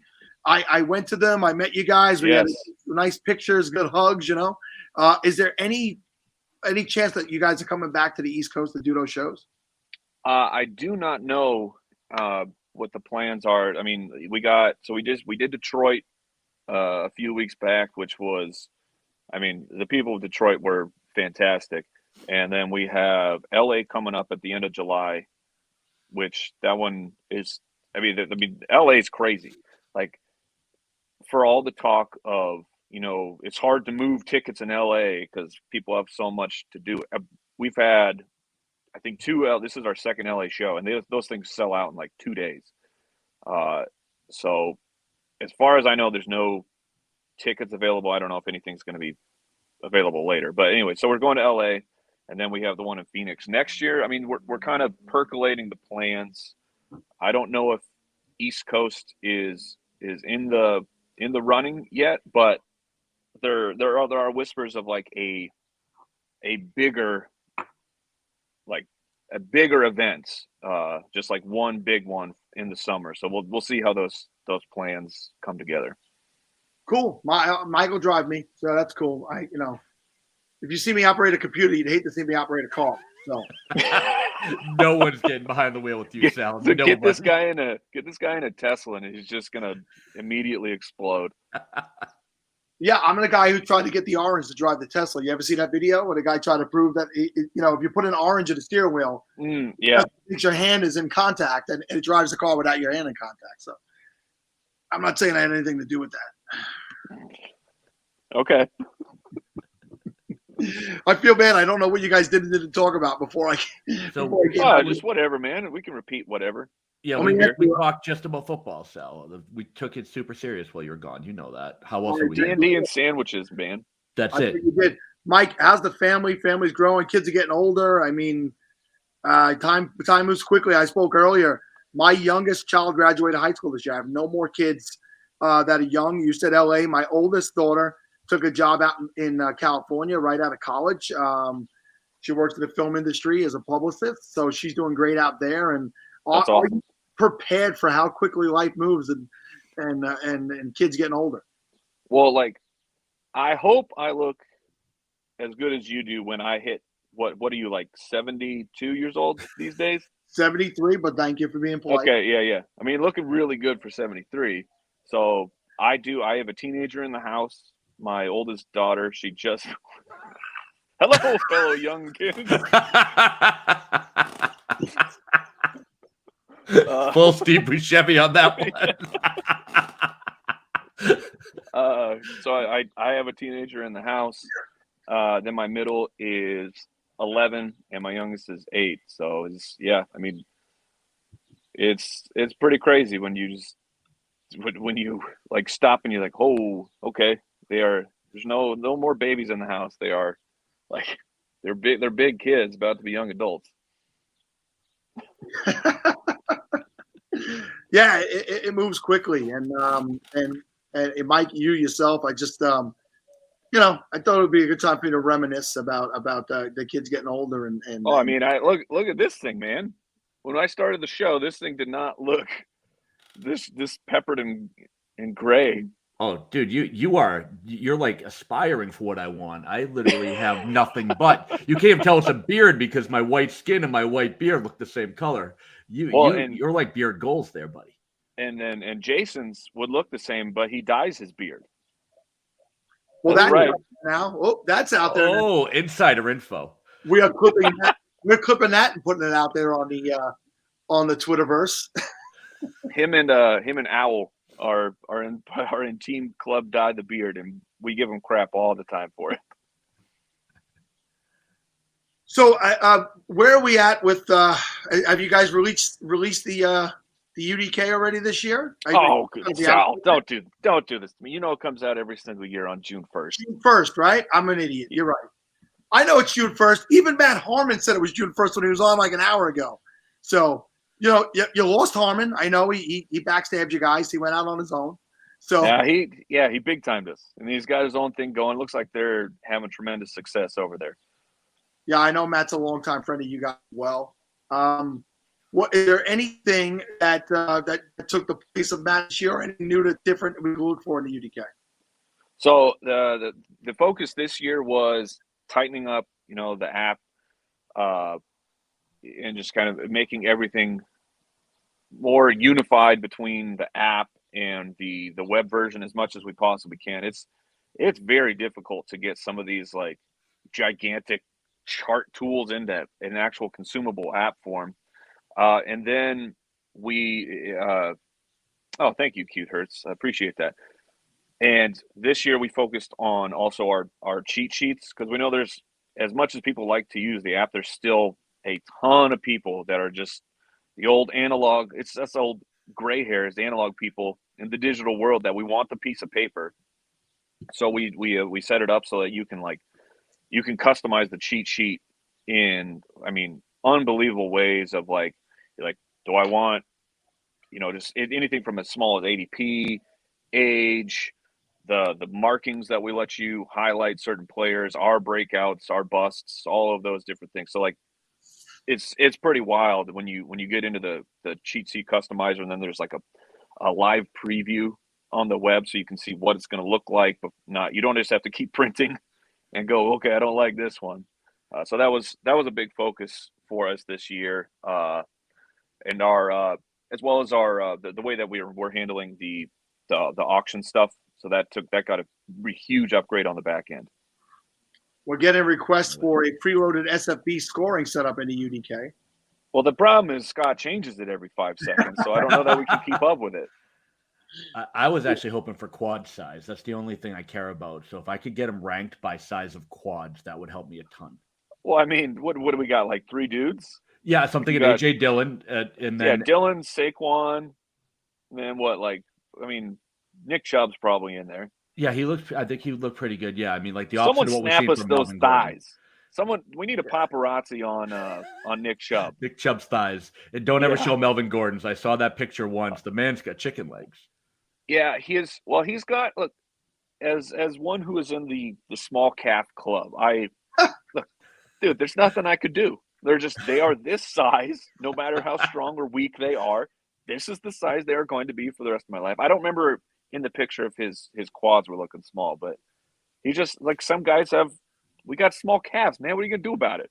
All right, so I'm going to help you out here. I'm going to go totally off the rails, Sal. So remember the Real Life series from MTV when we were growing up? They were like showing random people doing random stuff before reality show was a thing. There was one where a kid got calf implants. He was part of the small calf club and couldn't get over it. It was causing mental health issues. I remember it. I remember that show. It's a good episode to check out. His calves look amazing now. They probably caused all sorts of medical issues down the road because it was the 90s and who knows what they were made out of. But apparently there's options for you out there. Just giving you something to check out. Yeah, well, I need it all. Do they have like a leg combo package? If I can get a 2 for 1. Yeah, I need a 3-for, man. I'm gonna need some hammies, some glutes, just whatever we got. I think they call that the KFC bucket, if I'm not mistaken, when you're going into the doctor's office. I'll take it. Everything from the Ruta to the tuna. Which part is the Ruta? Like somebody else just said, my camera screen freezes up again, so I can't say. Generally in the SFB, you guys have one team together, correct? That is correct. Does one person run it, or do you guys all contribute to what goes on there? No, we all contribute to it. So, like in the draft, we all kind of get the heads together. Where are we looking for this pick? Usually, at least 2 of us agree. So, and we go just majority rules, and then if like someone's getting overruled too many times, then you just hand somebody a pick. Like if you've ever listened to our mock draft shows, it's pretty similar, and we stay pretty level headed about it. It doesn't get contentious, and then we do all that stuff, and then generally I do my best anyways. I had to make sure all the lineups are good, because Sunday morning is always chaos in the headquarters with rankings. I do the Sunday live stream before every single week. So I do my best, people. Do my best. So, what do you remember? And you guys are busy. You're doing a lot of stuff. Do you remember what your best finish ever was in the sky? No idea. No clue. Big time losers. Well, and I'm sure in an event like this, you guys are in 8,000 different places. You run your own monster, fantasy football league as well. When people beat you, I mean, I'm sure. And we have a guy out right now that it might be the ultimate shit talker when it comes to attacking people after beating them in Daddy's home. But how often do you just see those tweets coming at you when you lose in a game of chance? I mean, well, game of some chance, Sal, as the legal experts would. Game of skill. Take it easy. I definitely hear it. The worst was when I was in a league with one of my best friends from high school, and like that league just at the time of, this was, the show had been going for a couple years. So it was when you first get into the podcast space, like you say yes to everything, which I strongly encourage, but that ended up me being in like just way too many leagues and too many responsibilities. And this league got just like pushed down to the bottom. And I'd forget waivers. I'd screwed it up. So it was like, I would end up, in second to last place or last place in this thing. And it was the worst because you had all these other people like, I thought you do this professionally. I'm like, I do. And that's why I'm so bad in your league. Like, you don't understand. I've been there, and it's excruciating sometimes. And I'm not on the level of the fantasy footballers, but I made the mistake of joining way too many leagues. I shedded a bunch this year. As I mentioned earlier, Mike, I took an actual job in my private life that is just overwhelmingly time consuming, but well worth it. Like, I'm not complaining for the opportunity I was given, but yeah, it happens. Even so much that I don't get to listen to all the shows I used to get to listen to, and I make stupid comments like, "Did the UDK come out yet?" But listen, you were just setting me up for a pitch, so I appreciate it. Like this. Yeah. Speaking of pitch, you know what I did recently? I played in a celebrity softball game against the Real Housewives of New Jersey. How's about that? Anybody watch that? No. I get it. Some people love the reality television. It's not Very been fun. not my thing. Bunch of Italian people from New Jersey. You can imagine how that went. Anyway, Mike, listen, again, I said it before. We always appreciate you, the guys. I definitely hope to see you at an event sometime in the near future, and just keep coming back, man. We always appreciate it. No, man, you guys are doing fantastic stuff. So appreciate you having me on. Yep. Be well. Enjoy the rest of that. It looks sunny out there. Enjoy the rest of that day. Oh, it's hot. It's already really hot. Be well. Put on some lotion. All right. See you guys. Awesome. Thanks, Mike. Mike, you staying with me? I think you have a ton of guests coming up, buddy. We have I booked like the whole crew. I gave Thomas free reign to invite who he wanted from the full tilt, and I think he brought all of Canada. So, how are you feeling about your technology? Did you get the hamster wheel running again? No, I feel like I'm just kidding. I think I'm fine. All right. Well, what I'm going to do is I'm going to hang out backstage. I'm going to let you bring on this great crew coming up. If you freeze again, buddy, I'm jumping back in, and I will take the show so far off the rails, like even worse than last time. So just try to keep things rolling properly, because I have no value as a host. Zero. Like, I just talk about nonsense. So if you give me the keys, I'm going to drive this car right into a wall. It's going to be like Ferris Bueller's Day Off when they crashed the dad's car. That's what I'm going to do. He'll just keep calling. Yeah, cool. Thank you, buddy. Cool. All right, man. I'll catch you soon. Be well. Yeah, so again, look at this extreme close-up of my face. And I could see it does look foggy. It's crappy lighting. I'm going to blame my buddy, who, by the way, is a lighting guy, for this. But I'm going to do these live reads, and then I'm going to bring in this cast of characters that are in the waiting room, these trophy smack guys that are in the waiting room back here. So this guest is presented by the Long Game Dynasty podcast, a roundtable discussion offering diverse and actionable perspectives for Dynasty managers of all skill levels. The hosts of The Long Game are longtime friends and serious fantasy football players. This creates unique show chemistry that blends film-oriented and analytics-based approaches with humor and actionable advice. Follow at TLG_Dynasty for an engaging, fun, and informative Dynasty podcast focused on understanding player value, big picture strategy, and most importantly, winning Dynasty championships. Listen to the Long Game Dynasty podcast across all streaming platforms today. This guest is also sponsored by the War Squared Fantasy Football Podcast, a year-round full-service fantasy football podcast with weekly episodes to provide fans with info on their teams and players. Host Tommy, who's always wrong. He's always wrong. At Freight Brain, Doc, who truly is rarely right, and Doc Tim, 2 M's, 13, and producer and degenerate gambler Seth at STS Superman 85. Guarantee a quality experience and actionable advice every episode to stay a step ahead of your league mates. Whether you are a newbie or a longtime vet of Fantasy Wars, War Squared is the place for you. Plus, there will be beer, which makes me happy. Tune into War Squared today. All right. Let me get my face off of here and bring in first Thomas Tipple. Yo.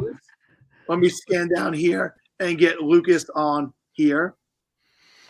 And of course, this is a gentleman who I've actually appeared on a podcast or two with. All right. You were on. Were you on Off the Ropes? Were you on an episode Off the Ropes with me, or was I just? I got off the ropes. I got off the ropes once or twice. Not quite the same way Tom gets off the ropes, but I was off the ropes on a YouTube stream. So if we thought that we were off the rails before, we're talking about shooting ropes, and the kids at home not know what that is. But in the last hour, we've had a porn site invade the show. We've had Mike invade the show, and now we're shooting ropes. And look, check it in because you guys Trophy Smack of the Trophy Smack. We see we got Trophy Smack up in the top corner of the thing here. We got a ring on Thomas's shelf. Listen. Loaded. Trophy Smack has been a title sponsor of this Pottathon the last 2 years. I've gotten to know Matt. Matt donated a boat ton of money last year, and Matt's clutch. I think that it helped spawn what Matt wanted to do and brought in Chase. I know he gave me a phone call. I remember getting that call from Matt last summer saying, "Hey, what do you think of Chase Vernon?" I said, "Don't do it," but he did it anyway. But he didn't value my opinion. But what it's done is helped to grow what we have going here, which is and some other great things that are going on over that way. So tell us about your venture, what you guys are working on, and what it's like to be involved with Trophy Smack.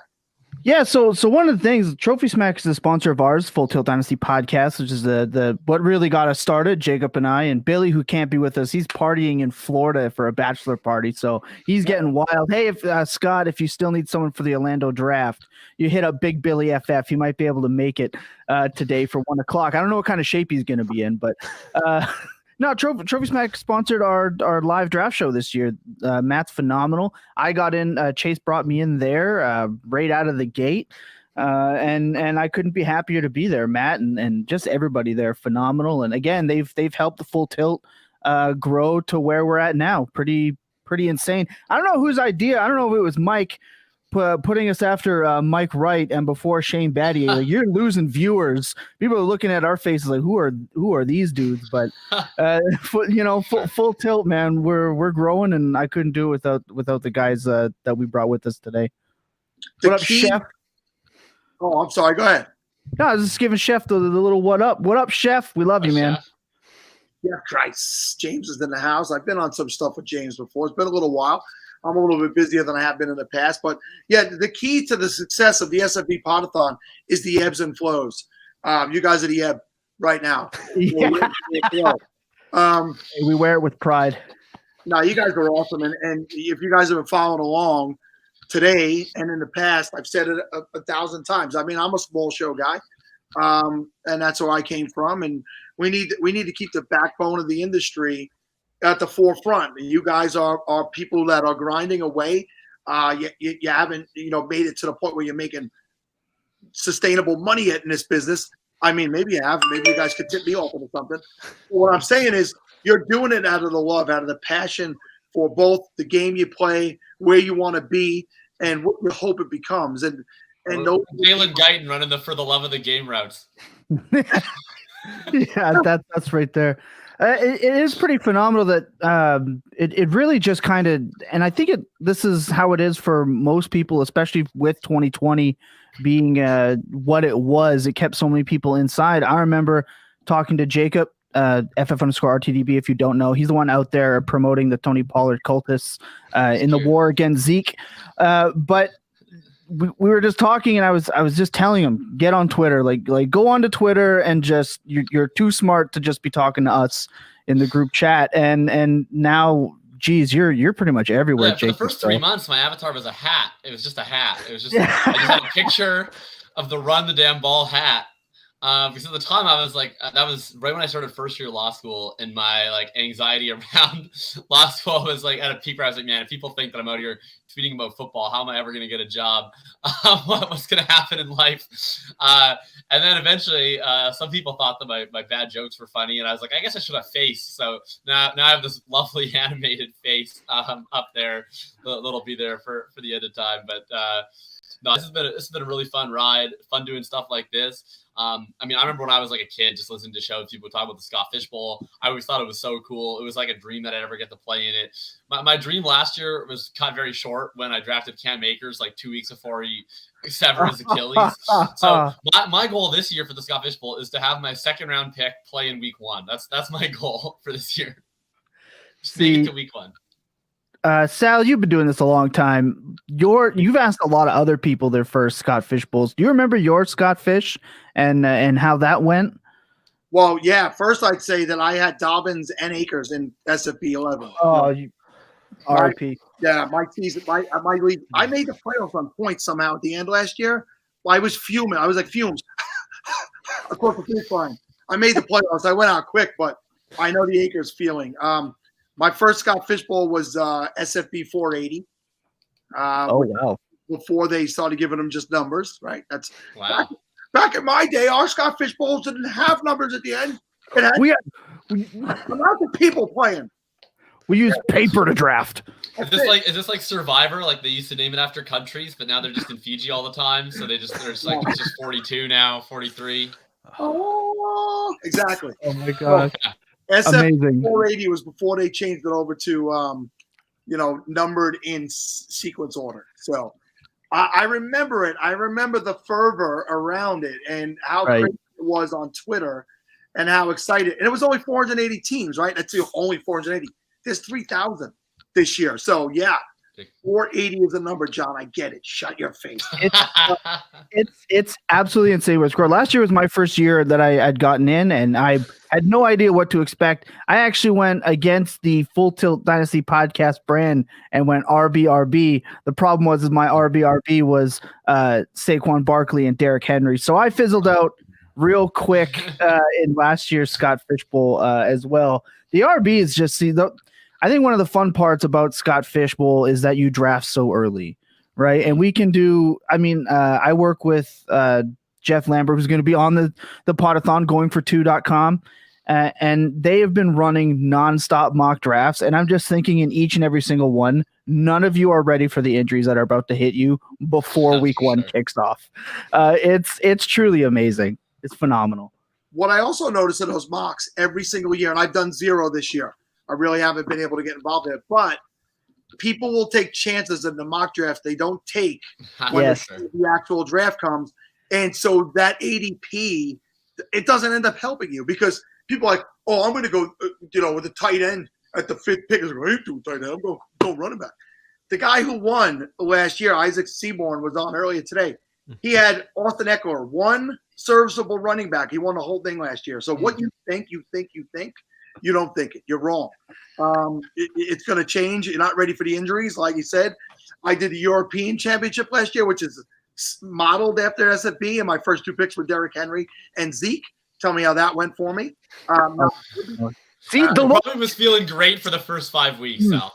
I was rolling along with Derrick Henry. Yeah. Right around early October, you were probably looking at your team like, this is pretty darn good. This is going well.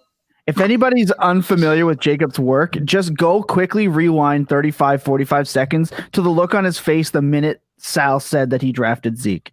Like the emotion changes on Jacob's face. Well, should I get into it? So I did the show with Chase, the aforementioned Chase, on Thursday.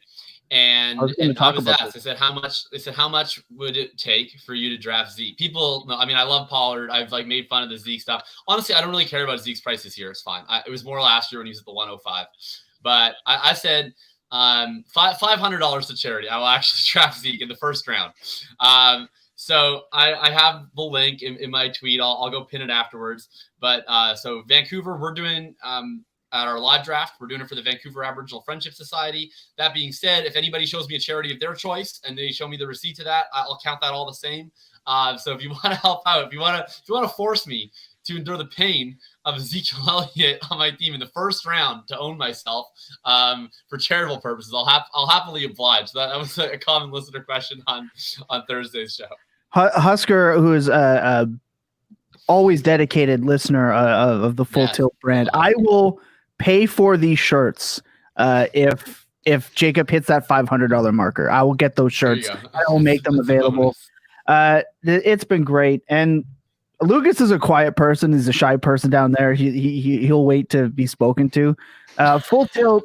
The beauty of things like the Scott Fishbowl Pottathon, you get introduced to a lot of other people's content. I can tell you that any of the content people have seen come from our YouTube channel, our Twitter channel, has all come from Lucas. And it's a lot like Scott Fishbowl. Scott, you're a phenomenal human being, but you also have a phenomenal team. And I think that a lot of stuff couldn't be possible without yourself, Sal. You've done a phenomenal job all day. You know, computer problems notwithstanding, you still plugged it through. Mike, the scheduling, you've got Spaceman working the donations, just absolutely phenomenal with the team. And Lucas is that guy for us too. It's so clutch. And I've already met people that I never thought that I would be meeting. Just in the draft pick channels, right? And then Discord's blowing up for all these. So I'm in 106 Discords. I'm in 106 group chats. I'm on the Ontario, California Scott Fishbowl. Totally thought that was Ontario, Canada. So I apologize for everyone that lives in California that has to deal with a Canadian. Now there's like a couple of us. So shout out to all the Canadians that are about to invade the Ontario, California Scott Fish. Don't remove me because I'd like so many jokes ready to come. So yeah, we learned that there's also a city called Vancouver, Washington. Which ironically is very close to Vancouver, Canada. It's probably like 2 hours south. No, it's great. The entire experience for Scott Fishbowl is insane. And when I tell you that I wasn't ready last year for the scoring, I wasn't ready. I was like, this is going to be, I can wait to draft quarterbacks because that's like a staple of what I do, even in super flex formats. I will wait till the 8th round if I have to. Did that last year, didn't go well. So if you think, or anyone, if this is your first year playing the Scott Fishbowl, please pay attention to the scoring. You're going to need it. It's going to creep up on you. Is there any way to actually be ready for the scoring, though? JYB, man, their projections. Shout out Wyatt. Shout out Wyatt on the JYB team, man. Playing in it before and dealing with it. And if you want to get the spreadsheet out, you can do it. But I remember last year, like I took some time to go and do like a value over replacement analysis for each of the positions. And I like charted it out and I like made some cool graphs. It still took like doing it and actually like seeing it and feeling it to actually get like a more of a feel for like, okay, here's how the thing interacts. But I think what's cool about SFB format is not just the scoring settings. I think so many people spend so much time talking about the scoring settings, which are very interesting. But I think a big thing is just how many flex spots there are that really separates it from a lot of regular redraft leagues. I know folks who play in like the super flex dynasty leagues that we mostly talk about on our show, to seeing, being able to start up to 5-6 wide receivers or 5-6 running backs. a lot of people that are playing redraft leagues, you're usually seeing 2 running back, 2 wide receiver, 1 flex, maybe 3 wide receiver, 1 flex. Yes. And so I think a lot of people talk about these positions that are devalued, but the one thing that it gives you is flexibility with all these flex spots to be able to do kind of any start you want, really. I think you can do successful starts with a lot of running backs early, a lot of wide receivers early, whatever. But because you're building in all that flex spots, it builds in a lot of optionality where, you don't have to. In a redraft league, it's hard to pull off a really successful 0 RB start if you can only start 3 wide receivers, because you end up drafting these dead zone running backs anyways. So I think that's the one big thing, is it gives you a lot of optionality, and have fun with it. Like you said, there's 3,000 people. You're probably not going to win the Scott Fishbowl. So in my opinion, break ties for the players you want to root for. Honestly, that's what I'll be doing. I'll be drafting to my ranks. And then when it's tied between 2, I'm going to take the dude that I think is fun, that I like cheering for on Sunday, because I'm probably not winning. Jacob's entire Scott Fishbowl team is going to be the New York Giants offense. And then every once in a while, there'll be an Indianapolis Colt in there, because you are a 100% New York Giants. The week 17 correlation. I got the Giants and the Colts.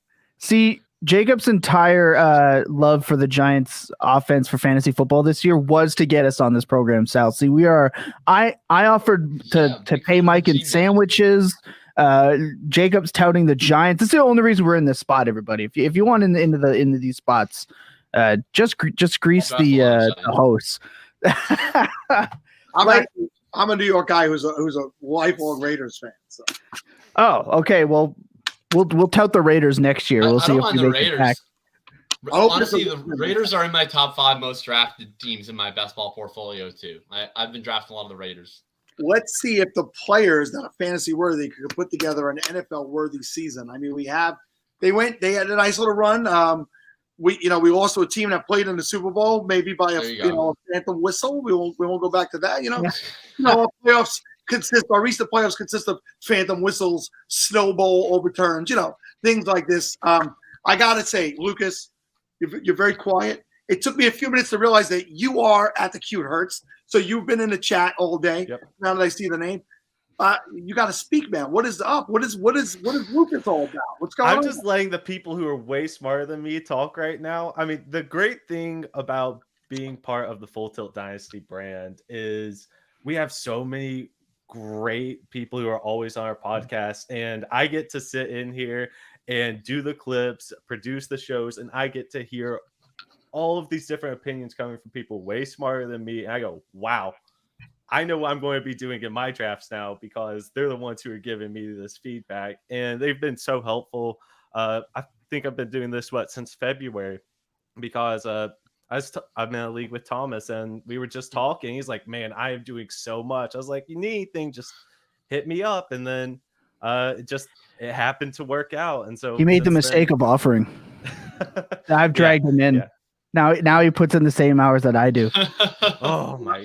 I'm telling you, you got to find your angles, right? My angle was, when I first started doing this, I was like, oh, I could get analytical. So I tried to do that for a little bit, and I was like, oh, there's definitely smarter people than me. I'm like, well, everybody has always told me I'm funny, so I try to be funny. I'm like, that's a lot of work being funny. It's definitely so. I came up with a genius idea: create a show where your biggest attribute is staying awake for 24 straight hours.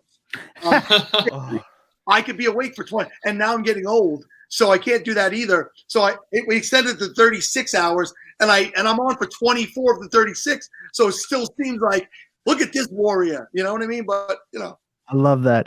And how many energy drinks have you consumed in the history of the SFBPodathon? Coffee.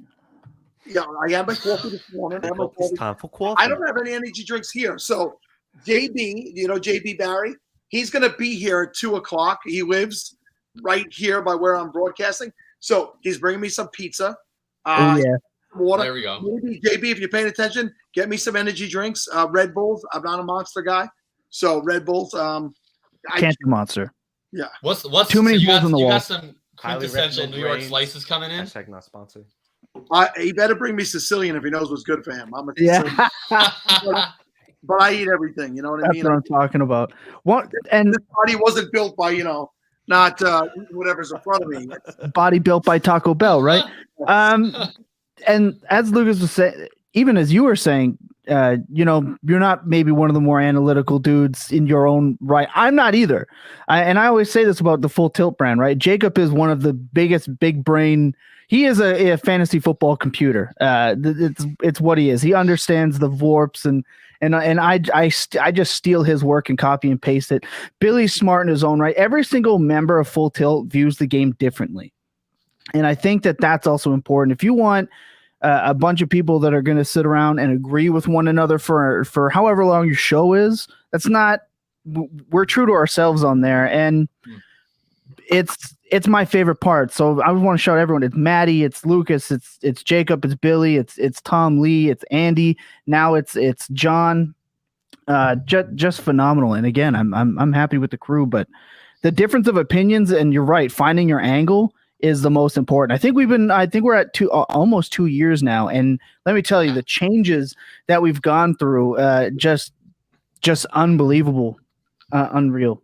Yeah, we had an argument for 15 minutes about Russell Gage on one of the last two shows that just came out of nowhere. We were right on schedule. And then Russell now Gage came Chris up. Godwin, that's the funniest thing, by the way. I see the news, right? I see the initial tweet first. I wake up, I'm on the West Coast. So I get the news after everybody does, which gives me a lot of anxiety, especially when we get into training camp, because I just expect now, like, I'm forever have like PTSD from the Cam Akers injury, where I was up writing an article until 4 a.m. Literally, I was just like, for whatever reason, like I do some of my best writing at night, where it's like I try to get really creative with my articles, and sometimes it's just not happening. And then sometimes I'm on a roll. And when I'm on a roll, I just want to keep writing because I know that I'm not going to get back into that zone.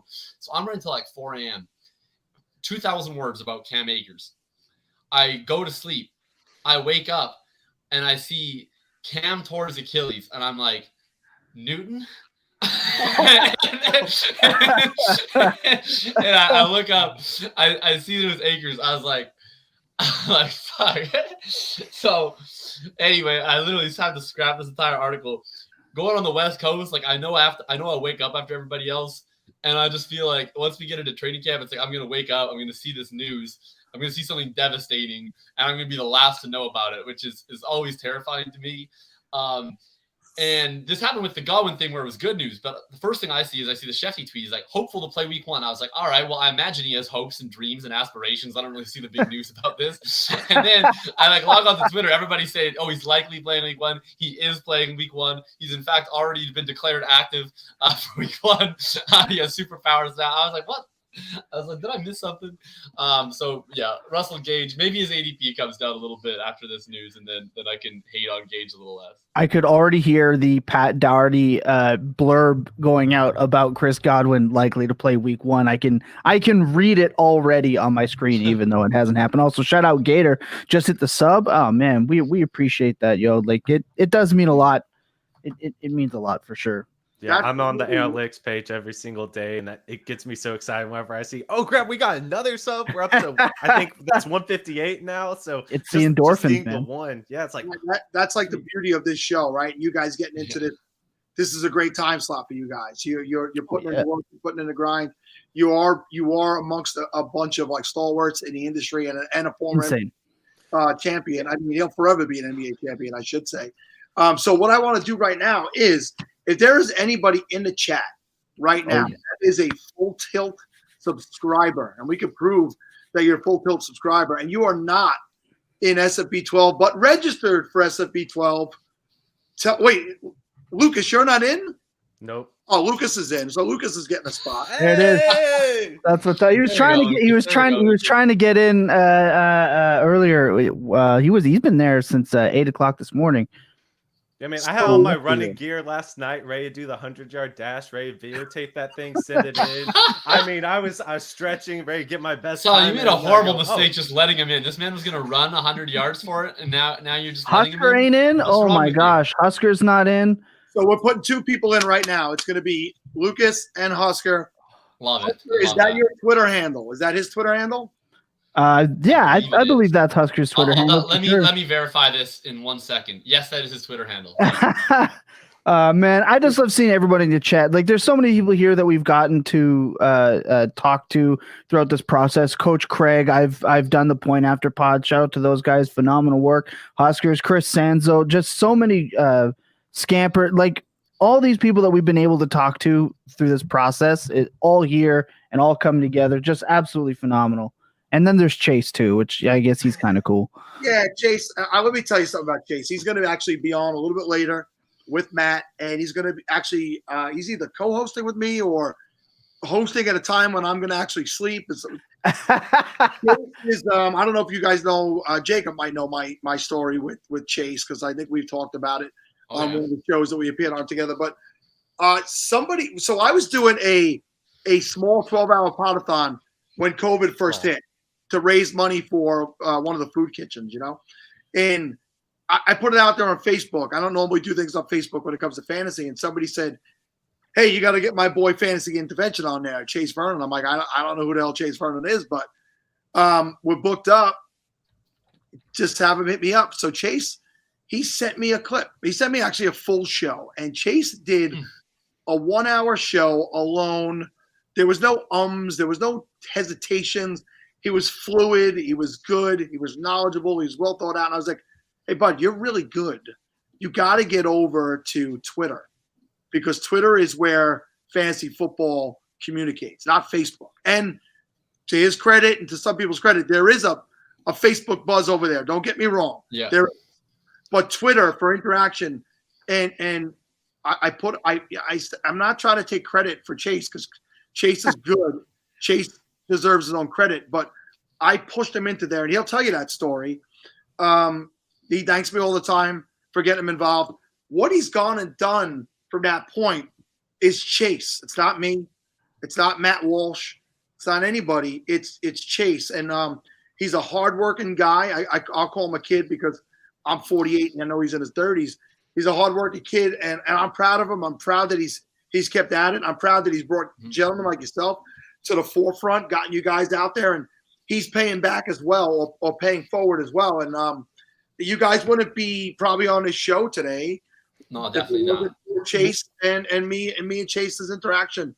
Well, I'll say that it was Chase that actually decided he thought it'd be a good idea to take in Jacob and I and our loud mouths and argumentative personas and really help kick us off. Like he was a mainstay. So like you said, it's a giant circle of people getting together and how it all completely it is a huge world out there, but it is so small in terms of how people connect and interact. And if it weren't for, honestly, really break it down, if it wasn't for Chase, we wouldn't have had the opportunity to bring in guys like Austin Gale on the program or Pat Dougherty or some of these people that have massive influence in the game and just be able to so many times after the show, I sit there and I go, I can't believe that we just did that. And I'm going to tell you, that'll be the first thing I post in our company or group chat is that I can't believe that we were just able to do the Scott Fishbowl Pottathon,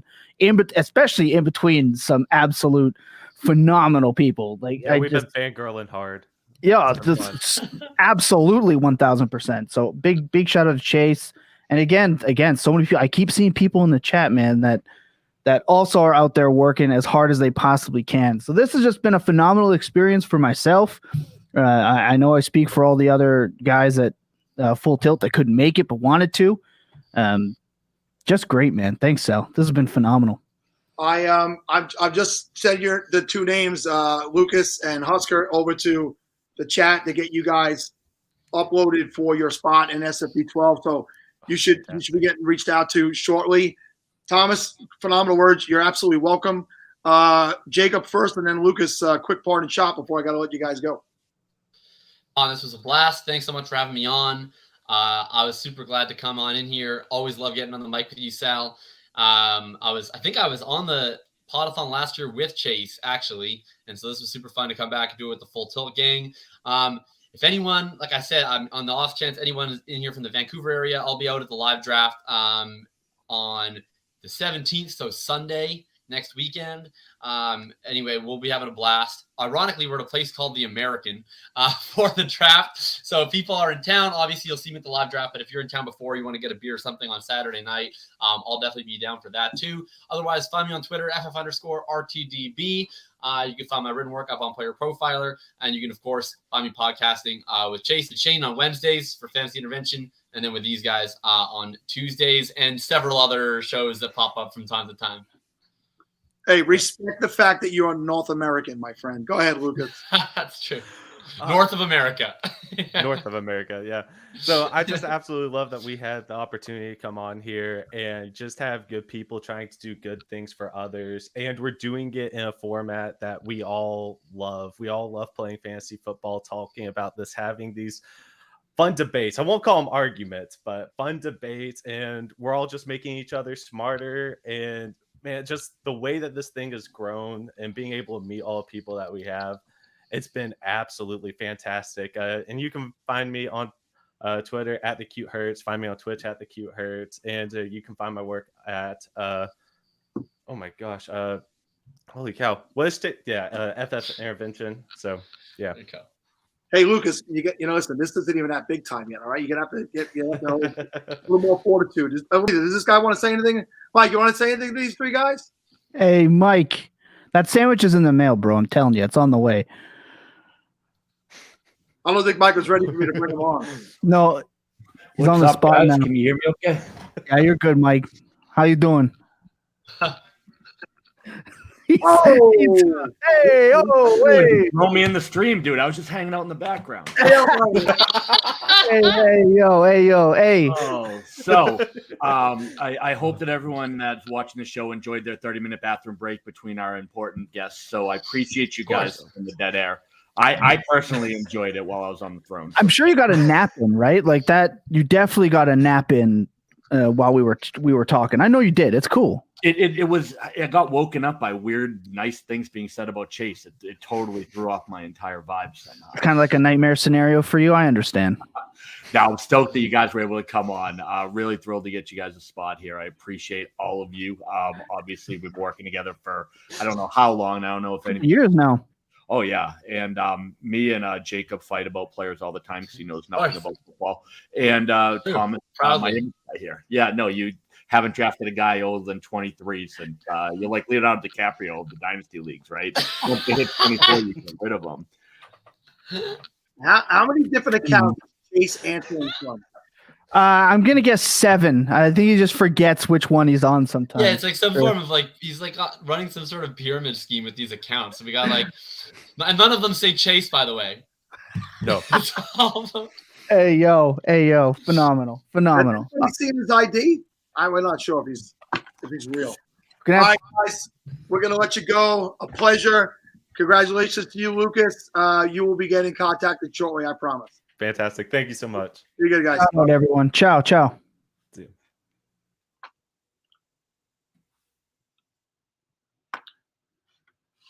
Mike, I don't know if you're staying or not. You're welcome to. I could take you out if you want. No, I'm gonna hang out. I don't know what we have next. I'm just trying to get my headphones fixed because that's what I was doing when you brought me in. I'm gonna read. I'll read the sponsors, and you work on your business. All right. Perfect. So this sounds great. Sponsor, this guest coming up is sponsored by Debbie to Dynasty Film Room, a YouTube channel breaking down Debbie and Dynasty's prospects to help you uncover league-winning fantasy players before your competition. Your one-stop shop for Declaration Day to Sunday Night Football and everything in between. The Debbie to Dynasty Film Room provides engaging and efficient film breakdowns built to fit your busy life. Host Matt Cooper at Debbie to Dynasty FR and Matt Jackson at Debbie Matt share their expertise on what traits translate to fantasy success while also giving you the tools to identify them yourself. Subscribe to Debbie to Dynasty Film Room and get involved in the conversation on YouTube today because everyone knows championships start in the film room. And also this segment is sponsored by the Fantasy Whisperers Mock Draft Marathon. 24 continuous hours of nonstop mock drafting with Whisper Nation and some of the best fantasy experts in the industry. We would love for you to be a part of it. Join us from Sunday, July 23rd to Sunday, July 24th, on the Fantasy Whisperers YouTube channel. Make sure you're subscribed and turn the bell notification so you do not miss a mock. Follow at TF Whisperers on Twitter and tune into Fantasy Whisperers Mock Draft Marathon. If you want to draft along with the best in the industry from July 23rd to July 24th, and I do believe that I made a 1 hour appearance on there last year. I mean, so many great and wonderful things coming up. I think it was a Sunday morning, like 8 a.m. I was on that mockathon last year. So we're waiting on our guest, Mike, but that gives us time to shoot the breeze a little bit. Yeah, buddy. I was actually able to take a shower because when you jumped me in the last time, I didn't have my contacts in or haven't showered yet, so I can actually see you, which is not a great thing, to be honest. You look worse than I thought. You were better blurry, but the camera helps. The blurry camera does help make you prettier. Oh, look at that. Young Sal. I love it. Young guy Sal. Yeah, it's been great so far, though. How are you doing? How are you holding up? Good. We're 5 hours in. I was thinking we were just reading about that Devi, the Devi company that just sponsored this last hour, and it's 5 hours. I haven't mentioned Jeremy Ruckert once. Jeremy Ruckert, the new tight end of the New York Jets, who we all know. I've been telling you for 4 years to get on your Devi team because I know Jeremy since he's 6 years old. Just a great kid, great family. He ended up being drafted by his hometown team, the team that his family has loved forever. His father is a huge Jets fan. We have Jeremy here in New York. It's going to be great to go watch him play. Hopefully he spends many years with the Jets and we can watch him grow and see his career. Yeah, I mean, because of you, I picked him up in a bunch of leagues. As you know, I was, grabbing him for next to nothing because I think you were the only person talking about him being a draftable asset. So when he went to the Jets, I was like, sweet, not only do I have an asset here, but I have someone that really doesn't have a ton of competition above him at the position to take away targets. They sound a couple Jags, right? But if he's half the player you've been talking about, Sal, he's got a great opportunity to step right into that Jets rotation. So Derek Brown, and Derek will be on with us, I think, tomorrow, either later today or tomorrow. Derek is scheduled to be on with us. He's a fan as well, and Derek is a smarter fantasy brain than myself. So I love Jeremy because I've watched him play in person, like I said, since he's a little kid. He grew up playing every sport with my son. Him and my son played soccer, baseball, flag football, regular football, church league basketball. They played everything together. Jeremy's been dominant in everything his whole life, so I've seen it. I witnessed it firsthand, but Derek has jumped in and done actual research on the guy. So I'm telling you, he's got the chances to really be a legitimate steal in the NFL. Oh, I agree 100%. I'm stoked. Hearing Debro, who is coming up, I believe, tomorrow at 4 p.m., if I'm not mistaken, with Chase, who we were just talking about 5 minutes ago. So that'll be a great segment. Just absolutely thrilled to have got them when I got them. Now, there is one other thing I wanted to talk about, Sal, while we're here and we're filling air. You did mention earlier that I booked all the guests for the Pottathon. Now, while we're filling the dead air, I just want to make sure we clarify that just a little bit. Because you booked one guest. I did. He's not here right now. You booked one guest. And the reason why I'm here right now filling the dead air is because the one slot that I left for you is currently vacant. So I wanted to jump in and save the day so I could say that I actually did take care of every single spot on the Pottathon this year by jumping in and pretending to be Shane Battier. I mean, I can change my name if you want. I don't think people are going to really buy it. I don't quite look the same. I'm a little shorter. But other than that, kind of spitting image. But yeah, so here we are. I don't know if you've seen Shane, but he's a handsome individual. He is. He is. Are you saying I'm not? Because I own a mirror. I have a camera in front of me. I can see this face. Oh, okay. Well, I think people tune in for my fantasy advice. I'm terrible at that. I'm just pretty. I can't. All I can say to you is I spoke to Shane today. So he asked me to send him the link to his email. I did. I just hope that he got it. It would not appear that way, but that's okay. You'd be amazed at how many guests are in my DM that have no idea what time their spot is, despite it being in the actual DM. So that certainly is fun. I see John Love in the chat. He'll be on tomorrow morning as well. Looking forward to that. But yeah.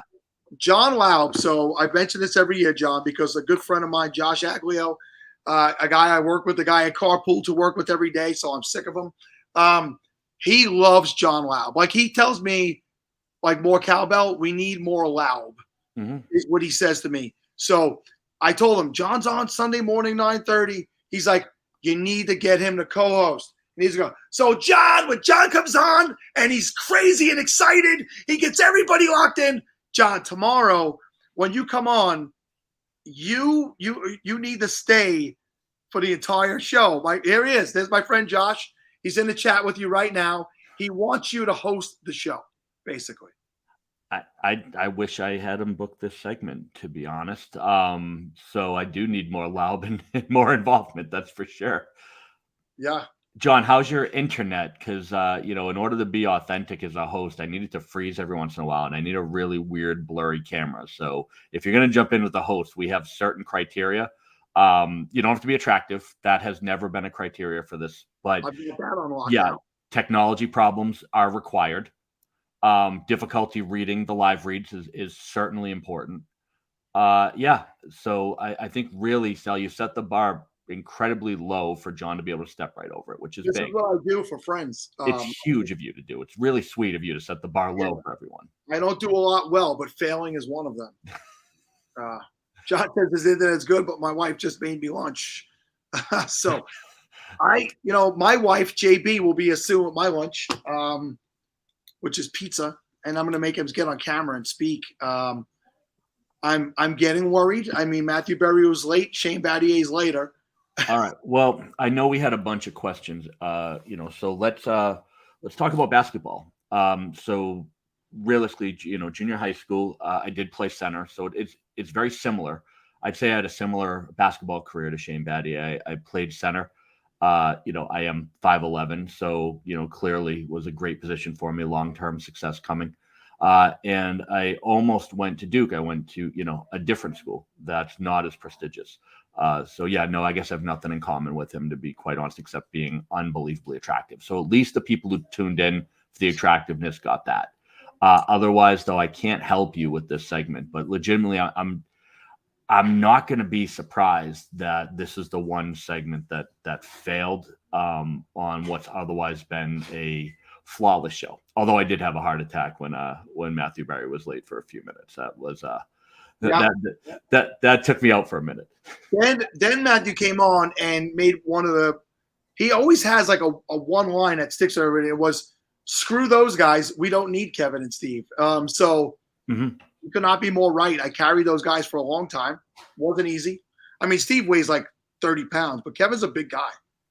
Yeah, and honestly, at your age, back problems are pretty much inherent. So I'm happy you were able to pull it off and still be okay. You've heard the quotes. You want to test these old shoulders. It's Bob Gilchrist's favorite quote, Oscar the Grouch. So I'm going to have to put these back out here because some of you people might be discovering me for the first time. So in our group chats on what the hell app do we use? I don't know. It's the orange app.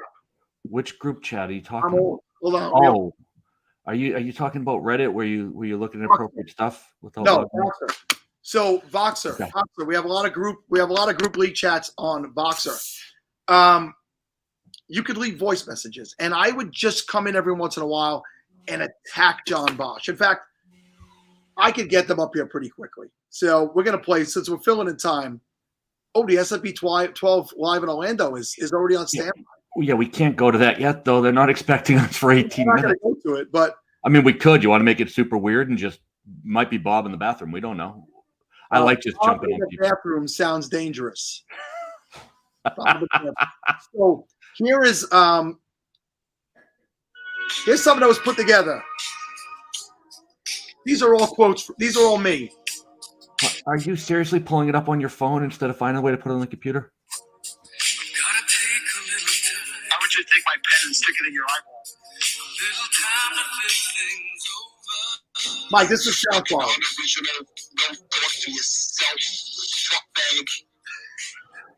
There are 78 people watching this trash right now, Sal, and you are holding your phone up to the microphone and playing random insider jokes. This is the type of stuff people come to know. Is better than anything else out there. Here we go. The fishbowl is always cleaner when looking from the inside. We're literally going to play that song in 17 minutes when Orlando comes. I'm not playing it. Just look around. Why? Who's turning that? Is Bob in here just turning on music now? I did not put that on. Bob, if you can hear me, Sal's the one who screws up technology, not you. I need you to be a little bit better. This is my moment to shine. Literally, people signed in to see an NBA champion and got this stupid face. I never get audiences like this. I'm pretty sure this is by 76 viewers, this is the most people that's ever seen me on camera, and we have 81 viewers right now. So yeah, we've gotten 5. Well, now we're down to 79. To be fair, we're streaming across multiple platforms. Yeah. So we have viewers in many places Okay. right now. So don't undersell us, you dirty rat. You absolutely must say higher numbers. I mean, Mike, by now you got a lot of followers on Twitter. You have to have learned something by now. You always over exaggerate. No, I did. Well, I mean, do that, or you can, just say wildly inappropriate things every once in a while and make trash talk videos. That's all I've learned. Chase, if anybody has not seen Chase's Father's Day shirt, Amazing. So yeah, it's Chase, are you available to come on right now?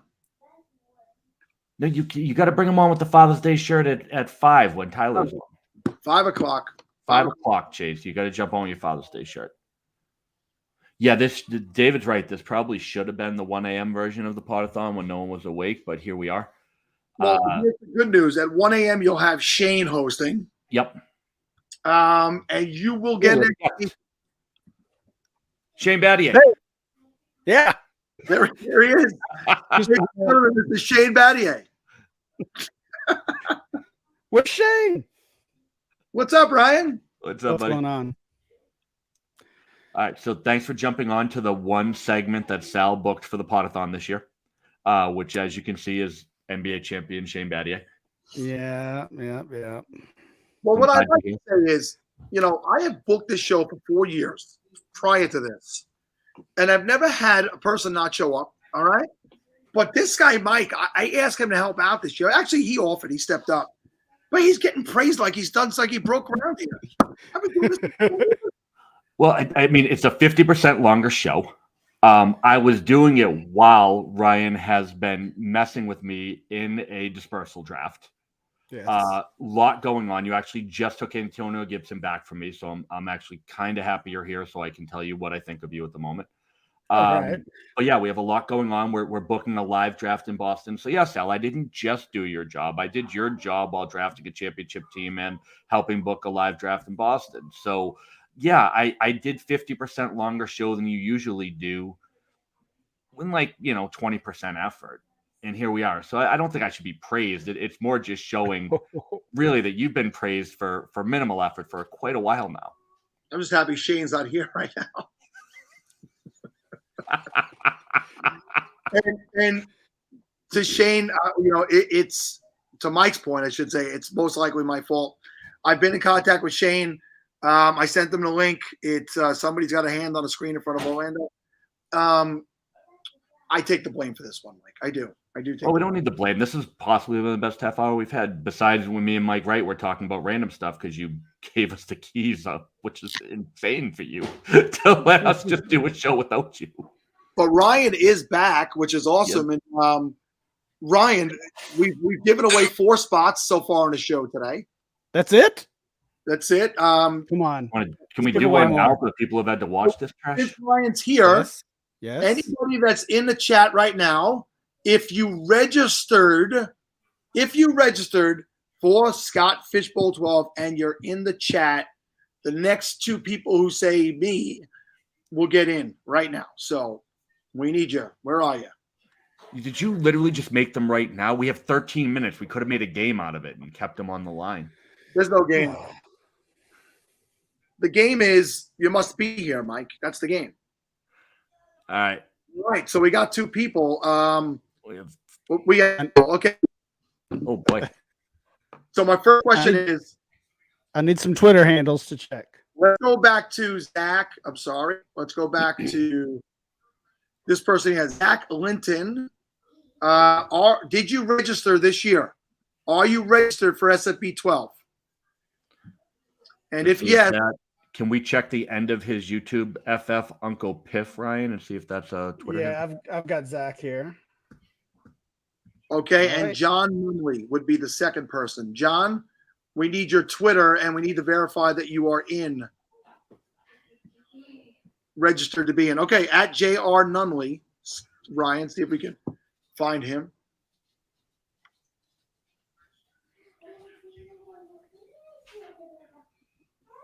I'm not finding him. Oh boy, John, you might be missing out on a big opportunity. And if you didn't register, there's no way for us to put you in. The registration is closed, so we'll give you. Yeah, I'm not finding John under that Twitter handle. Okay.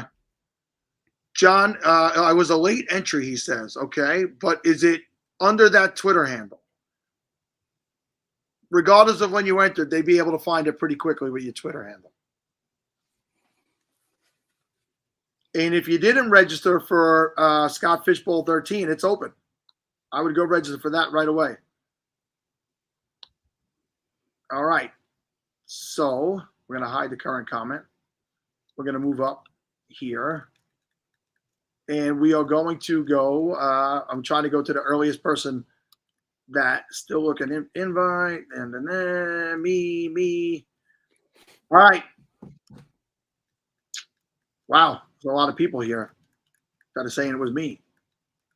All right. I want to get the next person on the list, and that would be Tim Howd. Tim Howd.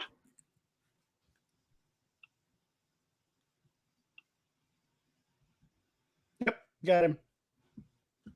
All right. So, John Nunley, it looks like you registered for SFB 13. You were not registered for 12. If you registered yesterday, it's on the 13. So sorry, buddy. It's just, it would be too much work for them to get you in there without it being registered in the system.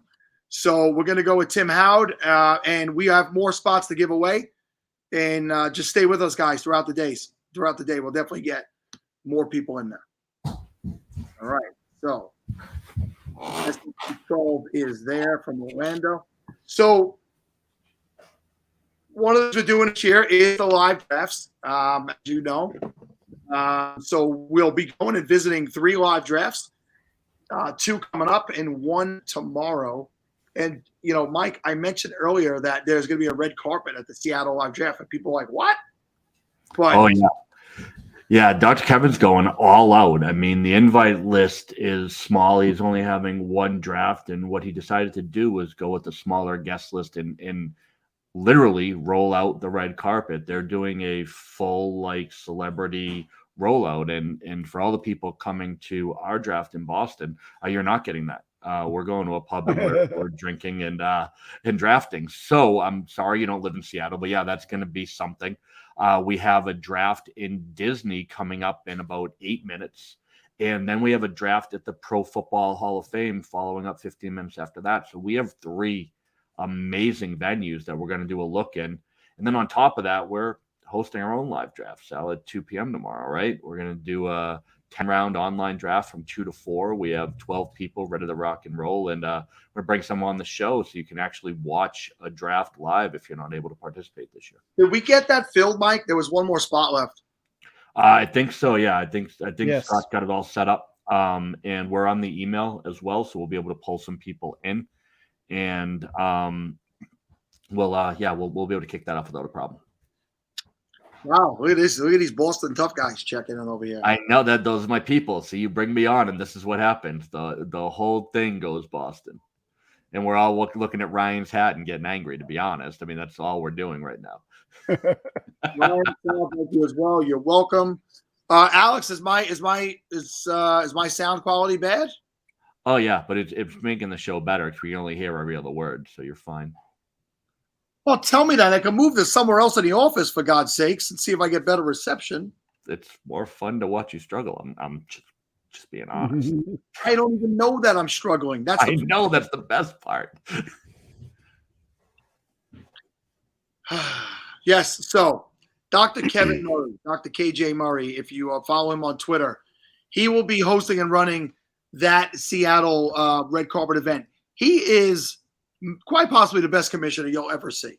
He walks around in that red blazer because he won that, I believe, as part of the Matthew Berry Fantasy Focus Commissioner of the Year contest, and he's just been the Commissioner of the Year forever since. Like, he won it the one year, and it's just him.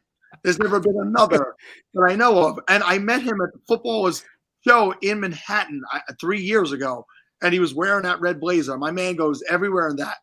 But if you follow him on any of his social media accounts, you can see what a production he puts on for his regular hometown league. There's a reason he won that contest. He's amazing. Great guy. Yeah, absolutely. I cannot wait to see. I mean, I can't wait to see all of them, right? I mean, you have the Disney one with Bob and Troy. You have Bob Lung, who not only is putting on a live draft for us, but also the Expo, which I just checked my calendar. We're like 33 days away from all hanging out in Canton, which is going to be amazing. So can't wait for that, obviously. So we have Bob Lung, who does a ton for us, and he'll be up too. So we're gonna get some cool look-ins. This is gonna be a lot of fun. Well, I want to say to the guys, Debbie, the Dynasty Film Room, because they reached out to me in my DMs. He was so excited to be the sponsor for Shane Battier. I apologize, guys. We'll make it up to you in some way. I'm sure you guys are happy to be a part of this. You know that we're doing this for the right reasons, but we'll make it up to you in some way. If Shane decides to come on a little bit later, if there was just a little miscommunication, we'll get a mention to you guys during that time, and we will definitely make it up to you. We appreciate all of our sponsors. Man, good dudes. What they said. Dude, you're freezing again. I'm out. See you later. All right, let's do this. All right, Ryan, how you doing, buddy? Hey, what's up, buddy? So how you feeling? I know we have a draft going on right now. How you feeling about what you got going on? I did want to call out that you paid as much for 2 years of Lamar Jackson as I did for 3, but I'm not saying I'm doing better. I'm just just a stat. Yeah, you probably are doing better. It's it was not a great time to start this dispersal auction. But. Oh, terrible. And we did one with John Bosch too for 3. We kicked off a new league. I've been doing auctions while we're trying to get this rolling. I'm not half as busy as you are, so I don't know how you're doing it. Well, yeah, I'm not doing it. Not very well, at least. So yeah, it's all right though. We'll figure it out. Auctions are fun even if you're getting it handed to you. Oh, it's great. In this league, I love that we're making Dynasty weird. We got some new people in. That was really cool to get some fresh blood in. We have 19 people doing a dispersal right now. I think the biggest one I've ever been in. Yeah, so for sure. Of course, a 48 team league, so almost half the league, I guess. And the dispersal, it's wild. It tells you how absolutely insane we were trying to do it the first time because nobody knew what was going on. I've never been more stressed out by a draft board than the actual startup of Contract Chaos. Yeah, it was crazy. Now I'm going to bow out. I'll be right back. All right, cool. All right, so now it's just me. So welcome to Daddy's Home Invitational. Sal's walking around, but we have Troy on mute. Orlando, take yourself off mute. What's up, guys? Yo, what up? We're live from the Orlando draft. We wanted to pop in and say what's up to everybody. Photo bounty segment. I love it. So I got you guys on for 15 minutes here. What I want to do, I see George in the background there. What's up, buddy? You got something mobile here that you can take me around and show everyone the venue? I mean, I don't know if we want. It's Bob's computer, so I'm gonna let him decide that. I mean, we can work on that. Let me pull it off and switch cameras, and then they can walk around with it. Perfect. So we're at what? The Coronado Springs, correct? For the Orlando that is correct. And you guys are 30 minutes from drafting. Is anybody freaking out yet? Well, I mean, a little bit, since I don't even have the draft boards hanging yet, but that's all right. We're getting there. Well, let's see what you guys got. We've got our priorities straight. The bar's open. Excellent. So we've got that going ahead of time. It looks like there is about 90% of the people here right now. We're going to do a little check-in, and then we'll get back to you. Sweet. So who do we have? I know we have a bunch of analysts in the room. I see George, Troy, Bob there. Who else we have showing up today? Faith is here. What's Good. Troy's just gonna go start holding people right in the middle of broadcast. We're live, Troy. This isn't like Faith. What's up? Hi, Mike.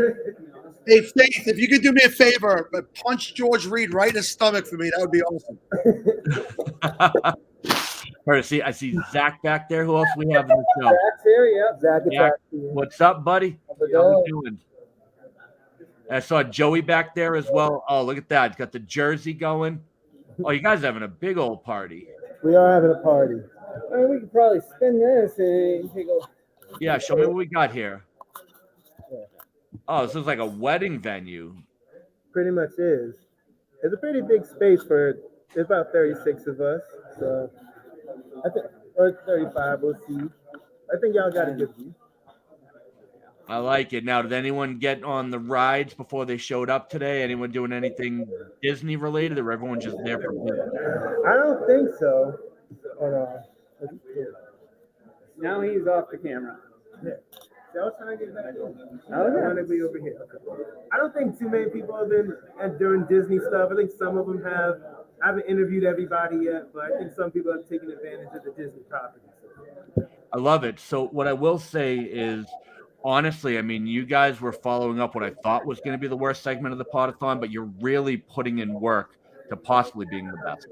So what I'm going to do, I'm going to come back to you on a little bit because I have a guest coming in right now. You guys do your thing, okay? We will. I'm going to figure out how to turn us off. But yeah. All right. I got you. I'm going to boot you. Have fun, all right? We'll talk later. All right. Later, bud. All right. We don't have Sal here, but I think we might be getting a guest in, trying to wait for the camera to pop up before we do some more live look-ins. But that was the Orlando draft. So they're kicking off right now. We actually have two going consecutively as we talk. The first one we just talked about, which was Orlando. And then the second one is Canton, Ohio, for the Hall of Fame. So we're going to have two people coming on, but trying to get the camera working, Sal. I think we have a third guest here, if you can see down the bottom, but I just can't see him on camera yet. Oh, look, I see the name. Yep. So I'm hoping that we may be able to do the 1 o'clock segment now if we can get some technology things working. So everyone hold on tight because we may be able to make up for the last 30-minute debacle we just put together for you. Well, let me do the live reads while you're working on that. Perfect. 30-minute segment is brought to you by Ride or Die Dynasty, a Ride or Dynasty podcast presented by Gridiron Ratings. The ROD pod is by Dynasty Managers for Dynasty Managers. Hosts JJ Werner and Dave Hellman provide the strategy and knowledge needed for you to compete in your Dynasty leagues. Ride or Dynasty offers real conversations with great guests about their approach to different aspects of the game. From Debbie to IDP to high stakes and auctions, we cover everything a Dynasty manager needs to become better. Plus, rate and review the pod and be entered to win an autographed DeAndre Swift jersey. Listen to the Ride or Dynasty podcast and visit gridironratings.com today. And also, the guest is brought to you by the Lateral Show podcast, a sideways look at fantasy football. If you're looking for ADP breakdowns, late round target talk, and combing the depths of the waiver wire, the Lateral Show is the podcast for you. Host Herms and McLateral look where others don't and bring you the information you need to give you the edge in your league. The Lateral Show brings you humorous, entertaining, and actionable content year-round with expertise from draft season to the championship and throughout the offseason. The Lateral Show isn't here to tell you what to think, but to help you challenge how you think to become the top dog in your league. Follow the show on Twitter at The Lateral FF, and be sure to subscribe wherever you listen to podcasts. Not bad, buddy. You're getting better at those. Zach is saying you probably should have just recorded them on your phone and then hit play right up against the microphone because that was great in the last half hour. So, am I talking directly into the microphone now? Is this how you do it? It's a little better. A little better. How's my sound now that I moved? It's better. You're coming in strong. And yeah, just trying to get our guest in here. Looks like we're in some technology difficulties, but let's see if we can hear him. Let's see. I don't know. Guess not. It looks like we're spinning here. All right, we'll take him out. Yeah, so if we, I took him out. You added him in. I added him in. all right. So we still have Orlando here, just kind of checking in with them for fun. Look at that. Oh, there we go. That's the view we were looking for. The Orlando live draft happening right now. Looks like people are settling in, getting ready to make their picks. Does that view still have George Reed in it? Because if it does, that's not the view I'm looking for. No, nobody wants that view if we can avoid it. I'm going to put it down below there just with the sound off, just in case someone says something they don't want here on camera. Because I don't think they knew we jumped back in. And we lost Shane again. So hopefully we'll be able to get him back in here.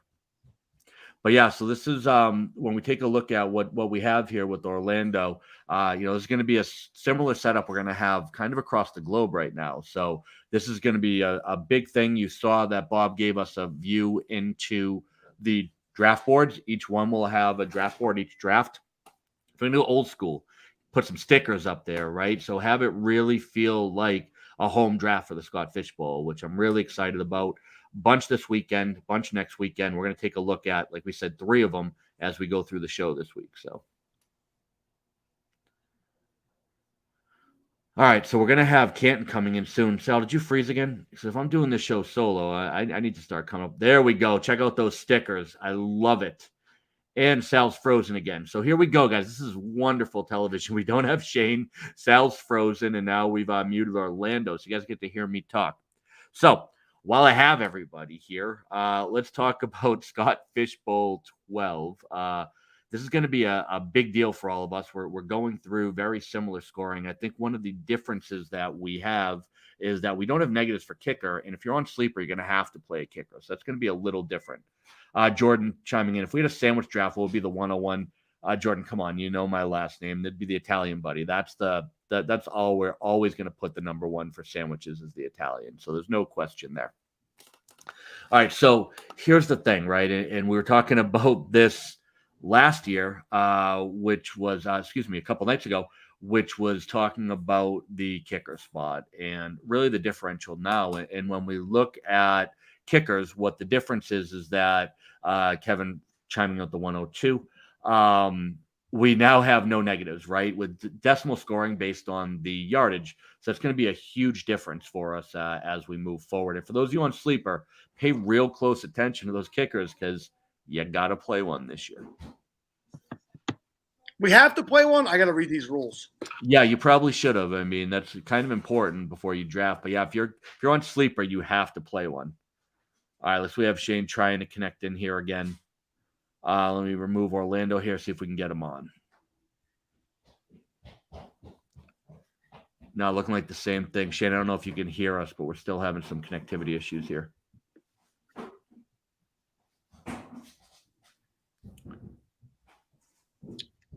Well, I'm seeing a lot of good donations come in, contributions, as John Bosch likes them to be called. Proud of the community for stepping up as usual. We're doing great, but keep them coming. ScottFishbowl.com/give. Let people know, retweet our stuff, and just get it out there to everybody. Absolutely. And we've gone really full sandwich talk at this point, Sal. So this is now has become the Daddy's Home Invitational. These are my people. So I do love that. I saw Dave Spaceman trying to jump in. He bounced out again, but I'm going to bring Orlando back in so people can see what's going on over there. I feel like we're doing like one of those politics shows where we're waiting for like results and trying to fill dead air here. So this has been riveting television for all the folks. We're told he's only 15 minutes away. We're told he's going to be joining us soon. Yes, one of these things.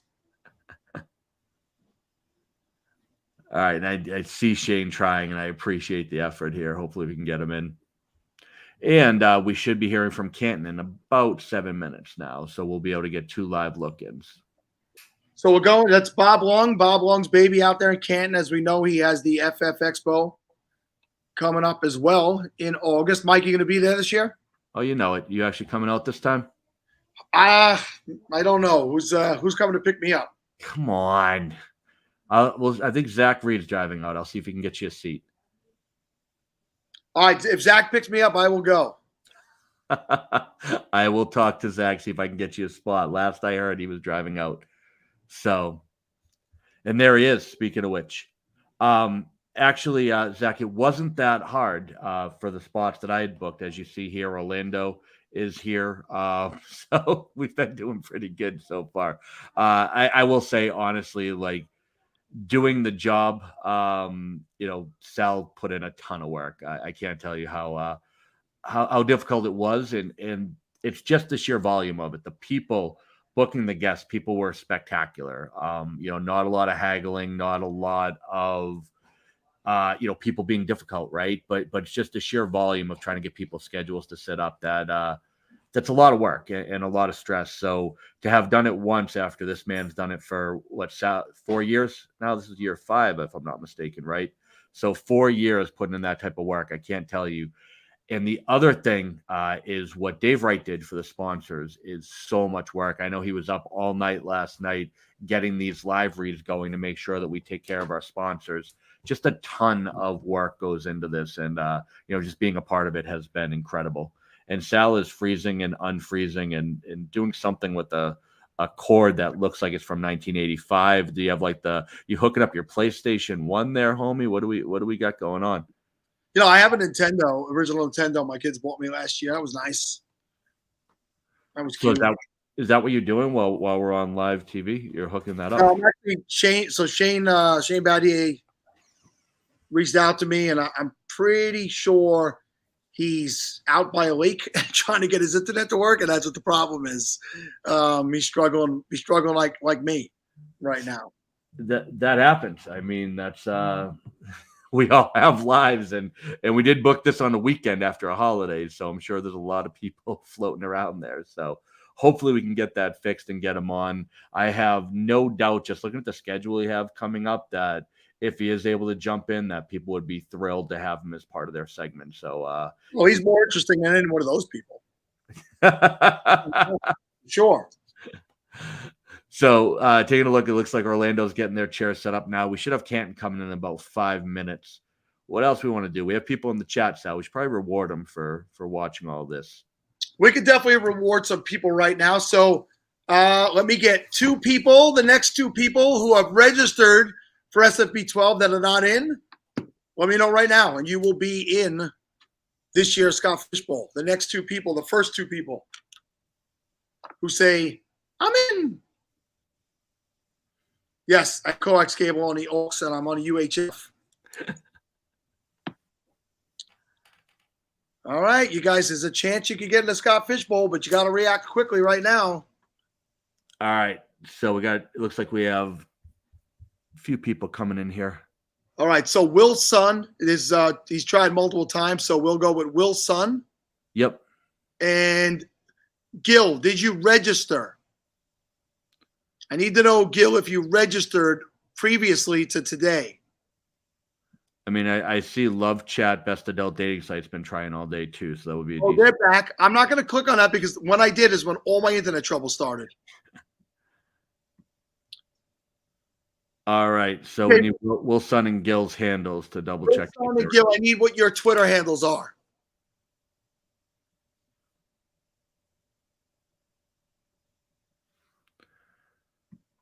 And silence. Yeah, the porn bot is getting a little crazy, Kareem. You're correct about that. At Wilson27. Okay. And Gil, if we could get and yes, JB Barry. We see Dick Sickles. If we can't get the other person confirmed, we will go with Dick Sickles. Yes, thank you. Dick is the man, just back on Twitter after an absence, and I missed him, one of my good friends, so I'd be thrilled to get him in. Let's see who we have here.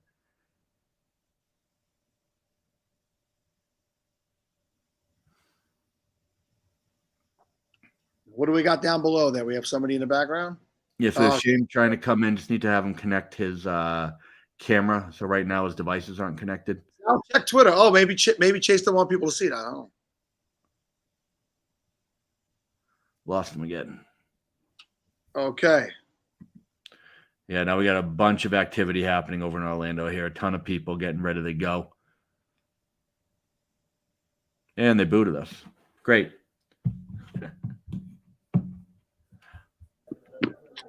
Oh, we're trying to get ready here. All right. Hey, what do we got going on? This is you guys supposed to be recording. We got money thrown around here for cash donations. We've got 3 cash donations already, so you can add that to the pool. I will send that in. It's up to $45 Excellent. on top of all the other donations that are being made currently to Children with Diabetes is our official charity down here. I am down here for Children with Diabetes conference. So that's how this ended up going on at the Coronado. Love it. And for those of you who don't know, all of the live drafts on top of money going to Fantasy Cares like we do every year, every live draft was able to pick their own local charity. So obviously we have Children with Diabetes for Orlando, ALS 1 for the draft that me and Bob are running in Boston. So each draft gets their own charity that everyone that attends the live draft is donating to. So we're really spreading the love this year with the live draft, which is awesome. Absolutely. So I'm going to kind of spin you around, and the MFL, we have 1 MFL draft going on, and we're going to have 2 sleeper drafts. Somehow the MFL draft ended up on the bar. I don't know how, and I was not in charge of it, but on the bar is the draft board. Logistics there is just not ideal. Well, I think it's just kind of where everyone's hanging out, and we got these wonderful draft kits from Draft Kits on Twitter. They were kind enough to donate all of the draft kits to all of the live drafts. So definitely check them out on Twitter if you don't already follow them. Love it. And that was for anyone who couldn't hear Bob at Draft Kits 1, right, Bob? Yes, that's right. I think I left the 1 out. Sorry if my fingers are in the way. No, this is great. So what do we have? How many drafts in total? 3, you said? So We 30. got three going on down here. Excellent. And they couldn't wait. They ended up opening the bar early for everyone. I lost control already. Well, lucky for you, you're not drafting today, so at least you can I'm just not, but I'm learning. This Good. is, So you're gonna grab some ADP for us before we jump into ours. I think I'm gonna join the slow draft on Monday. Why not? Just jump right in. Do whatever you want to do. So this is awesome, though. Everyone's having a good time now. You got everything lined up, ready to go. Yeah, we are about ready to get kicked off here. And has Canton checked in with you yet? Nope, waiting on Canton now. So yeah, I think Troy's probably drafting cartoon characters as we speak, which is big. Ooh, where's Troy? Troy. Well, I never got Gil's information, so. Stitch. What's that? They want to know if you drafted Stitch in the 105. Stitch. Well, you in his lifetime. I don't know the context we're talking about. You're in Orlando, you. I don't know, but if this is a Disney draft, I wouldn't draft him that high. If that's what the context is. I would not draft him that high. What do you mean you wouldn't draft him that high? I would not draft Lilo and Stitch that high if this is a Lilo and Stitch like. All right, who would be your 101? Go ahead and embarrass yourself in front of everybody. About 105? Who was picked already? Tell me. No, who'd be your 101? Give me your 101. For Disney, Lion King. Okay, what do you got for 102? Hercules. See, this is what I mean. I knew you were going to say. You're already.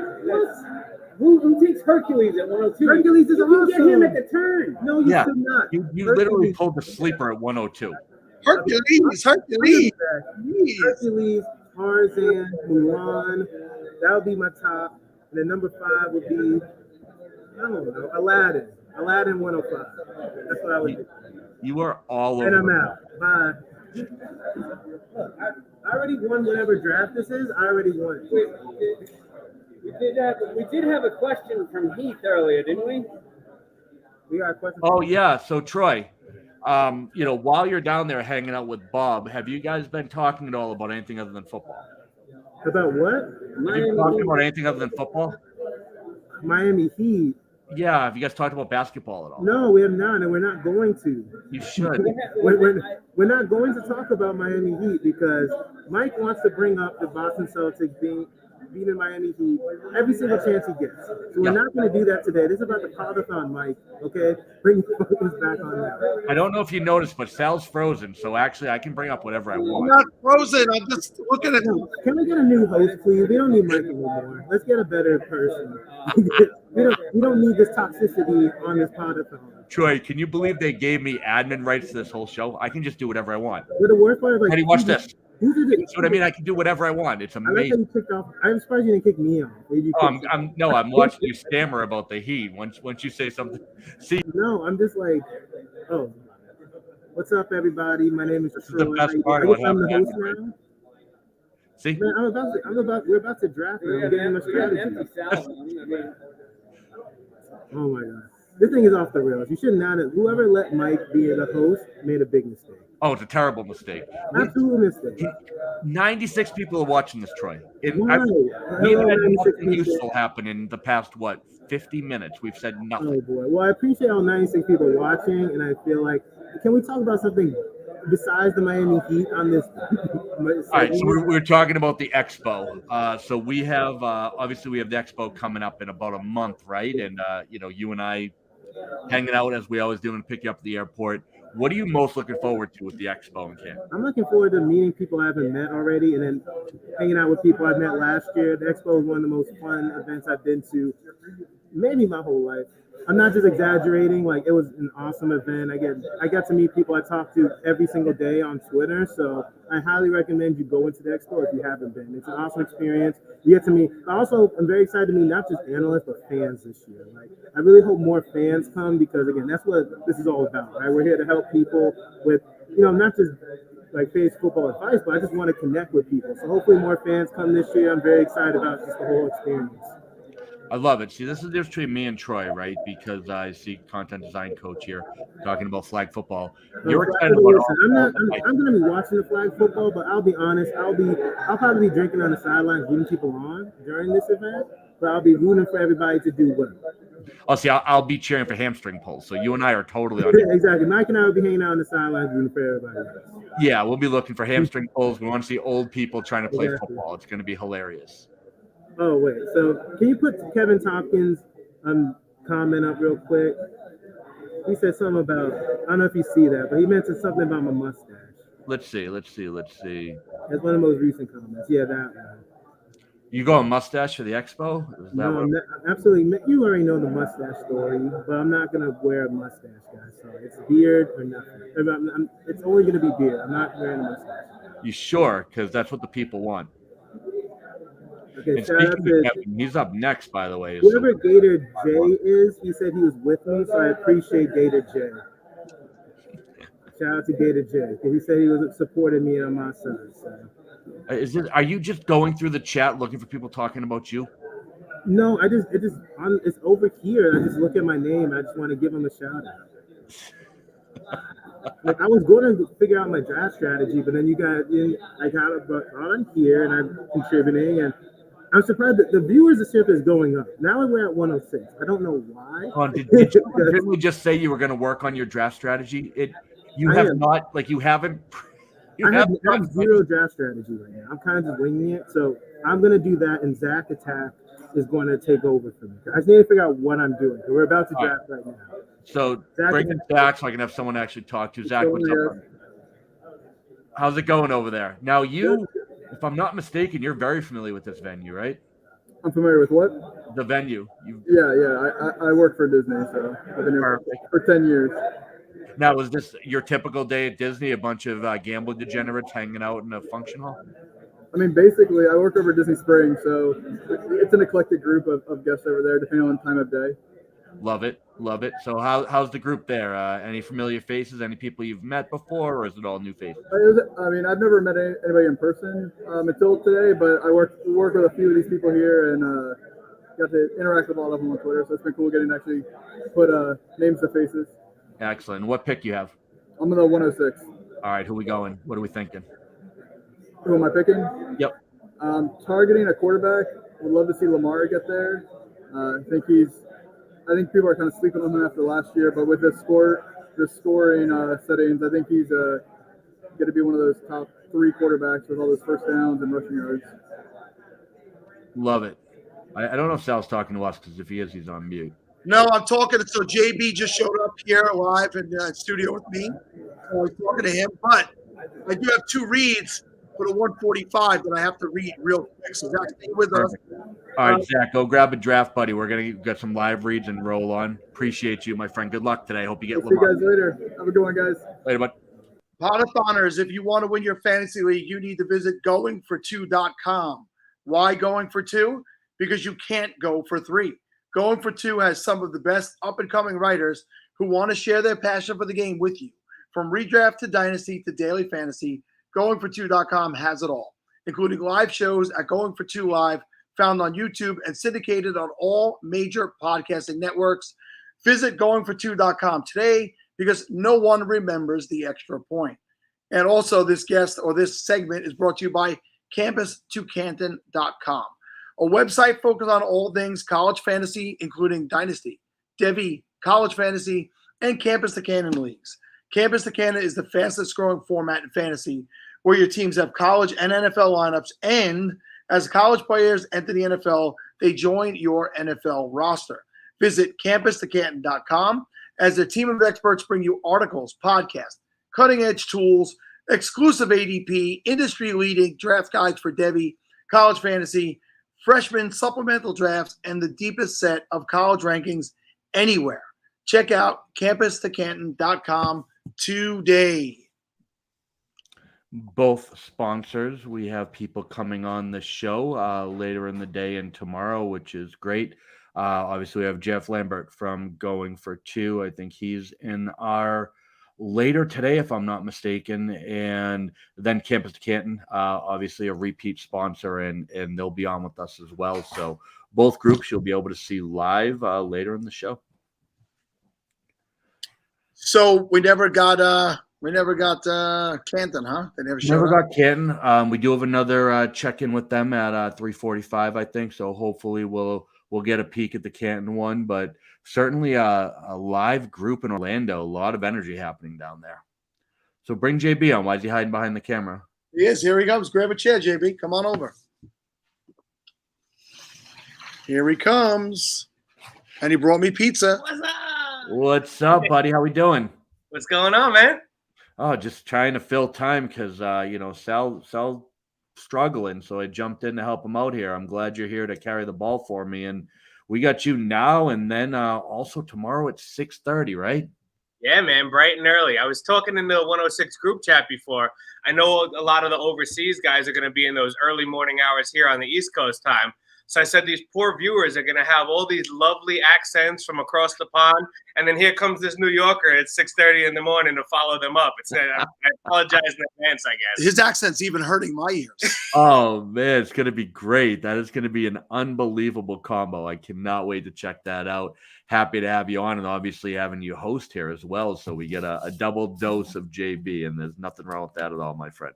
My man, I appreciate it. I was wondering, I was messaging you before. I don't know if I should have stayed home with the Wi-Fi issues that Sal was having. I didn't know if two of us here would kind of make the Wi-Fi blow up, but I'll tell you what, because I'm gonna bail once Kevin gets here, and I'm gonna watch you guys just kind of flounder for a bit. Man, I can't take much more Sal. I'm not gonna lie. I wasn't expecting to be on at all, and I've been sitting here for an hour with this guy just talking about nothing. I need a break. Hey, there's worse things that could happen to you. Why do you think my marriage ended? Oh, trust me, Sal, I know. You'd be amazed if I had to go through the trouble I would. I can just hit the remove button right now and bail on you, which is so much easier. But what I do have to do when Kevin gets here is I really have to get the links out to our 3 and 4 p.m. guests, or else we're going to have dead air all day. Yeah, please get that out there to them. I know we're going to be how many hours in? We were almost 6 hours in. So we will need to start getting a new link out to people. Yeah, so we're going to start the new link at 4 p.m. So you guys hang out here for another 2 hours. And then we'll go live. We'll flip the YouTube and get a whole nother set of guests in. So we're going to be flipping every 8 hours. The limit's 10, but we want to make sure we're not bumping up against that and cutting off hard. So we'll do absolutely we'll absolutely do a roll for everybody. And Gary's telling me they don't have the link for 2 o'clock. I should probably send that. Cool. I'm gonna let you guys talk. I'll be right back. I actually have the oh my god, it's an extreme close-up for the two of us. I actually have the black and gray version of this shirt also. That is the Sal edition. It's in Raider colors. So and you can also content design coach. You can get this shirt as well at FFPodshirts.com. Go there now. And so just as a reminder, we are here to get money for toys. And the best way to do that is to go to scottfishbowl.com/give and give out some cash. JB, as he said, he joined me this year to do the Toys Without Shopping. So tell everybody what the experience was like, JB. I got to tell you, it was there's so many good parts about Scott Fishbowl in general, just the tournament itself, the Pottathon, the Eliminators, the charity aspect of it. But actually joining Sal last year and going to shop for Toys for Tots, it was amazing. Just filling up a cart and knowing that it was bringing joy to people's lives. And it allowed me to go back into the group chats and be like, guys, check out these pictures, check out these toys, look at these full carts. This is what you did. This is what your contributions did. This is what all of us in this community did. And it brought joy to so many people. And just being able to be a part of that was awesome. And I appreciate you letting me be a part of it. I know Mike Blewett was in here before talking about it. And, you know, it was an awesome experience for us to be able to do that. Yeah, we joke. I get on here. We act goofy, and it's a lot of fun to act goofy. But we're doing it for a serious reason. And it was a pleasure to have JB be a part of that. So somebody's asking, where am I picking? I'm picking at the 111 in the Gotham City draft. New York was already taken up by the time I got around to actually picking it. But quickly, we're gonna go out to Orlando. Hey, are you guys back with us? All right. Well, we could see some folks gathering around the camera as we're getting ready to come to the end of the segment. You guys want to say anything else before we let you go? Now we're excited. We're just getting all the stickers ready to go for our live draft. All right, cool. We'll be checking back in with you guys, I believe, in like an hour and a half. That's like 3:45-ish, I think. Yep. So get it going. Have some fun. Drink some beer or other things. See you guys soon. All right. Oh, we have people popping in. They are. We have people popping in. Look at his faces. Kevin's been in the chat all day. All right, nice. Well, guys, before we let you speak, before we start talking to you, we are going to go and do 2 live reads. And since JB just got here, he's going to read these 2 live reads for me. Oh, look at that. All right. Well, our guest this hour, or this half hour, is Kevin Tompkins, Britt Flynn, Gary Hatto, and Andrew Cooper from the Lightning Round. This guest is sponsored by Upper Hand Fantasy, created by Faraz Sadiq.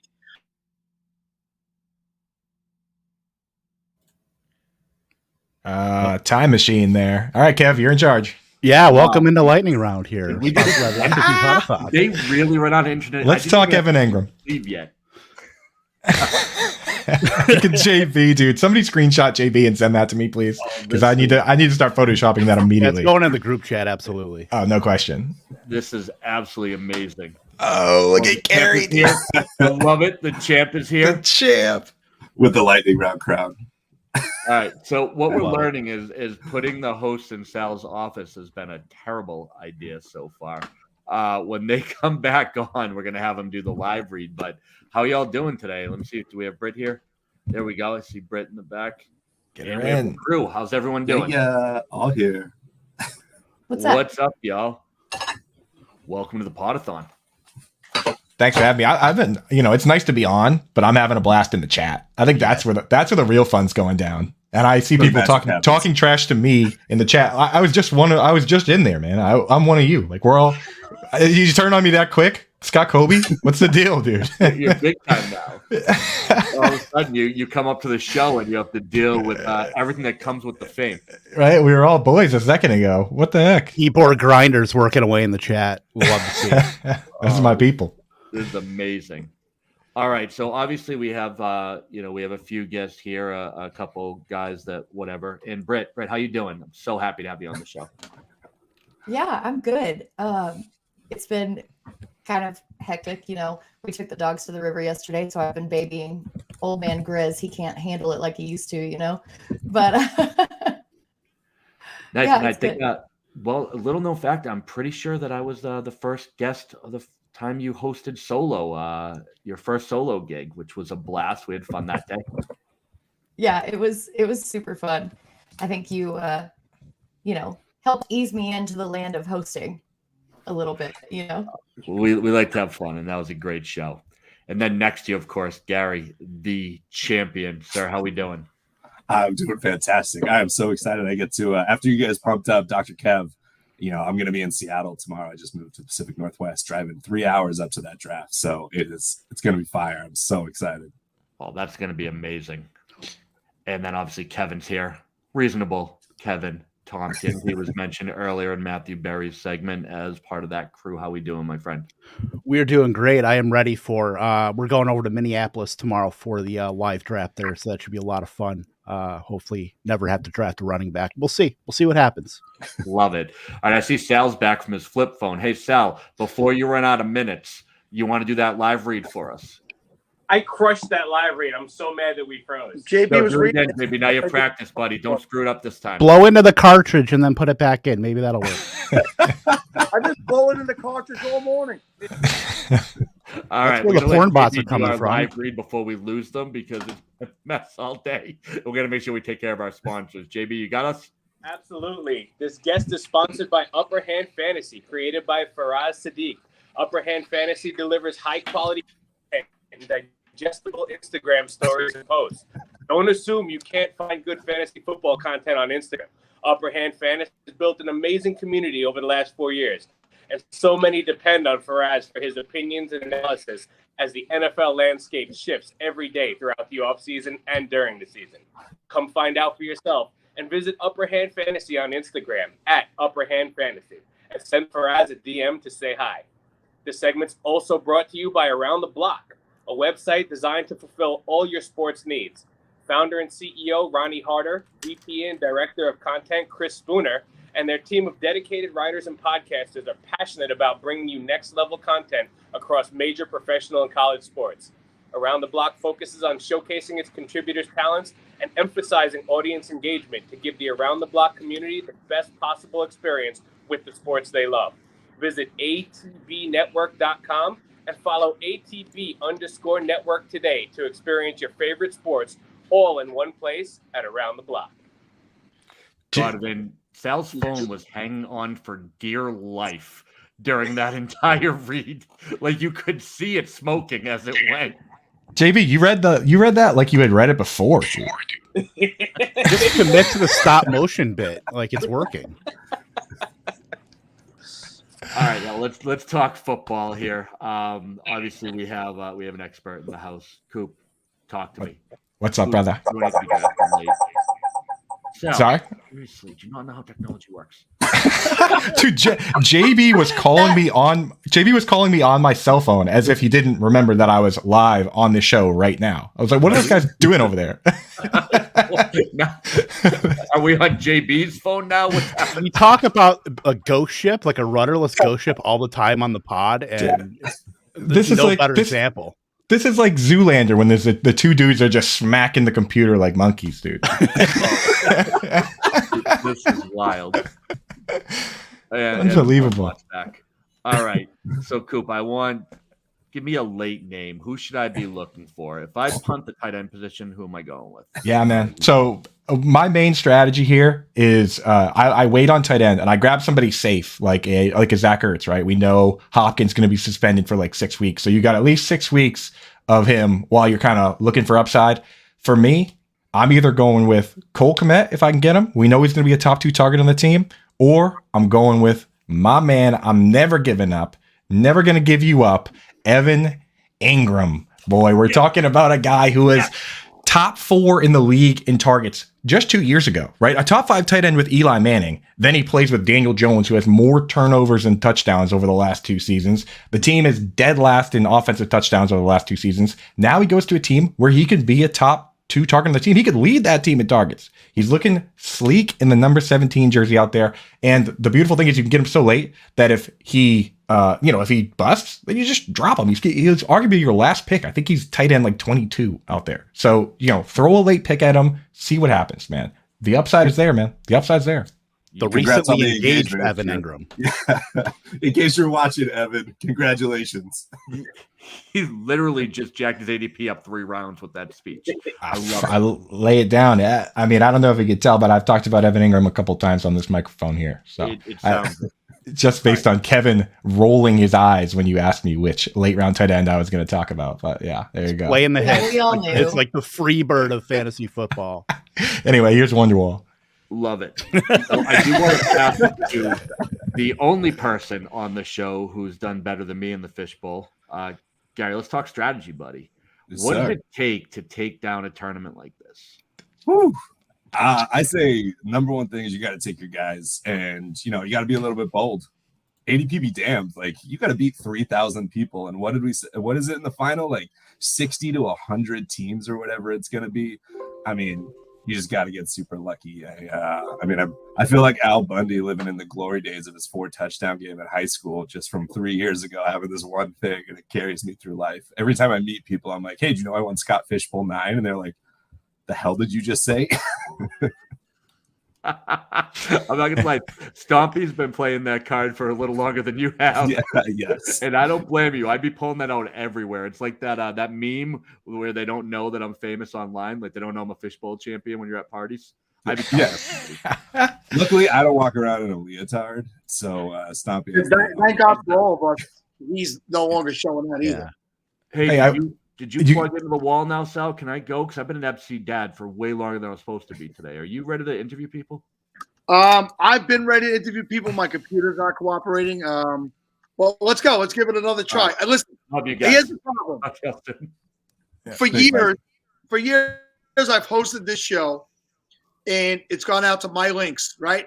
So this year they said, let's get it out to more places. So they hooked up Peter Howard's, one of his links on Twitch. And now I'm getting porn sites in the chat. And the computer so, Everybody's hard up for Scott Fishbowl. Dude, I think you got some viruses going on over there, dude. I think that's the problem. But hey, one thing I wanted to say, he asked me about tight ends, but Gary, when he won, I looked at his draft, dude. You drafted Darren Waller, and the Scott Fishbowl draft was before Antonio Brown froze his feet off and called the GM a cracker and got kicked off the team. So, like, you basically invented Darren Waller. Is that not true, Gary? Yeah, I mean, it was 100% me. It was definitely no one else. And I should say I also took Tannehill on the 20th after he usurped Mariota. So it was quite the draft. It was a lot of record-breaking CMC, MT, and then even Aaron Jones, his like massive breakout year. So it was a good year for me. Hey, Crew, as a Raiders fan who actually owns an Antonio Brown jersey, that's a true story. I'm gonna need you to shut your face. Do you have an Antonio Brown jersey? Do you have one of those like fake spray painted helmets that he tried to sneak onto the practice field too, or? Yeah, it's a fake spray painted jersey. I actually purchased one of those. They said it was legit. They said it came with a letter of authenticity. Yeah, like an old leather helmet that he just painted black, trying to sneak it in there. Yeah, I mean that's a collector's item, man. So, Britt, I have a question for you, Britt, because I read something a couple days ago that there has never been a female Scott Fishbowl champion. So, coming off of Gary's telling us, who his late round picks were that helped him win it, who are your late round picks going to be that are going to help you be the first female champion this year, Britt?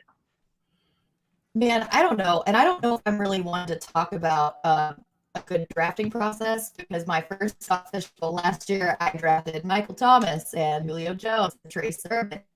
I was just really active and did really well on the waiver wire, and that kind of helped me get to the playoffs. But I'm definitely looking at Russell Gage. I'm pretty sure his ADP is getting a little bit inflated. now, but he's still one of my big targets. I really love Jamison Crowder. You know, Cole Beasley got over 100 targets in that offense, and Crowder has never really played with a good quarterback. And now in the system, I think if he can stay healthy, always the caveat, he's going to do really well in this offense. So I'm looking at him, and then I'm also looking at Darrell Williams. He's, you know, despite going to Arizona, his ADP has kind of remained steady.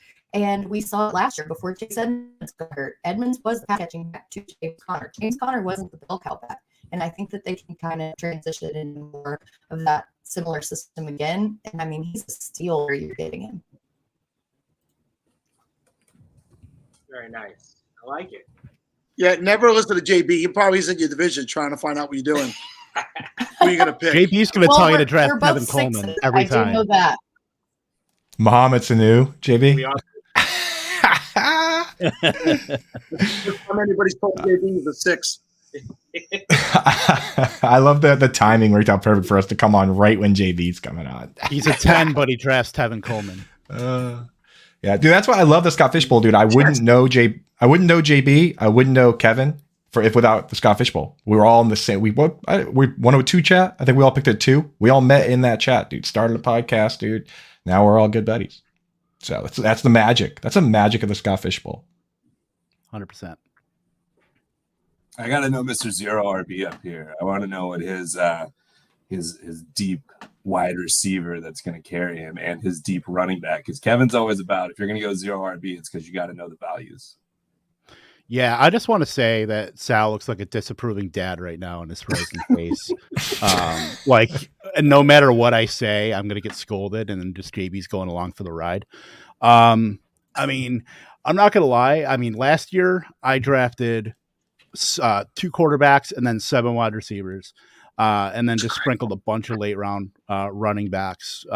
Probably going to be doing close to the same thing again, but I did grab like Alan Lazard last year and Josh Palmer, who had some good weeks. I mean, I'm looking at guys like Paris Campbell. I'm looking at guys like, I'm just trying to go down like Devontae Parker, guys that are going to have roles in their offenses that are just super cheap. I mean, why can't like a guy like Nico Collins, maybe even a Brian Edwards, who's likely going to be out there in 2 wide receiver sets for Atlanta.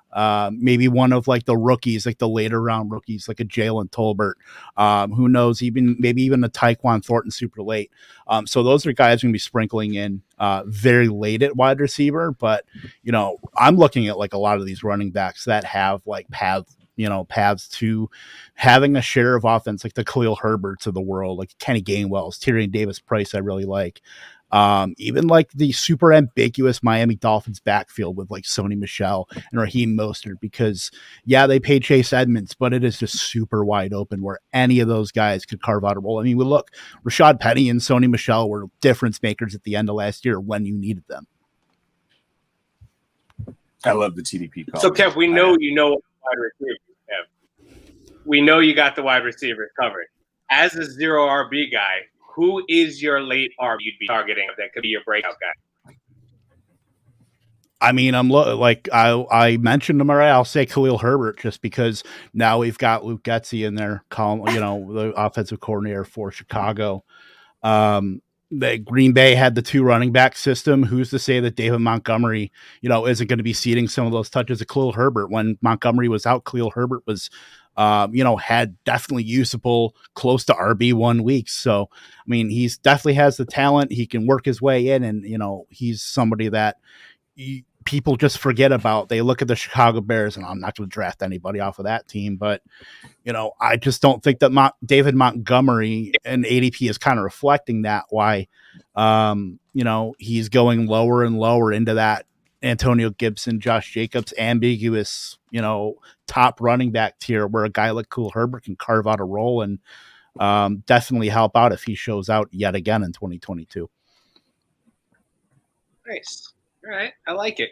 So, Britt, I know we talked about both being 6s, and there was a 6 in the Orlando Live that was talking earlier about wanting to target a quarterback at that first spot.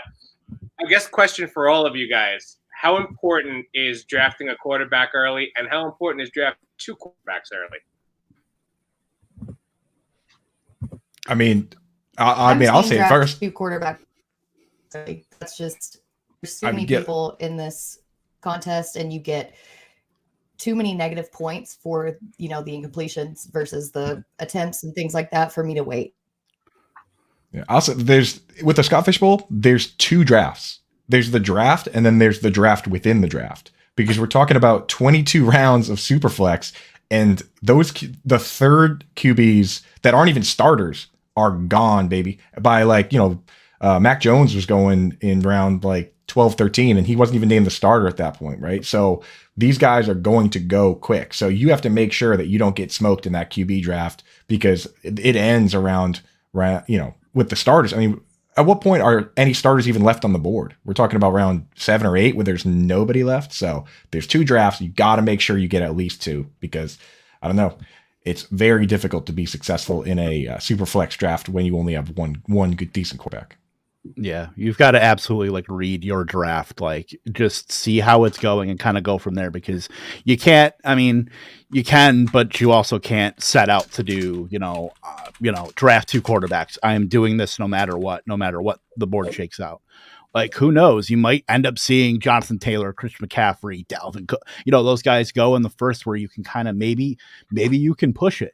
Or, that's the battle you kind of have to do within yourself too. So do I want to get one within the first 2 rounds? I think that's a pretty safe assumption that, I'm going to be getting at least one. And I want to make sure it's a guy that can be that, anchor, that pillar of my roster, especially in Superflex. But, it depends on, if a guy like Dak Prescott just somehow lands in my lap, in the middle of the second, Cup or Jefferson might be out there, but that gives you such a positional advantage at those 2 quarterbacks if people are taking those running backs or people are just going tight end heavy. And Gary, I'm sure you know the importance of it, but you could also, and you've proven that you could find that quarterback late in the draft if you don't get that, right, with your Tannehill thing. I do think that Tannehill is a little bit. He's more of a Baker this year type. That's even hard to say because Baker's going in now as a starter, we assume. Because Tannehill was a proven commodity that changed teams and was the incumbent that actually had to, Mariota shit the bed. So, and I don't know, let's just say a Ritter. Can a Ritter come in and do that as a rookie? That just feels tough. I will say so I'm in the 10 spot. Shout out to the 10s. It's greatest group I've been in. So in my 4 years now, I guess, of doing Scott Fish, that group's been amazing. And the linchpin of our whole conversation is what happens with that 3rd round reversal. We're at 303. Does the QB get there? Because if you take 2 QBs and the QB is there, man, you're pretty pissed that you just passed on somebody. And it is almost the last spot to get a top 14 QB tends to be 301 to 305. And you just what's going to happen there. So we'll see. I mean, we all have our own strategies, right? But it's that the 3rd round reversal is a huge key in this. It absolutely I know is. Britt. That's perfect into this question right here, because if you miss that quarterback in the 3rd round, you miss those guys that you're comfortable with there. Content design coach is asking, of the late QBs, who would you feel okay drafting? So let's say you missed those guys that you were targeting in the 3rd round. Who would you feel okay coming back with? He listed Ryan, Goff, maybe somebody else. So we'll go round robin, starting with you. Yeah, I mean, for me, I'm interested in Zach Wilson. He's going after Matt Ryan. He's going after a couple of those guys, Winston. If we're looking at ADP on underdog, he's going outside the top 20, right? And this is a guy who has all the weapons, right? Everything's in place. The line, they did a great job building that line with Mekhi Becton, Elijah Vera Tucker. And now he's got Corey Davis at split end, Elijah Moore in the slot, Garrett Wilson at flanker, Braxton Berrios is pretty good. They went out and got 2 tight ends just to be sure, because with the Patriots, they went out and got Jonnu Smith, Hunter Henry. One of those guys doesn't pan out, sometimes you got to double tap it. So I'm kind of interested to see what happens there. Everything is in place, and now we just see if he can get it done. And if he can't, then I'll be happy because I'm a Patriots fan. Nice. All right. What about you, Kev? Who's your late QB? It's got, for me, it's Jameis Winston. I mean, they've added Jarvis Landry, Chris Olave in the draft. You know, presumably Michael Thomas is going to be ready to go. You know, they might have to throw a little more because who knows what's going to happen with Alvin Kamara if he's going to be missing some games based on a possible suspension. So, I mean, Jameis Winston looked really good in like the limited time that he played. He's 14-3, touchdown to interception ratio. You know, the dude got LASIK 2 years ago. That has to count for something, but we've seen the guy throw for 5,000 yards. Yeah, he threw 30 interceptions, but I think he can be reined in a little bit and at least provide definitely usable numbers. I don't know if he's going to be getting the completion percentage up to like that 65 or 66. I don't think he has anything over like 63% in his career, but if he could be a little more judicious with the football, I think he can get close to there and at least not kill you. I mean, these other guys, I think Jameis Winston has the best shot of having that job and keeping that job versus like the guys like Tannehill who might have Malik Willis looking over his back. You know, the Pickett's Baker Mayfield, who knows what's going to happen. I think he's very safe in that kind of Matt Ryan-ish Tannehill range. All right, I like it. As a guy who's a Bucs fan who had to defend Jameis Winston for many years, I don't mind saying that he has the upside this year. So, what about you, Gary? Who's your guy? Oh, man, I hate the goof, but I think I'm going with Jared Goff this year. I'm a really big believer, and I think it's supported all around. Offensive line matters, right? And it's not as if they have Derrick Henry back there. I mean, they got DeAndre Swift, so he's going to have the time to throw. He's going to have one of the best pass-catching backs in the NFL. You got Hawk, you got DJ Chark, you got Jameson Williams, you got probably all these other guys somewhere probably on the practice squad by week 2. You got ARSB. But, I mean, I think that they got it going. I think that their coach showed that they can do something last year, and they got some fire in them. So I think where he's going, I'll take Jared Goof.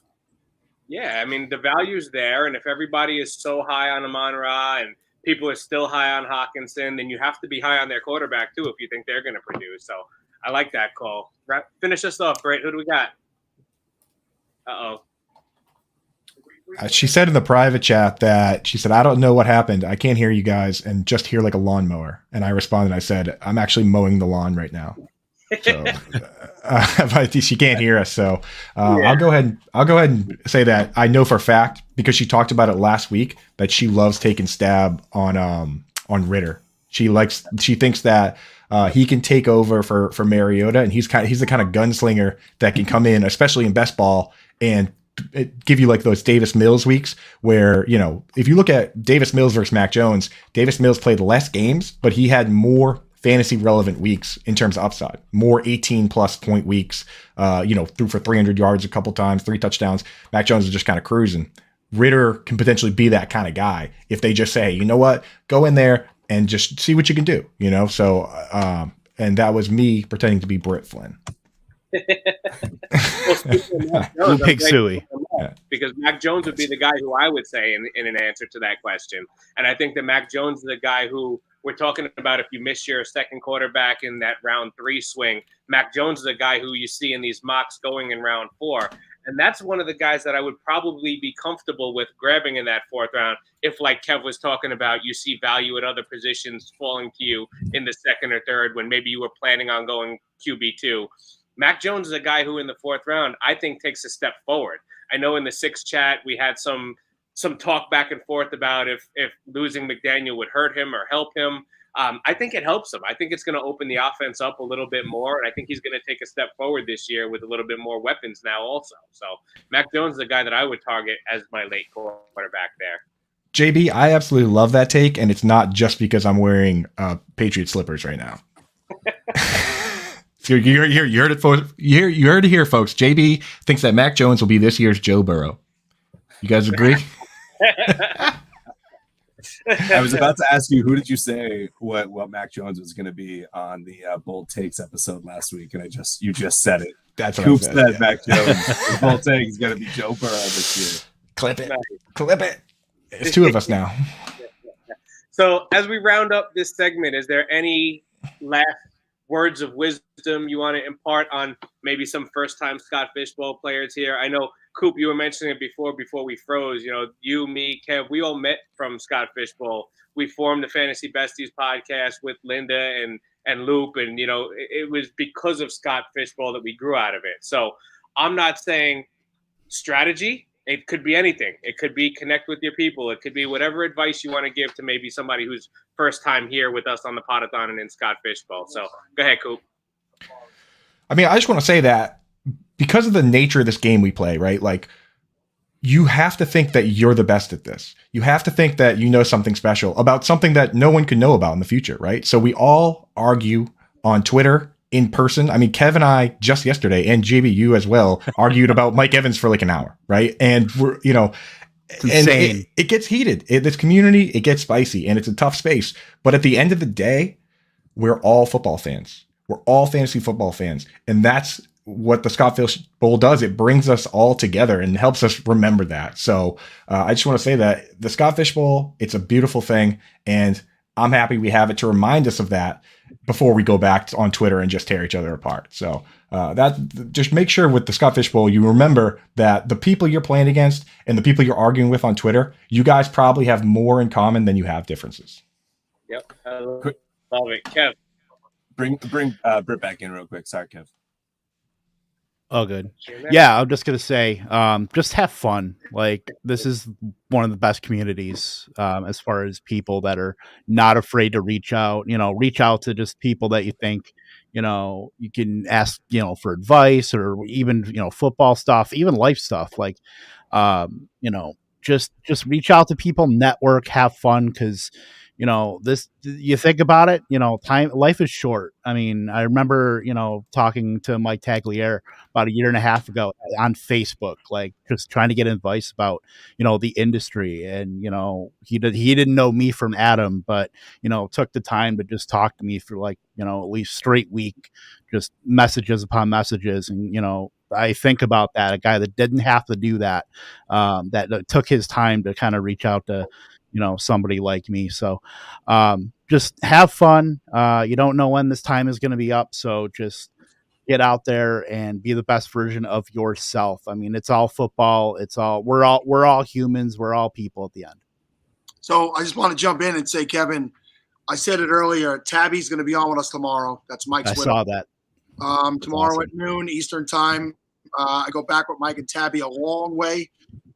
Back when they did the Hot Route podcast on Sunday mornings, the two of them 5-6 years ago. It's so tough having to lose tags like that last year, you know. So I'm glad you brought them up, but I want to just remind everybody to make sure you tune in tomorrow at 12. Absolutely. Yep. Wrap us up with some advice. Britt, then Gary. I think I missed the question, so. Any advice you got? Last words That's of wisdom for anybody whose first time might be here. Yeah, like I said earlier, my whole draft last year was kind of not great. Hashtag. Don't get discouraged if your draft doesn't turn out exactly the way that you want it to. Like, you've got waivers, just be active and reach out for advice, and just don't get down on yourself in the very beginning. Like this, the draft is not where your league is won.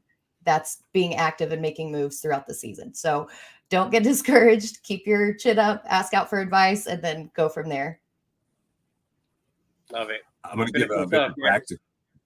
If you're on MFL, it's your first time, click on the draft tab. Right up there, just above the names, there's a little button that says grid. It is your best friend to figure out who around you has what positions. It's color-coded, just like Sleeper has.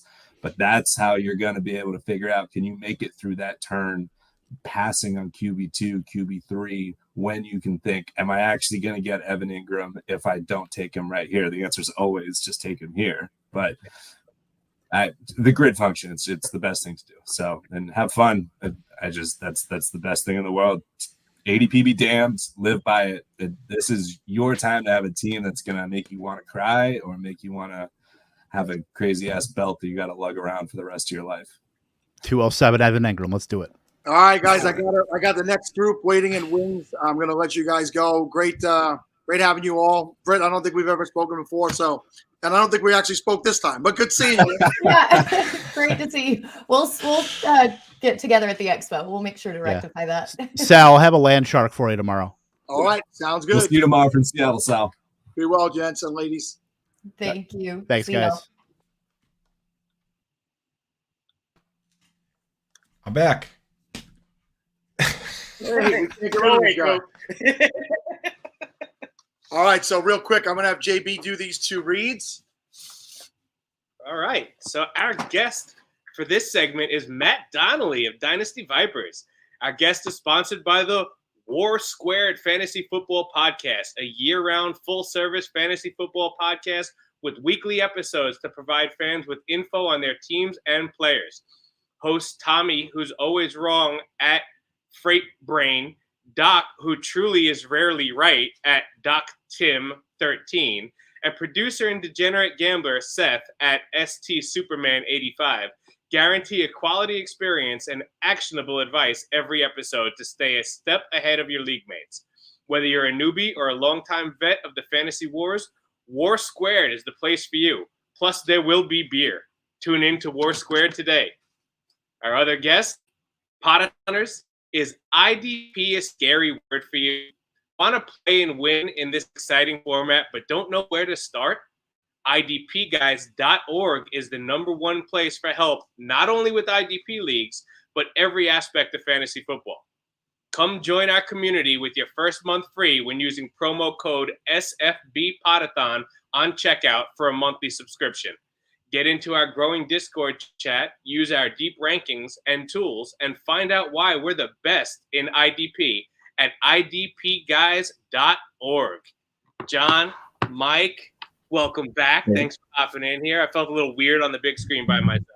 I'm just jumping in for a second, JB, because my son just came into the room, and you say hi, buddy. Hi. He was looking at the screen and said, "What just happened? Sal got hair?" And I am before Sal hopped off and came back 20 years younger. Oh, I'm dying. I am dying. And there's the ugly mug. No, see that. Oh, you guys all think you're funny, huh? Now I'm back in. We're on 2 separate computers. Love you, Sal. Good luck with the internet running 2 computers on that dial-up. You guys have fun. I'm going to bounce. All right, John, welcome back. Listen, we've let the Dynasty Vipers sit and wait too long. Look at the mustache on this guy. Hey guys, how you going? What's better than 1, Sal? How about 2? We got one right here. I know Sal's been pausing left, right, and center all day, so I figured, hey, why not bring him on so he's here no matter what? How you guys doing? I'm doing great. We just logged into a different computer, so with the porn bots, hopefully won't find us here. Well, hey, there's a lot of good-looking dudes here on the bottom row, so we should be good to go. Yo, what's up? Bringing them all in. Matt, introduce your crew. This is my crew here. We got Tiny Tara, we got Tara, and we got Major here. Now, anyone who knows the Viper Cast and the Behind the Grind knows all the power that goes into that show is powered by the Tiny Tara one there at the end. He's got probably the best advice that any of us could possibly go out there. I know he just did his first TikTok video there, giving you a little bit of advice there. So stay tuned. We got a riser here as far as the fantasy community is concerned. You're so kind, Matt. Well, I'm pretty confident that anyone who listens to the show would probably rather take advice from him than me. Let's be honest here. Hey, bud. Nice. Kids are making an appearance. That's awesome. Hi, Kai. Hello. Who would you take in the first round of the Scott Fishbowl? Let's give him some names here to work with. He said, "What do I do?" I often have to ask myself the same question every time I'm up to pick. What do I do? Right, absolutely. And you know what? He's asking the right person because I often ask Tara what to do also. So Get it wrong every time, right? That's how it works. Yeah. You want to say? No, he's nervous. I'm sorry, guys. Now, bro. You're a little nervous. So we got the official kickoff here of the Scott Fishbowl here. I think everyone's got their live drafts or their online drafts kicking off here. So, I mean, I know, Sal, you were mentioning that you're in the Gotham division. You couldn't get into that New York division. You don't have any pull by now to get into the division of your preference here, or what? So I tell you, Matt, I've been so over the top busy, as I've mentioned many times, with a new job I took back in January. My days between commuting, work, and all that good stuff start at 4:30 a.m. and I get home about 7:30 at night. I've been so out of the loop with everything. I had to take on so many people's help to put the Pottathon together this year that when I looked the other day, I saw I was in some division in Alabama. I said, well, let me go see if New York's available. And New York was filled. So I found Gotham City, which is essentially the mock version of New York City. And Batman's my favorite, comic book hero, so to speak. So I thought it worked out well that I ended up there. And I was able to get the 11, which in the third round reversal, I thought actually being still available was pretty good. Yeah, I've kind of played around with the different things. I got the 108 spot there in the Metropolis, which is that online Series XM draft that goes tomorrow. And I'm not sure how I feel about that. I thought I was originally 106. I got moved to 108.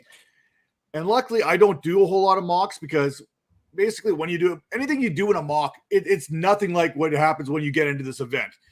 You can forget every single mock you've done. You can take all that ADP and kind of move it off to the side because every draft is a living, breathing thing right there, right? So it all changes depending on who's in what division and who's in that league and this and that. So I try to stay away from that so I don't get influenced by it. But I'm looking at some of these mocks, and quite frankly, I don't really like the middle there, that 106 to 108, as much as I thought maybe I would have liked it prior to going into this draft.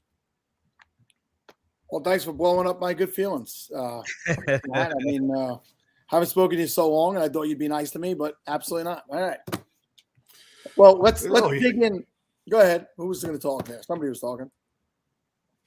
Well, I'll just keep talking until someone cuts me off. Now we'll go to Major. I think he's got better input than you anyway. So, absolutely. Well, not Major. It's Tara. I usually go to Major for the wrong advice, and then I go to Tara to confirm what I believe to be true. So now we're showing off in front of company. I see how it is. Major. So was last year your first year in the fishbowl? Yeah, last year's my first year, and I thought I had an amazing draft. Don't we always? and I didn't make. Let me run down some of my people I had last year. So I had Jonathan Taylor, I had Justin Jefferson, I had Jamar Chase, I had Cooper Kupp, I had Derrick Henry, I had AJ Dillon. Kind of fell off a little bit there, but my quarterbacks was the problem. So any advice for the people out there, make sure you get your quarterbacks, because I went in with Trevor Lawrence and Carson Wentz, and that was like that's what killed me. In my division, I was doing pretty well. I was like 1-2 the whole season, but I just missed the playoffs by like a fraction of a point. That's one of the things you learn in that first Scott Fishbowl, Major, because it happened to me my first year. 2 years ago in SFBX was my first year in it, and by the time the season ended, I was starting Kendall Hinton at quarterback. So it taught me to prioritize quarterback. Last year, I made that adjustment, and I made it to the semis. So you get to climb over that hump this year, Major. Exactly. I feel like Jordan. Remember when Jordan was trying to get over that hump, with Bell in Detroit that whole time, and then he finally went in the offseason, worked out and everything, came back, and now he went to the next level. I feel like I'm at that stage of the game right now. Nice. I just find the more that you hate your team, the better it actually turns out to be when it's all said and done. I mean, I've drafted some pretty bad teams that have somehow made the semifinals year after year. Didn't you make it with like all kickers or something weird? Like I have all these studs, and you did it with like kickers or something. It was so crazy. I actually started at one point, I think for a couple weeks, 3 to 4 kickers in my lineup last year. I'll tell you, it actually turned out pretty good. Nick Folk literally won me weeks last year. And then this was after I even drafted Koo there, and he did absolutely nothing. So I went to the waiver wire, grabbed like 4 or 5 kickers, and it was gold. I mean, you could, and this year it's even better when you got the no negatives for kickers. I mean, you're looking at kickers that are kind of that kicker 1, that kicker 2. They're going to be competing with that RB22, RB23 as far as fantasy production is concerned. I mean, It's absolutely crazy. And you know, unlike the quarterback position, Carson Wentz, Trevor Lawrence, you're not going to take a negative there. That's a great point. And Lindelian's actually put out a post yesterday comparing kickers to different positional players, and she broke it down into each position and showed you where the kicker would fall compared to some of those positional players. And it was a fantastic, it was great to see that, because it really showed you, it opened your eyes, just like you said, wow, they're falling in right in that middle of the running backs where you wouldn't even think to take a kicker. But in this scoring, they're going to be really beneficial for you. And I'm sure you'll hear all about it from Linda tonight, right? You have her on later tonight. Linda will be 11:30 with Cooter. I'm staying until that segment, and then I get to take a little bit of a nap before the Aussie guys come on. But yeah, I wanted to be here when they got here. So, you know, Matt, now that we're settled in and my internet seems to be working a little bit better, I really think it was the computer. We switched to a different computer. You have, I mean, that's just a wonderful, I mean, look at that beautiful face behind you. It's the same face right here.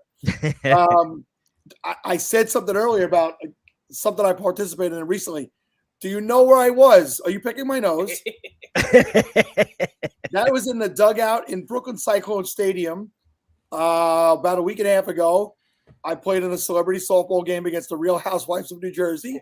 That's funny. And their husbands and their children. So when I say we lost, don't say you lost to a bunch of housewives from New Jersey. No, they have pretty big husbands.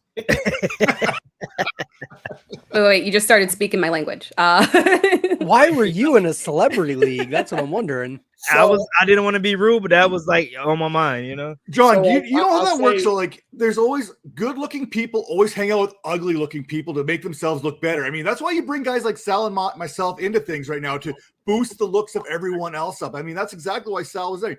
The Desperate Housewives, they want to look a little bit better. You bring someone like Sal, myself, even my nephew JB. I mean, he's not an attractive dude, but I mean, he's okay. Matt's so out of touch. He said Desperate Housewives. They went off the air 20 years ago. Don't mind him. He's Canadian, man. They don't get real Housewives of New Jersey. That's a state here in America. Matt, in America. Yes. I've heard of that place. You look at my rugged good looks in that picture behind you. How insulting and hurtful. I like you giving like the what do you call the smoldering eyes? You got the model eyes down. I like that. Whatever's talking to you, Major, that's your business. But hey, you know. So just to clarify, always eyes, man. I'll clarify and give you the answer. So I work at a hospital in Brooklyn, and it was a fundraiser for the hospital. And yep, exactly. And I don't watch the show. When I say the name Dolores Catania Terra, am I correct? Is that the name? Yes. Okay. Was Frank there too? Yes, the whole family was there. She had a procedure done at that hospital a few years back, and she's been grateful to her time there. So she comes back and this is 3 years in a row that they've done a game. I just came on board in January. So they carried the celebrity moniker. We were like the Washington Generals, right? Remember the Harlem Globetrotters? Now you're speaking my language. Yeah, we were the Washington Generals. So it was a lot of fun. It was actually a ton of fun. I never watched the show, full disclosure. I've seen, bits and snippets here on social media. I know some of the names and faces. I took a picture with whoever the other lady's name is now. That's escaping. What's the other big name? The one went to jail. Teresa. Yeah. Her and I took a picture together. Tara, I'm so disappointed in you right now. Dude, I know all of that. You don't want me to do a deep dive into this. No, Tara's disappointed that you don't know them, because it seems like Tara's really excited to talk about them. Tara, are you in Canada? Where do you live, Tara? I'm in Houston. Oh, Houston. So listen, next June we're going to play them again. Just fly to New York. I'll get you in. That's amazing. That's amazing. I'm going to have to accept that. It's right by the stadium. Actually, it'd be a 5-minute drive. So awesome. Yeah, it was cool. It was a good time. I see how it works. So Sal won't even drive to Canton for the expo, but he wants people to fly from Houston to Jersey for a softball game. I see how we're working this now. I don't want to see you, Matt. Hey, big spoon, little spoon, Sal. Big spoon, little spoon. I got an extra bed, man. Now I'm really not going. Thank you. Really sealed the deal on that. John Bosch is back with us. I don't know if he's said anything during this. I am. I've been waiting. There's plenty of people. I'll save my voice when I can. But if you're going to ask me, I'll ask the question that, of course, I'm here to ask. Taking Steve's place. What division is everybody in, and why did you choose it? We'll start with Tara there. I'm in the Houston division. I'm crossing my fingers. We're doing a live draft. So we're starting off the draft regular at 10 a.m. Eastern time. But then in the evening, we're going to pick up wherever we are and do a live draft for whoever can make it. So I'm hoping that I'll be able to join. Yeah. That'll be fun. Very cool. Yeah, and I'm out here in LA, and I'm in the I'm doing a live draft as well. It's next Saturday. I don't really know too much information. I got to dig in and figure out all the different divisions and stuff. But yeah, I'm out here, and that's one thing I have to talk about too. They call it the LA division, but it's really in Orange County. Like, what is that about? Anyone have any insight on that? Like, what's going on here? We're not. Orange County, If Orange you're not, County we is don't not live LA. in LA. We don't live in LA, so everything east, everything past the Mississippi River is LA. To LA. us over there, Okay, I get it. What about you, Matt? I'm here in the Metropolis division. I mean, tomorrow, I think it's 3 p.m. Eastern, 1 Mountain. That's my time here. I think we're going live on Sirius XM radio there. Mike Florio is kind of one of the guys hosting that on the radio. And, I mean, you got Shane Manila, Ray Flowers, Jonathan Sale, Matthew Jackson there, Dan LeMagma, Pierre Wilson, Doug Orth, myself, Drew Davenport, Calvin, Darren Armani there, Mr. Mojo Rising there, Fantasy Mojo, and then from Pros and Joe's, Eric Romoff. So it's kind of a 11 analysts, 1 fan. I use that term very loosely because I think Jonathan's pretty much trying to sandbag us right now by going, oh, I'm the fan with all these analysts. And then, like, yeah, he's going to sandbag us all and somehow win this entire division just because he's kind of go with that nice low profile. So we're pretty excited about how that's going to play out. And I think they've got us queued up for about a 60-second per pick kind of clock to try and get a good portion of this draft done within 2 hours. So wish me luck, because if they bring me on the show to start talking about my picks, I'm probably going to miss a good portion of my picks because talking and picking is not the same thing. At least not for me. I have a hard time trying to focus on one thing and not do the other. I know before Tara and Major, we've sat down and done a couple mock drafts there on Sleeper once upon a time. And I don't even know who I'm picking half the time because I'm too busy talking about everything else going on. I know you guys have probably experienced the same thing. All of a sudden you're up, you got about 10 seconds on the clock, and you pick a guy who's probably not going to play this season. So it should be really fun. And the best part about all that is in that division, we get kind of a little prelude to the Fantasy Football Expo there, the Kings Classic. Myself, Doug, Fantasy Mojo there, Drew, we're all in the Kings Classic as well. So it's a little bit of a feeling process, feeling each other out here before that event takes place in, 30 days? Yeah, well, they had to give you a challenge. They had to give you a challenge because last time you were on Sirius XM, I messaged you after I was listening to you, and you knocked it out of the park. So this time they had to really give you a challenge and make you draft while you talk at the same time. Yeah, but see, I don't know what I'm doing half the time when I'm drafting to begin with. I mean, like I said, the worse my team looks, the worse I feel about it, it turns out to be better. So maybe not thinking, I don't take my own advice then. I mean, that's probably the best part about it, right? You don't know what you're doing when you're talking either. You can't do anything. I mean, so Sal really knows me then. I'm glad someone else knows like the BS that Matt be doing all the time. I mean, I like to throw a lot of crap off the wall, see what sticks. That's kind of what I go with. I mean, it's got me this far in life so far. I mean, I've raised some kids. They've all survived. I mean, we're doing pretty good so far, right? I think your wife did the heavy lifting on that stuff, bro. I don't know. Absolutely. Did you say some kids? There's been a few kids here and there come through. So anyone watching right now, I implore you to come to our house. There is 12 kids under the age of 14 in my home right now, this minute. So, and that's not even counting my kids. That's not even counting my kids that are like 20 years old and beyond. There's 5 of them. They're not here right now. They don't live in the home anymore. So they're having kids. In fact, I got 2 more coming the way. That's going to give me 5 grandkids. I'm not even 40 yet. There's a reason why I don't have hair anymore. 40. I clearly can't even handle 2, so I don't know what's going on there, Matt. Honestly, you know what? Once you get to like 6 or 7, they just kind of look after themselves. And it's kind of like survival. It becomes like Lord of the Flies kind of thing. They kind of do their own little thing. And you just hope for the best. Some of them disappear. Some of them reappear. Hey, I've showed up at home with kids that aren't even no, I haven't quite gone that far yet. But I mean, the head count is a beautiful thing. We're just gonna delete that last portion from the show, to save you and protect you. It's probably a good idea. What's everybody's plans for their drafts? What are your first round picks? Like, where are you at, and what are you expecting to get? Go back to Tara there. Yeah, go ahead, Tara. Yeah, I'll go first while I have a slight break. So I did a mock with CBS with Scott Fish like a couple weeks ago, and it went perfect, which means inevitably that this draft will not go perfect for me because I was able to get Justin Herbert I've got the 5th pick, so I got Justin Herbert at the 105, which I know will not happen in the real draft.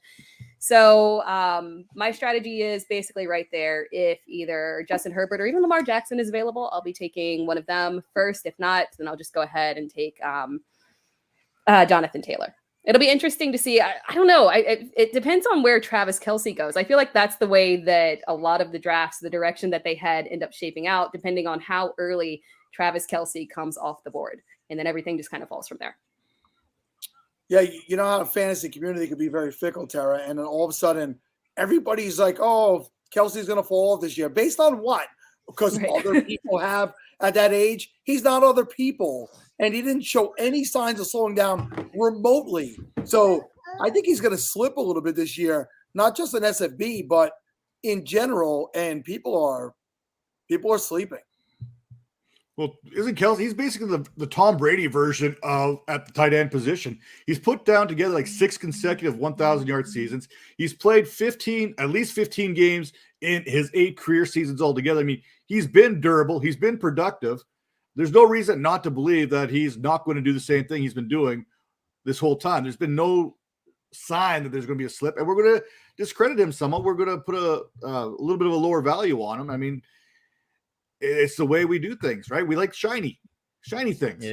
I think Major. the argument is really, with Tyreek gone, does he draw more doubles? You could also look at it as well. Tyreek's gone. There goes his biggest competition for targets. So it's really how you see that panning out. Well, yeah, I think there's something like 340 vacated targets in Kansas City this year. I mean, and 2,700 air yards up for grabs. I mean, there's numbers and there's opportunities that are going to be present to these Kansas City pass catchers. Yeah, and see, Major, I do some studying and research. I mean, you sound real. You should do that for our show. Like you're being. I mean, like if you say anything with enough confidence, and believe it to be true yourself, other people will start to think, "Hey, he actually knows what he's talking about," which is not the case.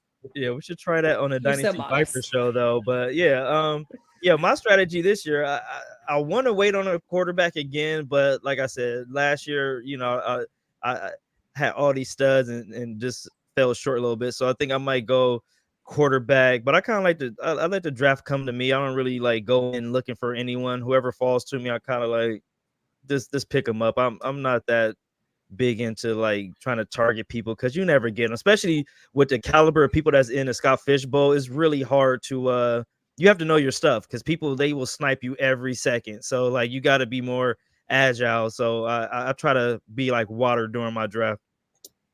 And you really never know, Major, because like Tara said before, she doesn't think Herbert's going to get to her.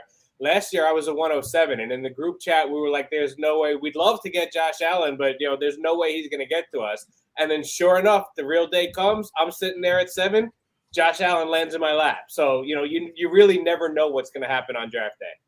Right. It's funny that you mentioned that because the more analysts or fanalists or whatever you want to call people that aren't classified as fan on the website, the more structured the draft seems to go. You throw those fans in there, I mean, they're going out there. That could shake up the entire draft altogether. That's an unknown. Lots of analysts are basically going off a consensus type thing. It's pretty much standard how you're going to draft for the most part, but you get those fans in there and anything can happen at that point. So for me here at 108 in the Metropolis division, I don't know. I'm going to basically see what's there. I want to get a quarterback with at least 2 of my first 3 picks. I think that's kind of where I need to go. Whether that is a combination of, say, Jalen Hurts and I don't know, Russell Wilson maybe in the second round, or if you're looking at more like a Joe Burrow in the first and perhaps a Kirk Cousins in the third. I mean, I think Kirk Cousins, Derek Carr, they're going in the 3rd round. And then when you get to the 4th round, you're looking at guys like Trevor Lawrence, Matt Ryan, maybe Trey Lance makes it to the fourth. I don't think he will, but every draft is completely different. I remember watching some of these ADPs going out there, and quarterbacks would drop into like the 6th and 7th round in some drafts. Meanwhile, in other drafts, they're going the first 2 rounds. So I think going in there with a plan, it's good and great, but you have to be like what Bruce Lee used to say, be like water, because things change all the time, and you have to be able to adjust your draft strategy based on how your draft is playing itself out. So, Bob Gilchrist was in there from Orlando and then quickly out. Oh, there he is. The Bob father is in the house. Bobby, He's on mute. You're on mute, buddy. That's about what Bob does. Come He's on, still Bob. on mute. You're on That's mute professional Bob. here. Get You're off on mute. bud. That's so Bob, right? Oh, God. He So, tells us to wait on a live podcast. Bob is I'm disappointed that Bob's not dressed up as like Mickey Mouse or Donald Duck right now. I'm very Nah, disappointed. look at that fire shirt he has on. he's putting on his, earbuds. Bob, if you could hear us, you're on mute. There you go. There he is. It's kind of loud in here. We got you now, Bob. You're good. Hey, Bob, can I let everybody know that? So we're running this through Bob's StreamYard. It's his account. So I'm pretty sure the porn bots are linked to his account. They keep getting in. I've never had this problem It must be before. my fault. I'm using Bob's, and you've infected 2 computers now. When in doubt, blame me. I'll take it. Well, Bob, I know you love chatting, so what do you got for us? Get it, love chat. Never mind. Chatting. Okay. No, actually, I was trying to figure out how to log into Sleeper and be able to share some of the live boards with you guys. That's all I was doing, and you pulled me into the stream. Well, we're coming back to you guys in 45 minutes, so get out. All right. All right, Get you it do figured that, out and and show us I'm then. gonna add it to the bottom, and you can pull up a live board if you want. Very cool, sir. Thank you. All right. All right. See you, Bob. All right, Matt, Major, Tara, we have the next group in waiting. So quick around the horn. Say your goodbyes. Hit it, Tara. All right, sorry guys. Thank you so much for having us on. I've been awesome talking to you. Really appreciate it. Tune into Dynasty Vipers as well. And sorry guys. Never a problem. I'll mute. The show's about the children. We love kids. No worries ever. No, yeah, thanks for having us, man. Tune in to Dynasty Vipers. We have fun. We interview the who's who of the fantasy world, kind of documenting the birth of fantasy football and all that good stuff. So if you want to learn some stuff about the history of fantasy football, it's a great show. Matt Donnelly, he will never tell you this himself, but he's one of the best producers out there. We have like one of the best produced shows in the whole fantasy sphere. So shout out to Matt for that. And yeah, over to you, Matt. Well, I don't really have much to say. You guys already kind of talked about the Dynasty Vipers. I know we've got all kinds of content coming down on the website. I just finished a 32-team series there on team previews, and I'm on my next 32 part series here right now, talking about fantasy assets there for each and every team. So there's going to be lots of content on the actual website itself, as well as on the YouTube channel or the Vipers Network, that Major kind of reference there with the Behind the Grind podcast. Sal, John, JB, thanks for having us on here. We will see you guys around. We'll make sure we're tuning in here, and make sure, hey, hit that donate button. Sal, throw that donation something up there. Let's get some money here. Let's get some money for Toys for Tots there, Fantasy Cares. Let's go. It's right on the bottom of the screen. And let's go Raiders, Matt Donnelly. Raiders. All right, very good. Johnny's with us. All right. Are you a part of the 90% of FanDuel and DraftKings users that lost money last year? Occupy Fantasy co-founder Brian Jester was not one of them. He has nearly $2.5 million in lifetime. He's got a lot of money. What's up, Brian? NFL DFS earnings using the affordable tools and unique strategies he created at Occupy Fantasy, the official DFS website of the SFBPodathon. The goal of Occupy Fantasy is to teach you the right way to play and help you completely reshape how you think about DFS at any bankroll level. Subscribe to Occupy Fantasy for their informative ebooks, live player models, daily write-ups, and the smartest lineup builder in the industry. Visit occupyfantasy.com today. Oh boy, and here it is, our title sponsor. Trophy Smack is the exclusive title sponsor of the SFBPodathon. Trophy Smack is the place for Pottathoners to find unique and customizable fantasy trophies, belts, rings, draft boards, loser prizes, and more. Trophy Smack offers over 1,000 unique trophy combinations and can design anything from full photos, logos, or memes with their groundbreaking designer tool to give your league champion their very own custom hardware. Visit TrophySmack.com today so you can remember your next fantasy victory forever. All right. So coming up next, we got a group of guys that have been with me before, and that is Mr. Jake Trowbridge, and also the Dusty Dog himself.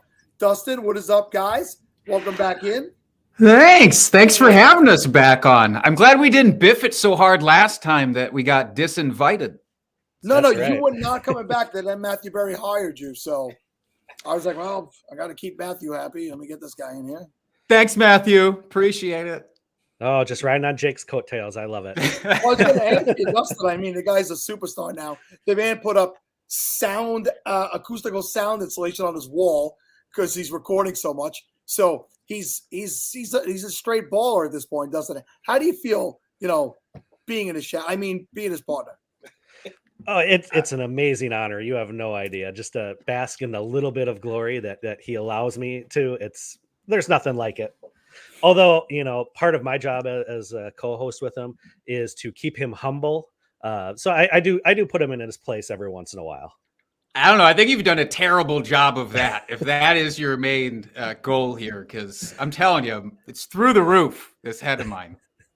Well, I will tell you this. For those of us who've been around for a little while, and we knew Jake before the videos went viral, and he's doing that stuff for a smaller crowd.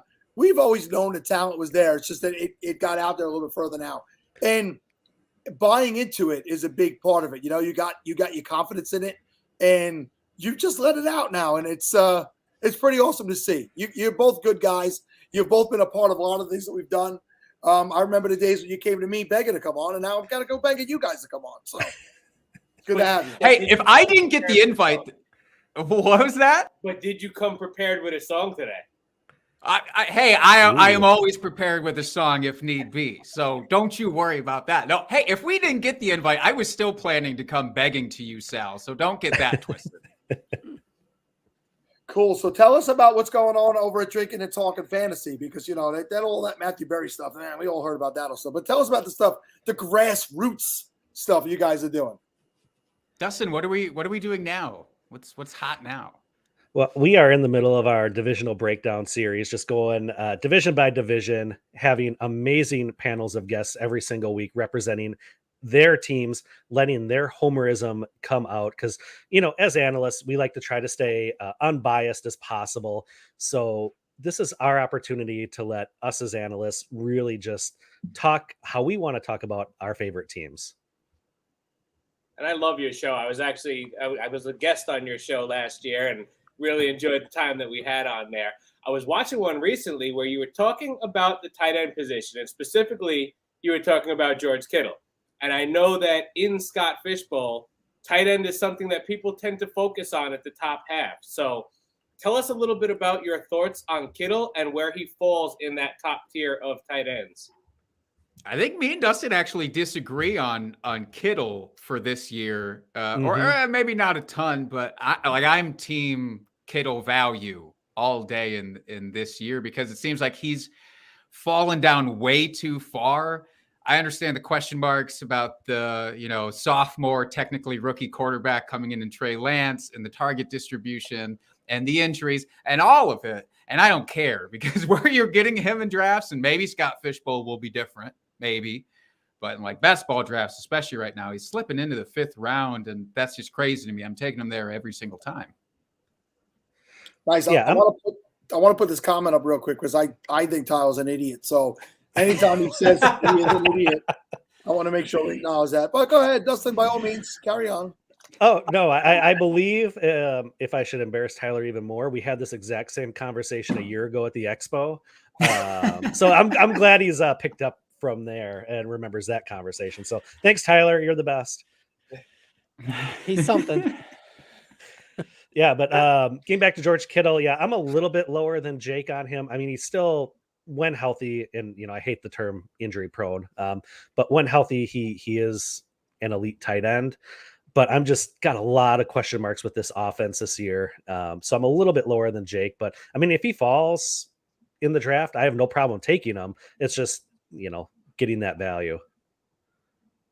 Yeah, I mentioned to the group that was on just before us that, like, after last season, people were getting off the Kelsey wagon just because, age, there's an age data history to look at, but this isn't a, average ordinary guy. So I feel like Kelsey's going to drop a little bit for the first time in years. What are you guys' feelings on it? Are you seeing negativity towards Kelsey just because of an age drop fall off, but not really? The production didn't fall off last year at all. So.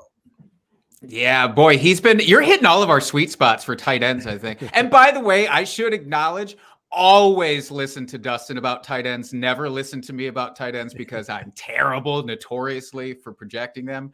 But with that said, I'm going to tell you what I think about Travis Kelce.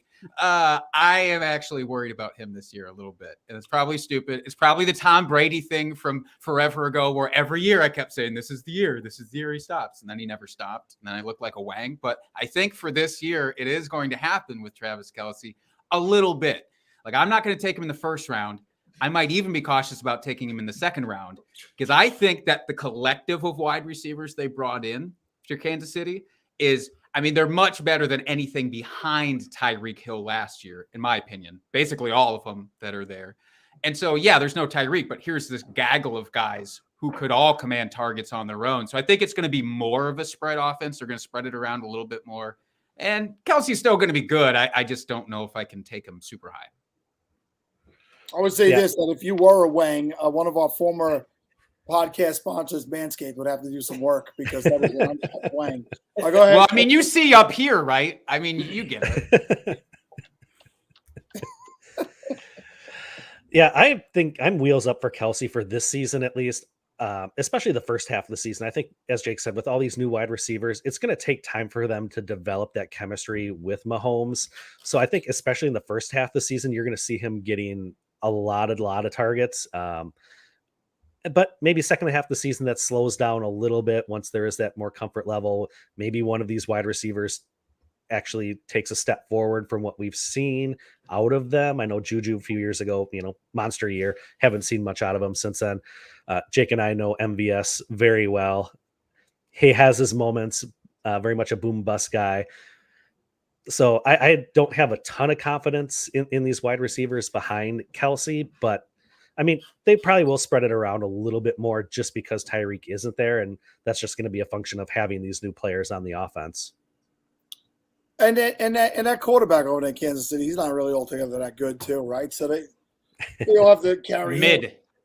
The definition of mid right there, Sal. That's what all the kids are saying, by the way, these days. I don't know if you know that, but everything is mid. Yeah. All right. Well, listen, I thought my son was insulting me, but evidently that's what all the cool kids are saying.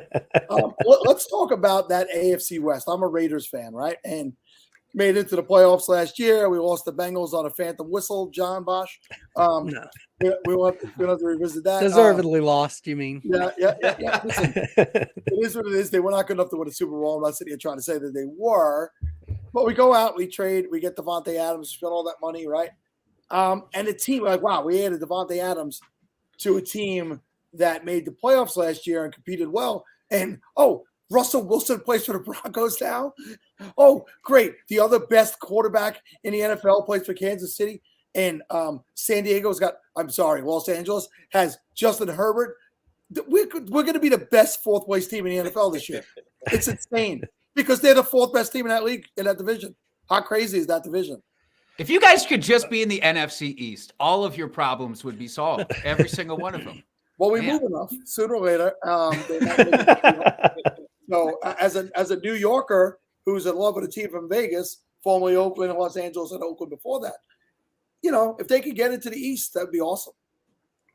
But who wins that division? Sal, it's not the Raiders. I don't think. They're fourth. I've said it. Even with Devontae, like I know your hopes. Yeah, they had to have been sky high getting Devontae, which is amazing. I mean, obviously Dustin and I love him. Toronto Dave. Yes, I'm aware of the pain of Devontae leaving Green Bay. I felt that a million times over. But Derek Carr, we talk about this quite a bit too. Derek Carr is not a bad quarterback, and I think he gets a bad rap a lot of the times, and probably because of what you're saying. Like, just look at who he has to play. It's like, well, yeah, he's not Pat Mahomes, but he's a very decent, respectable quarterback. I think that it is the Chargers' year, personally, so I think that they're going to take the division. Yeah, I'm in complete agreement with you, Jake. I was going to say the Chargers as well. Just some of the moves they made on the defensive side of the ball, which I know has nothing to do for fantasy purposes, unless you're one of those crazy IDP people. But for real life football, yeah, I think that's going to help push them over the edge and take this division. Now, this is going to sound crazy. Do you think it's possible that 4 teams out of the West, all 4, could make it to the playoffs? Is that mathematically a thing? I hope so. If there's a way, it would be interesting.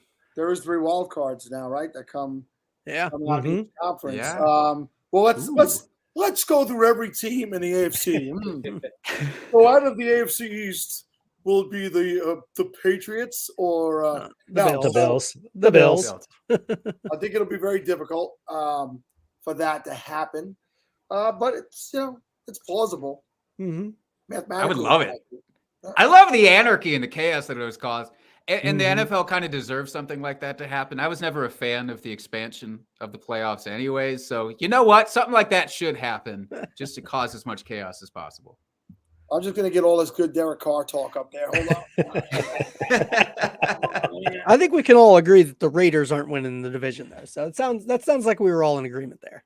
Yeah, absolutely. I'm glad you. Sal, John is just repeating what you said earlier, but I love that you immediately still take it so poorly because it's coming out of his mouth instead. Jake, I can make fun of my friends, but you can't make fun of my friends. That's how it works. That's a good point. You make fun of my friends. We're fighting. You understand? I'm glad you both said that you had the Chargers winning that division, because another guy that you guys recently talked about on Drinking and Talking Fantasy Football was Austin Eckler. So coming back to Scott Fishbowl, is that a guy that you're targeting? Because obviously in redraft, he's a first-round pick. He's a guy that you're looking at that top tier of running backs. Is he a guy you'd be looking at in Scott Fishbowl? And if so, where, Jake? Boy, for me, I think that Tyler, I think that for me with Eckler, I think they finally found a decent backup to him or a complement to him that they've been striving for with Spiller. So I think that, the days of Justin Jackson and the like behind him of just being nothing, I think those are over. But I'm still keen for Austin Eckler to get, 100 friggin' targets. Like, the guy is still going to crush it for PPR format. So he's like that second tier of guys, after that first big wave, it feels like, of the top 4 guys where he's kind of in this second tier. He's probably my favorite out of the tier. So I'll try and get him. Don't we lose points for receptions in Scott Fishbowl or something like that? I don't know. Every year he does something weird. So. Yeah, I don't know. Is it -8 points per reception this year? I don't know. That could absolutely be a thing. It's not. Maybe next year. It's not. Yeah, Eckler's someone I'm hoping comes to me. I've got the 11th spot in SFB this year, so I'm hoping with that 3rd round reversal, he's there at the beginning of the 3rd round for me, which I think would be an amazing RB1 for me. So keeping my fingers crossed. So if you see weird things happening with the screen and us going up to the side and nothing coming up, understand that multiple people have the admin rights to this thing. Some questions and stuff for the chat were going up before. I forgot John was able to do it. I'm like, what the hell's going on? I'm assuming it's Bob Long. I'm assuming it's Bob Gilchrist trying to put something up on the screen. He's trying to get the Orlando board to show, I think, which would be cool. I would like to be able to see the draft board. It would be fun to look at one while we're talking about this stuff. It would be fun. Yeah. So I think James likes it better when I read the comments anyway. So, hey guys, do you think that Justin Jefferson is the number one wide receiver? Yeah. That's it. Sure. That's the comment. That's the response. Yes. Yeah. Done. Yeah, I can see that. I think Cooper Cup. I would don't take the guy expect over him. crazy. Is it Cooper Cup, John? Is it? No, Cooper? I still want Chase. Is it over Jamar him. Chase? It's Chase. You for me. homer. I am You homer. obvious homer. I remember a few years back, I sold Cooper Cup to John for a song. One of those leagues, like 80 league bucks or something. I think back about 3 years ago, how bad of a deal that was for me. But I dropped That's out. a shame. So screw everybody. I do think Cooper Cup has still just as good a chance of repeating this year. Not like what he did last year, but being the number one guy. But I just really like Justin Jefferson and the change to the offenses that are coming from Minnesota. So that's my deal. Toronto Dave only said that because he knew that Sal would put it up on the screen. Well, let's talk about it from an actual perspective and fantasy perspective. Obviously, he leaves Aaron Rodgers. He goes to his college quarterback. So they do have some kind of a history together. Do we expect Davante Adams to remain a top 3 fantasy wide receiver? Do we think he could perform at the production that he did with Aaron Rodgers? I mean, Rodgers forced the ball to him many times successfully. Do we think that he remains within the top 3? Is it possible? Sure, anything's possible. But I asked. Do I think it? No. Okay. Is that better? No, I don't think so. Unlike the Packers and Rodgers, they have more weapons on that Raiders offense, capable weapons with Waller and Renfro that he can actually throw the ball to. So while maybe that frees up space for Davante Adams, so he's not, double covered, not that seems to matter. I still think that they're going to get their target share as well, where, as you said, Rodgers hyper-focused on Adams because that was pretty much all he had outside of Aaron Jones. Yeah, I mean, it's the target share argument for me of, I don't have the exact numbers in front of me, but it was something like 30% of a target share that he was averaging over the last 2 years in Green Bay. And Darren Waller also had one of the highest target shares of any tight ends as well over that time. So it's like, can both of those guys continue that? Mathematically, I say no, because Hunter Renfro's still there. He's a great player in his own right. So something does have to give. He'll be, I don't know. I think he has just as likely of a chance of falling outside the top 6 this year as he does being top 3, unfortunately. So he's not a target of mine. And nobody's mentioned they like to run the football there in Vegas too. So, they're going to run the football more than Green Bay probably did previously as well. Well, now that John Gruden's gone and not done telling us that he's going to use the running back a certain way over and over and then never doing it, they might like to run the ball a little bit more there. But it probably won't be with Josh Jacobs, unfortunately, because I have him in a lot of places, and it's not the way it works for me. You have to be so excited that Gruden is finally gone. Fingers crossed forever from the Raiders, right? Yeah, and if you've ever followed me, you know that when they re-signed him, I was not happy. I couldn't understand all these Raider fans. The guy walked out on the team. He wanted out of there. He forced his way out of there. And then he danced on us at the Super Bowl in an embarrassing fashion. And people celebrated this guy back in. And he got exposed for the absolute douchebag that he is, right? And he's out of there. So, yeah, I am pretty happy that he's out of there. Turns out we had another douchebag coach, Jack Del Rio. I thought he was good when he was there too, but he's, been douching his way all around town lately too. But anyway, yeah, I'm kind of happy with where we are right now. Fourth place makes me happy. Only what it goes up, right? Look, and just acknowledge that, and everything that Toronto Dave is saying in the chat is absolutely true. I am just now vindictive about Davante Adams doing poorly because I'm taking it poorly, like a fan should, in my opinion. He left. He should have stayed. Not really. He needs to do what's best for him. But I just, once you're out of Green Bay, I'm done with you. Except for MVS apparently, who I just used in an argument against Travis Kelce for some reason. So don't listen to anything I say. I'm a hypocrite. Unless you're singing, we ain't listening, Jake. Don't worry. Look, we all know Green Bay doesn't need wide receivers, right? They've told us that for years. They don't need wide receivers. They have This is true. Sadly true. Yeah. Finally took a guy in the second round, though, and our track record with second round wide receiver picks is just chef's kiss. It's perfect. So there's never been a bad one, people tell me. So Christian Watson has to be, the next, I don't know, Randy Moss, I think is what the expectation is. Did John ask his question? John, did you ask your question? I have not asked my question yet, so I'll ask it now because I'm being cued to ask it. Jake and Dustin, what division are you guys in, and why did you choose that division? Mine's Jake, easy. I'm in the Madison, Wisconsin division because I live in Madison, Wisconsin, right next door to this guy. By the way, I don't know if people realize that we literally live next door to each other in Madison, Wisconsin. So I picked that one because I wanted to meet some other folks from this area, and I didn't realize how many people. This is the great thing about what Scott did. Didn't realize how many people lived in this city that I know from Twitter and have interacted with previously, which is pretty cool. That is pretty cool. Mm-hmm. Yeah, I was hoping to get in the Madison division as well, as you might expect. But then once I saw Jake was assigned the division, I'm like, well, they're not going to put both of us same show in the same division. I'm like, that was just foolish thinking on my part. So I opted for the Coruscant division for Star Wars as my second choice, which I'm huge Star Wars nerd, so that's perfect for me. I'm in Gotham City, and I've been excited to get out and meet other people from Gotham City as well. It's been some of them are interesting looking characters. I didn't meet the Joker yet. How many people from Gotham City were actually in the fantasy football community? But it's been a fun time. Yeah, the guy from Blossom's in there. Talked about him earlier. Are you gonna learn some magic tricks, Sal? Knew it had to come. Are you gonna make their favorite players disappear? I'm a Jack Nicholson Joker myself, so I like a.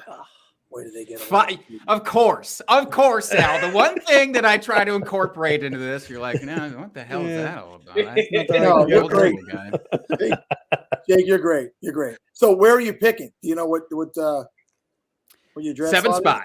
I kept in the 7 spot, same from last year. I love being in the middle of that. I hate the anxiety of being too close to the turn one way or the other, and that thought of missing. It's the biggest FOMO spot, drafting in like the 11 or 12 spot. So I love being in the middle, so hopefully those runs for me, not a fan of the runs in drafts or in my shorts. So if I can avoid that, I will be very happy. Yep, as I said, I picked the 11th spot. I wanted to have a nice turnaround there with that third round reversal. So trying something different this year. We'll see how it goes. I am not pooping all over Jake. Jake is way better and funnier than me. Was waiting for Sal to do birds. Birds Meredith Penguin. I was good at Why do you think that I am an 85-year-old man who will understand these references, Sal? I know my beard's getting a little bit grayer, but I don't understand these. So you have to speak down to my TikTok generation language is what needs to happen. Listen, I'll be 48 in less than a month. I love TikTok. It transforms across all age groups. Yeah, I used to do a lot of impressions when I was younger too, Jake, but then my voice started to sound like this. I don't know what happened. Maybe it was yelling at my children all those years, but hey, they're battle tested now. They're ready for the real world. They seem very resilient, a little gun shy, but very resilient. Yeah, I don't know what happened. At some point, my voice just changed over to this full time, but I used to be like a songbird. It was beautiful. I bet you could still nail like a Tom Waits, though, right? That's like the perfect raspy voice for a Tom Waits or something. Like Closing Time? Like that song? Like, was that Tom Waits? That's Tom Waits, isn't it? Like the 90s Closing Time song? Like no, Semisonic? Semisonic. That's Semisonic, yeah. Okay. Maybe. See, I threw out a reference that I don't even fully understand, just hoping you gloss over it and be like, yeah, no, totally. Yep, Tom Waits. So I can sound cool for a minute. Scott wants to know what I watch on TikTok. My algorithm's my business, but all right. Mind your P's and Q's. Well, we know from the chat what you're watching, so don't try and hide that. This is it all comes up with the sensitive tag. Link. This is Bob. Remember that. Bob with a capital G. All right, guys, we're about up against the clock here. So, Dustin, parting words about Scott Fishbowl, Scott himself, and all this wonderful stuff that's going on. Yeah, go out, donate if you haven't already. We're doing this for a great cause here. Have a lot of fun with it. If you're not getting in for some reason, don't fret. Still enjoy everybody else's happiness. Support them along the way, because this is a lot of fun, and we're doing it for the kids. For the kids. Go ahead, Jake.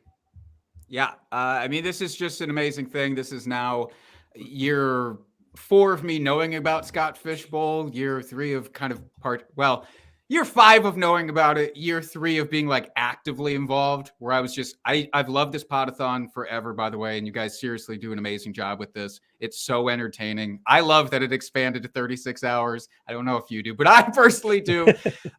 This whole thing is really incredible. And Scott himself is just the coolest dude.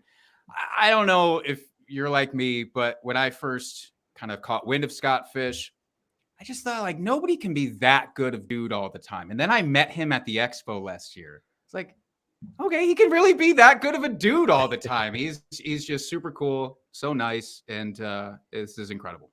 John and I know Evil Scott. We've seen things the other people in public haven't seen. Jack Doyle forever will haunt me. All right, gents, be well. Listen, best of luck this year and everything you guys are working on doing. Jake, best of luck with fantasy life. I basically begged Matthew for a job earlier today. So maybe I'll see you around the locker room. You know what I'm saying? Perfect. All right, you guys take care. See ya. All right, cool. Well, we're going to be going back for what time is it? 3:30, a live stream very soon. So first, we're going to have JB read this. Oh, okay. Right. So we're going to be doing some live look-ins in this segment, but this segment of the SFB Podathon is brought to you by 5 Yard Rush and their 2022 Fantasy Football Playbook. This 2-time Amazon bestseller is back for its 3rd year, and it's full of exclusive stats, including the points against streaming metric and tons of strategic advice to help you dominate your leagues and bring home a ship or two. Buy your copy today on Amazon.com and search for Fantasy Football Playbook 2022 on sale now on Amazon and at 5yardrush.co.uk. And shout out Murph from 5 Yard Rush, because that guy is the man and he put a lot of work into this. Our other sponsor this year, this segment, well, look at that. Razzball Fantasy Football. And we're excited to be rolling out the latest tools and resources to help you win your fantasy leagues in 2022. This includes an ADP data tool with information from 6 different sites. This tool is completely customizable with a search function that allows you to filter by player, position, and more. The best part is all our preseason tools over at Razzball Fantasy are entirely free of charge with the complete in-season tools starting at just $19.99. Before you start drafting this season, check out the latest tools over at Razzball.com. Tune into the Razzball Fantasy Football Podcast on our YouTube channel and sign up for the 2022 Razzball, where you get to compete against Razzball people like myself. I'm always in that one losing too. What's up, Mike? Welcome back. Hey, what's up? I found somebody. Yeah, look. Who woke up Bob Lung? Who woke up Bob Lung? What's up? What's happening, guys? We are here live in Canton. Whoa, live close up to your head too. So how's it going? We are flying through this. We are actually in round 15, and it's only 3:30. Wow. All 3 leagues are in round 15. We are en fuego. We are drafting like we got a masseuse appointment with Deshaun Watson. I'm just saying. Oh, man. I wish that was the most inappropriate thing we've said all day. Yeah, that's why I wasn't worried about it. Anything that really jumped out and surprised you in those 15 rounds so far? How bad I am at using the sleeper app or on the computer. But no, I mean, when it's these wild things with the super fly, I mean, any Scott Fish Bowl. In fact, I told a bunch of the guys, a lot of them are new this year at Scott Fish, and a lot of them wanted to do mock drafts. And I go, don't waste your time, because you're going to do a ton of mock drafts and you get in there and it's going to go nothing like that. I don't know if that worked out for them as well, but I've been in this league for, if not the beginning, at least 2nd year. And every year, when he's changed it up, it certainly has made it interesting. But to say that you can follow a mock draft, it's just not fair. It's not even close. So, you zig when people zag. I mean, it's just a lot of fun. But I'm just so happy that we got 36 guys to be here. Someone brought their friends. We're here live at the Pro Football Hall of Fame in their event center. So we're very excited to be here. We're very excited to represent Scott Fishbowl. We made our donation to actually the Pro Football Hall of Fame because they are a nonprofit. So we're giving all of our money to them as a thank you for the room and as a thank you for this amazing museum and village that everybody's going to come to on August 12th through the 14th for the expo. There's that promo. Yeah, I was going to bring it up, Bob. So you are the creator and person who puts on the FF Expo, Fantasy Football Expo, every year in Canton. It was a big event last year. It's getting bigger every year that you get to have it. And for those who don't know, Bob is also, I don't know if you still do it, Bob. Maybe you retired from it. You drive some of the players around during I do. Hall of Fame week, which is really just sounds like a fun thing to get to do. But yeah, this year I'm driving Mark Davis, the owner of the Raiders. Oh wow, did you ask him if he would get a new haircut directly from me? I'll probably not say that because I like to keep my volunteer job. You can say it's from Salito, and just do me a favor, just FaceTime me when you're with them. I'll do it myself. Yeah. I think I made a bet with Andy Behrens that if I forget what the bet was, something about if Mark tells me all the inside scoops on the Raiders players, that I would then get my haircut for the expo to be exactly the same as his. But we'll see how that goes. So tell people how's everything going with the expo? Is it going to be a full house this year as expected? And we're just moving along. We'll definitely be bigger than last year, which no surprise. As you know, a lot of people know already. So many more things this year. Last year, this year we're adding a official Friday night party downtown at Centennial Plaza, which is where Saturday night's party was last year.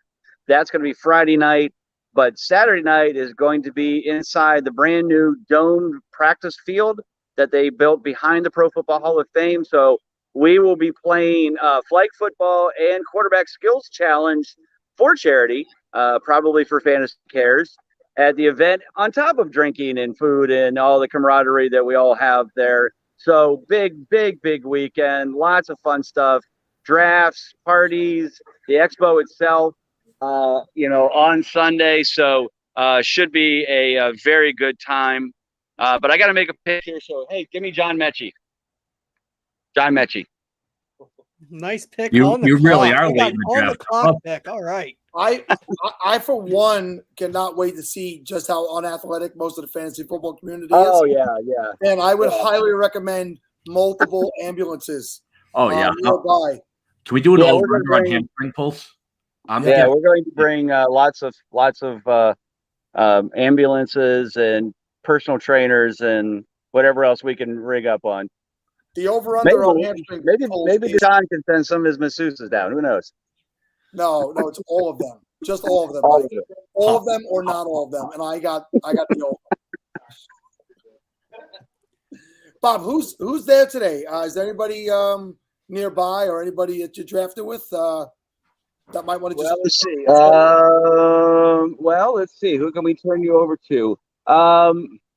A lot of people that you probably know: Dennis Bennett, Andrew Hall. They're all here. Zach Zander, I think, is with Dynasty. You're with Dynasty Nerds, aren't you, Zach? Oh, he's got some articles on there.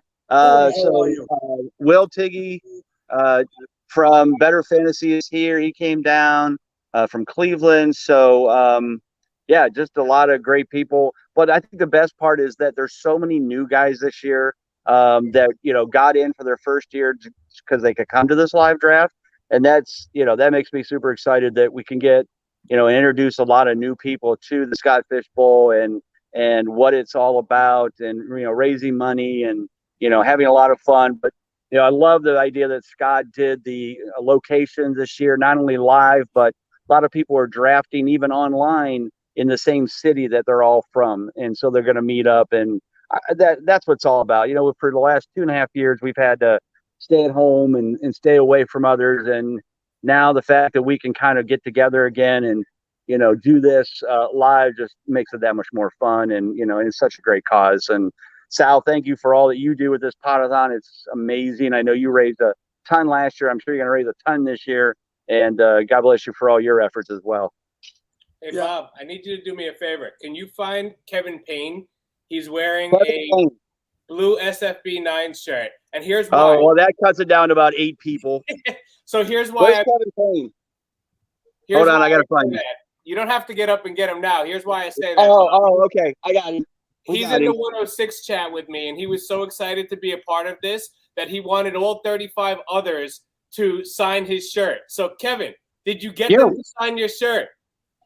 So far about 16, 17 have signed it. Well, we'll get them all, though. Sign his shirt. Yeah.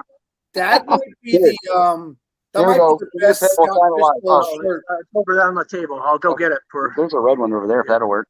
Oh, it's the other shirt. Oh, okay. It's the other shirt. Okay. I'll bring it over to his table. All right, he's gonna bring it over to the table. Do not sign his underpants, Bob. No matter what he asks you to do, do not sign his underpants.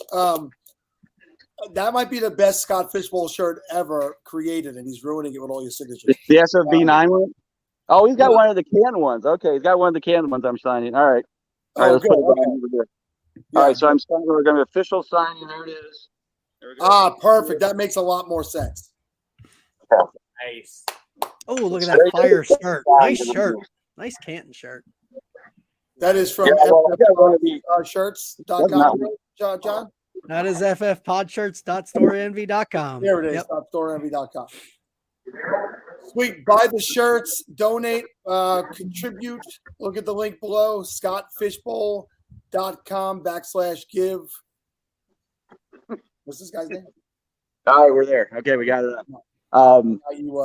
But yeah, no, this is we're just super jacked for this, and like I said, we are just flying along. We're we're in round 16. I don't know if we're gonna finish, but we might. So probably Scott will get mad at me, but I'll just ask her. I'll ask for forgiveness, not for permission. All right, Bob. We're gonna let you get back to enjoying your time there. We really, Mike, did you have something you want to say? No, I was just waving by. Oh, okay. We really do appreciate you checking in. We appreciate everything you do, organizing these events, donating your book so generously every year. Yep, you bet. Drop a little advertisement for the manual. Yep, consistency guide. You can get that on Amazon. Just type in 2022 consistency guide. I guarantee it pops up first. And yeah, definitely buy that. And again, don't forget to come to the expo next month. thefantasyfootballexpo.com to get your tickets. Get signed up. We're going to open up the signups for the flag football this week.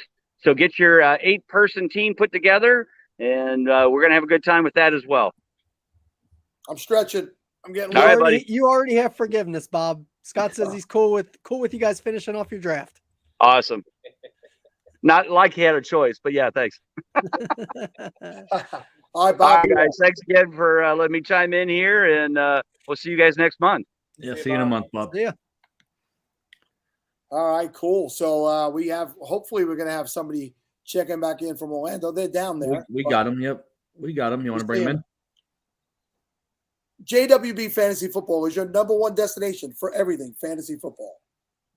From weekly digestible videos and articles to rankings and projections covering redraft, dynasty, best ball, and DFS.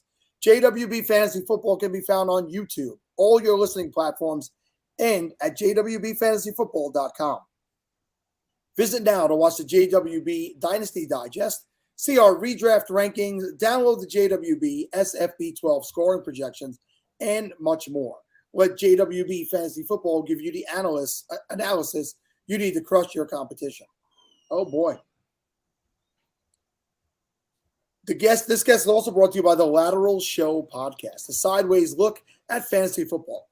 If you're looking for ADP breakdowns, late round target talk, and combing the depths of the waiver wire, the Lateral Show is the podcast for you.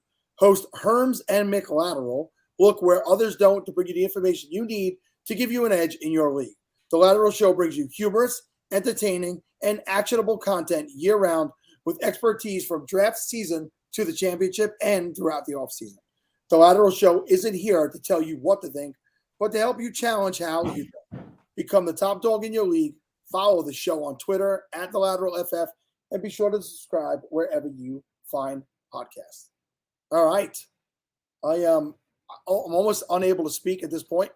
So the good news is at 4:00, we go over to the Women's Power Hour. And very important, if you've been watching us all day, at 4:00, we're going to switch to a new link, a new YouTube feed. So it will be posted at the top of the SFBPodathon Twitter account. I'll get that up there shortly. We can only do 8 hours at a time on each feed. So we're going to switch over there. Please come over. Please stay with us. We have, I don't know what, 26 hours, 20, 30, I don't know. A lot of hours left. 28 hours? 28 hours. That's math. 28 hours left to go. So, all right. Somebody talk about Orlando. Looks like fun.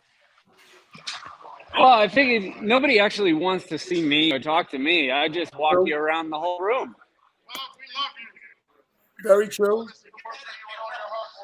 So how many drafts do you have? 3 drafts going on down there, Bob? We've got 3 going on. We got 3. We've got the Epcot division. Give us a little zoom there, What? Bob. Yeah, let's see that board close up there. Let's specifically the 109. I would like to see the 109. Please. 109. Where is the 109? Where like Aaron Rodgers. right about here? Like Rodgers, Jamar Chase, Kittle, Ryan. Oh, I kind of like that squad. All right. All right. Oh, yeah, Johnny Rodgers and Chase. I would be okay with that start. Yeah. So here we Getting go. a second Kittle, quarterback too.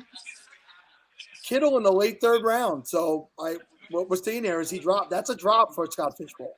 No, that was the early 3rd round. Remember the reversal. Oh, it's reversal.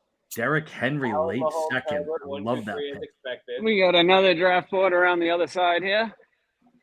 We're gonna pass by the bar. What do you guys want? Nothing like Jesus, water of some kind. Nothing like a Boston accent live from Orlando. Yeah. Well, I like it. So this draft's moving a little faster. Which division is this, Bob? This is the MFL Orlando division. Okay. Who's drafting 3rd? Someone had some cocktails at the 3 spot. Couldn't get the sticker straight. Yeah, somebody's really struggling. Who is that? Who's that in the 3 spot? Someone Bob? was overserved at 3. Who is that? Let's see that Twitter handle. Yeah, let's see who the drunk is in the group here. At official_ACG. Struggling on the way up to that. I was just happy to be here.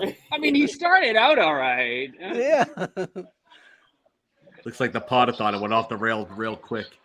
Wow, that's what happens when Sal's in charge of anything. Hey, Bob, where's Joey Wright, and is he wearing a funny hat? Joey was just at the bar. We just ran into him. What a surprise. He was at the back. Yeah. We'll find Joey. A lot of nice shirts down there. Joey, the Pottathon wants to say hello. Oh, hi. You're on that, guys. Hi there. I think Bob had a couple cocktails. How close are you getting, Bob? We don't need his nostril. Click on. Wait, is he watching us on? He's gonna comment. He's gonna comment. I feel it. There's a comment coming. Somehow, I gotta get away. But you gotta. He's gonna hop on that one. Nice. All right, the final ahead, board. Faith. The final board from Orlando, huh? Yeah, and Hello, Faith is Yes, making Faith, her my pick. pick. Faith All right, is making a Faith, you're pick. making this on live audience here. This is a lot riding on this pick. Wow, we have multiple people from Orlando. No pressure, I'll Faith. mute. Oh, Joey signed in from the Hey, everybody. laptop. How's it going?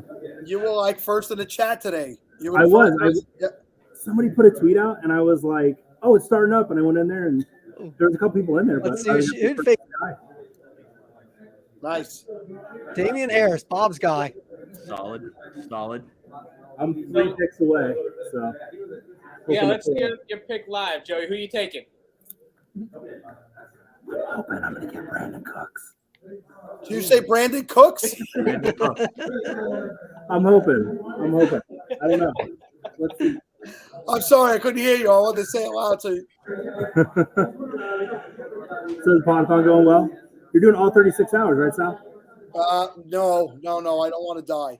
I'll be here till about 11:30 midnight tonight, and then I come back for a quick scamper overnight. Then I take a nap till JB shows up in the morning at 6:30. I get my breaks mostly tomorrow, but yeah. Nice. I think the FYF guys are on at 5:30 doing a game with you guys. Yes, I believe you are correct. That'll be fun. Actually, I'm going to get a break from 4 to 5. Sam Holt takes over with the women's power hour. That'd be awesome. Maybe sit on the toilet or something. I don't know. See what I do. Look at Mike's face. We all use the bathroom, Mike. You gonna sit there for the whole hour though, or you like your feet will fall asleep? Yeah, you get numb from the thigh down. That's how it goes. So, Sal, just to let you know, when we do come back at 5 o'clock, I know we have some great guests. We're going to kick off the 5 o'clock hour with a live 100-yard dash on the Pottathon to give away an SFB spot. Nice. So right now, I've got a tweet out there. If you contribute $12.12 to the League Safe Fund right now, and you screenshot it and you send it to me, you'll get entered in to win that spot. So I've seen them coming in. I was wondering what the hell was going on. Thank you for letting me know. We have a very special fill-in, by the way. It's baby's first draft. Nice. She's got a co-manager, the first co-manager of SFB. I don't know. We have to check with Scott on that. And is this somebody we might know from Twitter? No. All right. Well, listen. Congratulations to you. Thank you for being there today and being a part of this, being a trooper. We're very happy for you guys. Name that baby Scott Fish. Guys, I'm gonna jump over the other stream and get them prepped and ready. So yes. I'll see you all back at 5. Go do your thing. We will close out this side of it then. Wow, this is a great shot of a chair. Yeah, I guess. Hold on.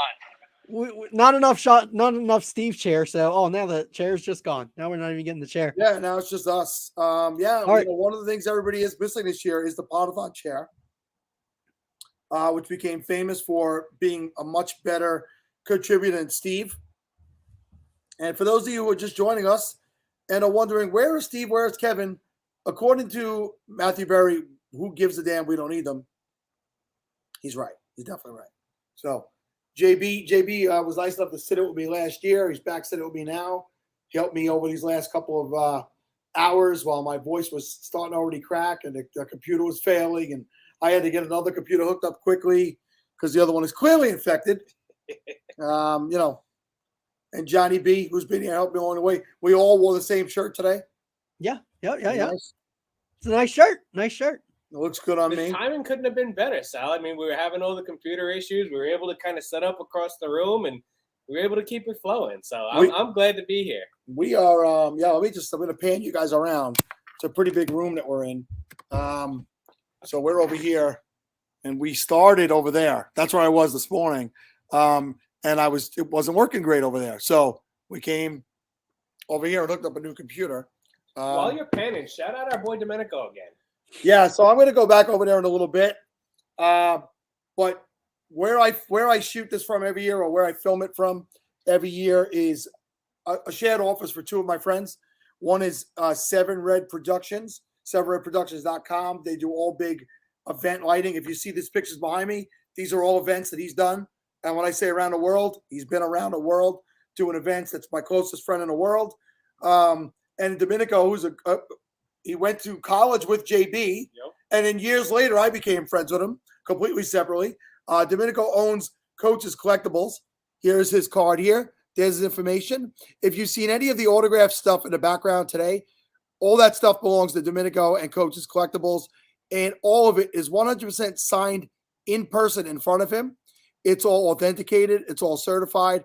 And if you have rare things that you want done, including inscriptions, specific players you're trying to get to complete a set, he'll do it for you, personalized. You reach out to him, go to the Coaches Collectibles on Facebook, on Instagram, coachescollectibles@gmail.com.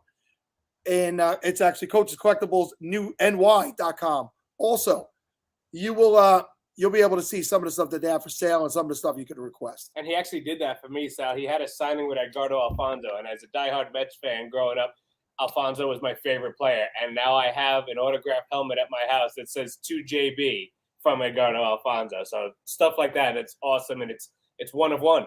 If you're a real collector and you want stuff personal, right? Anybody could go get something with a signature on it, resell it. He'll get you a personalized to you from the athlete, and he has a real in with the New York Mets. So if you're a New York Met fan, which, sorry to hear that if you are, JB, he actually is like best friends with Jose Reyes at this point. He was at his birthday party. He's like represent Jose Reyes. He's got it in, and good guy, good friend. I spent 4th of July with him and Brian from Seven Red Productions. Reach out. Anything you need, those guys, they'd be happy to help you. All right. So what time do we have here? We're almost there. 7 minutes to switch Oh, over. let me get this guy in right here. Dave Wright with the original Pottathon t-shirt, the best Pottathon t-shirt right there. What is up, Dave?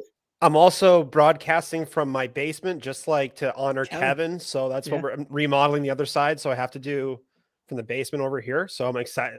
What a show so far, guys. Awesome. I'm just happy you, in tradition, have no sheetrock on the rafters or anywhere to be seen, because that is like when Kevin graduated from a murder basement to a finished basement, he lost a little zest. I'm not going to lie. It was missing something. So good job, Dave. So we just were thinking before we lose everyone, as they switch over to 4, we'll do the 4 a.m. live reads or the 4 p.m. live reads right now. That's what we're thinking. I was talking to Mike. That's a good call. I like that, Spaceman. And you put a lot of work into those sponsorships, man. So we got to give you a shout out real quick, because I know you were working hard behind the scenes with those sponsorships. So you did an awesome job with that. Thank you. It's a big team effort. So I'm just happy to be part of the team, and I'll hop up. I don't want to ruin Sal's mojo, or maybe I can show him how a live read's actually done. Do it. So you went from trying to help me to punching me right in my dick within 5 seconds, Dave. And you're a nice guy. At least you perceive yourself to be that way. But you just attacked me. Sal's been crushing the live reads, Dave. I don't know, man. He's been crushing. I'll be honest with you. I'm fumbling over him a little bit because I'm like marbles in my mouth. Dave, if you have them in front of you, read them. All right, here we go. The 4 p.m. Women's Power Hour is sponsored by campusofcanton.com, a website focused on all things college fantasy, including Dynasty, Devy, College Fantasy, and Campus of Canton leagues. Campus of Canton is the fastest growing format in fantasy, where your teams have college and NFL lineups.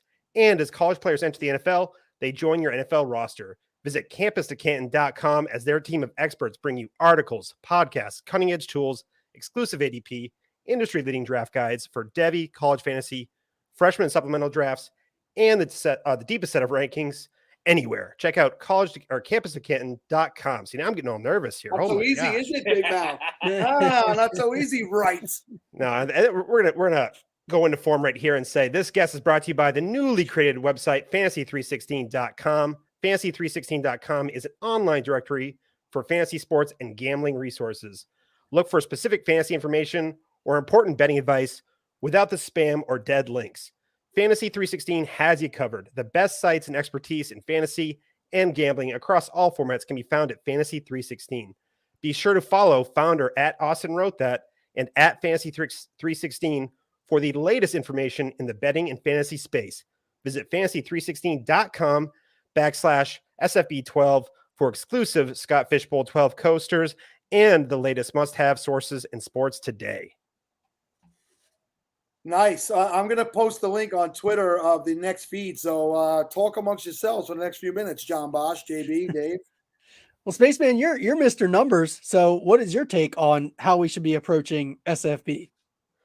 Well, my take is maybe you shouldn't spend all time prepping for the Pottathon and do your own research. That's kind of what I was thinking, because I'm relying on the show to get all of my information, and I'm stuck. I'm the 110, and a sponsor, Wyatt from JBB Fantasy, who'll be on tomorrow at 8 a.m.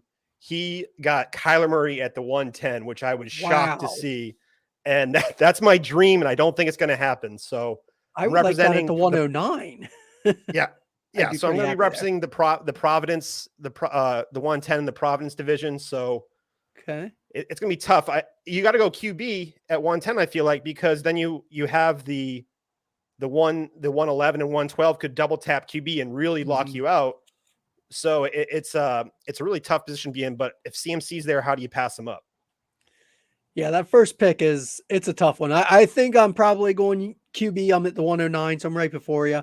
I mean, I'm expecting to go QB, but if something crazy happens and it's just nothing but quarterbacks going before me, then I probably have to shift and pick something else and go with, running back at that point. But that's tough. If you don't come out with that quarterback, it's very scary.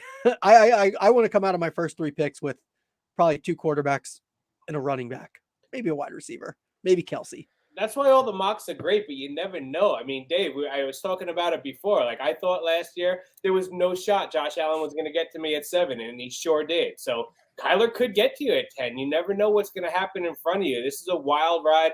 I think it was Kevin Tompkins that said it earlier, or Gary Haddo maybe, that was like, you have to go for it. You have to trust that, if you like a guy, he's probably not going to get back to you. And that might be what sets you apart from the other 2,999 people you need to beat. So people could go off the beaten path figuring, hey, I got to do something different to set myself apart. So you never know. So, okay, we have just under 2 minutes, and I want to make sure we restate.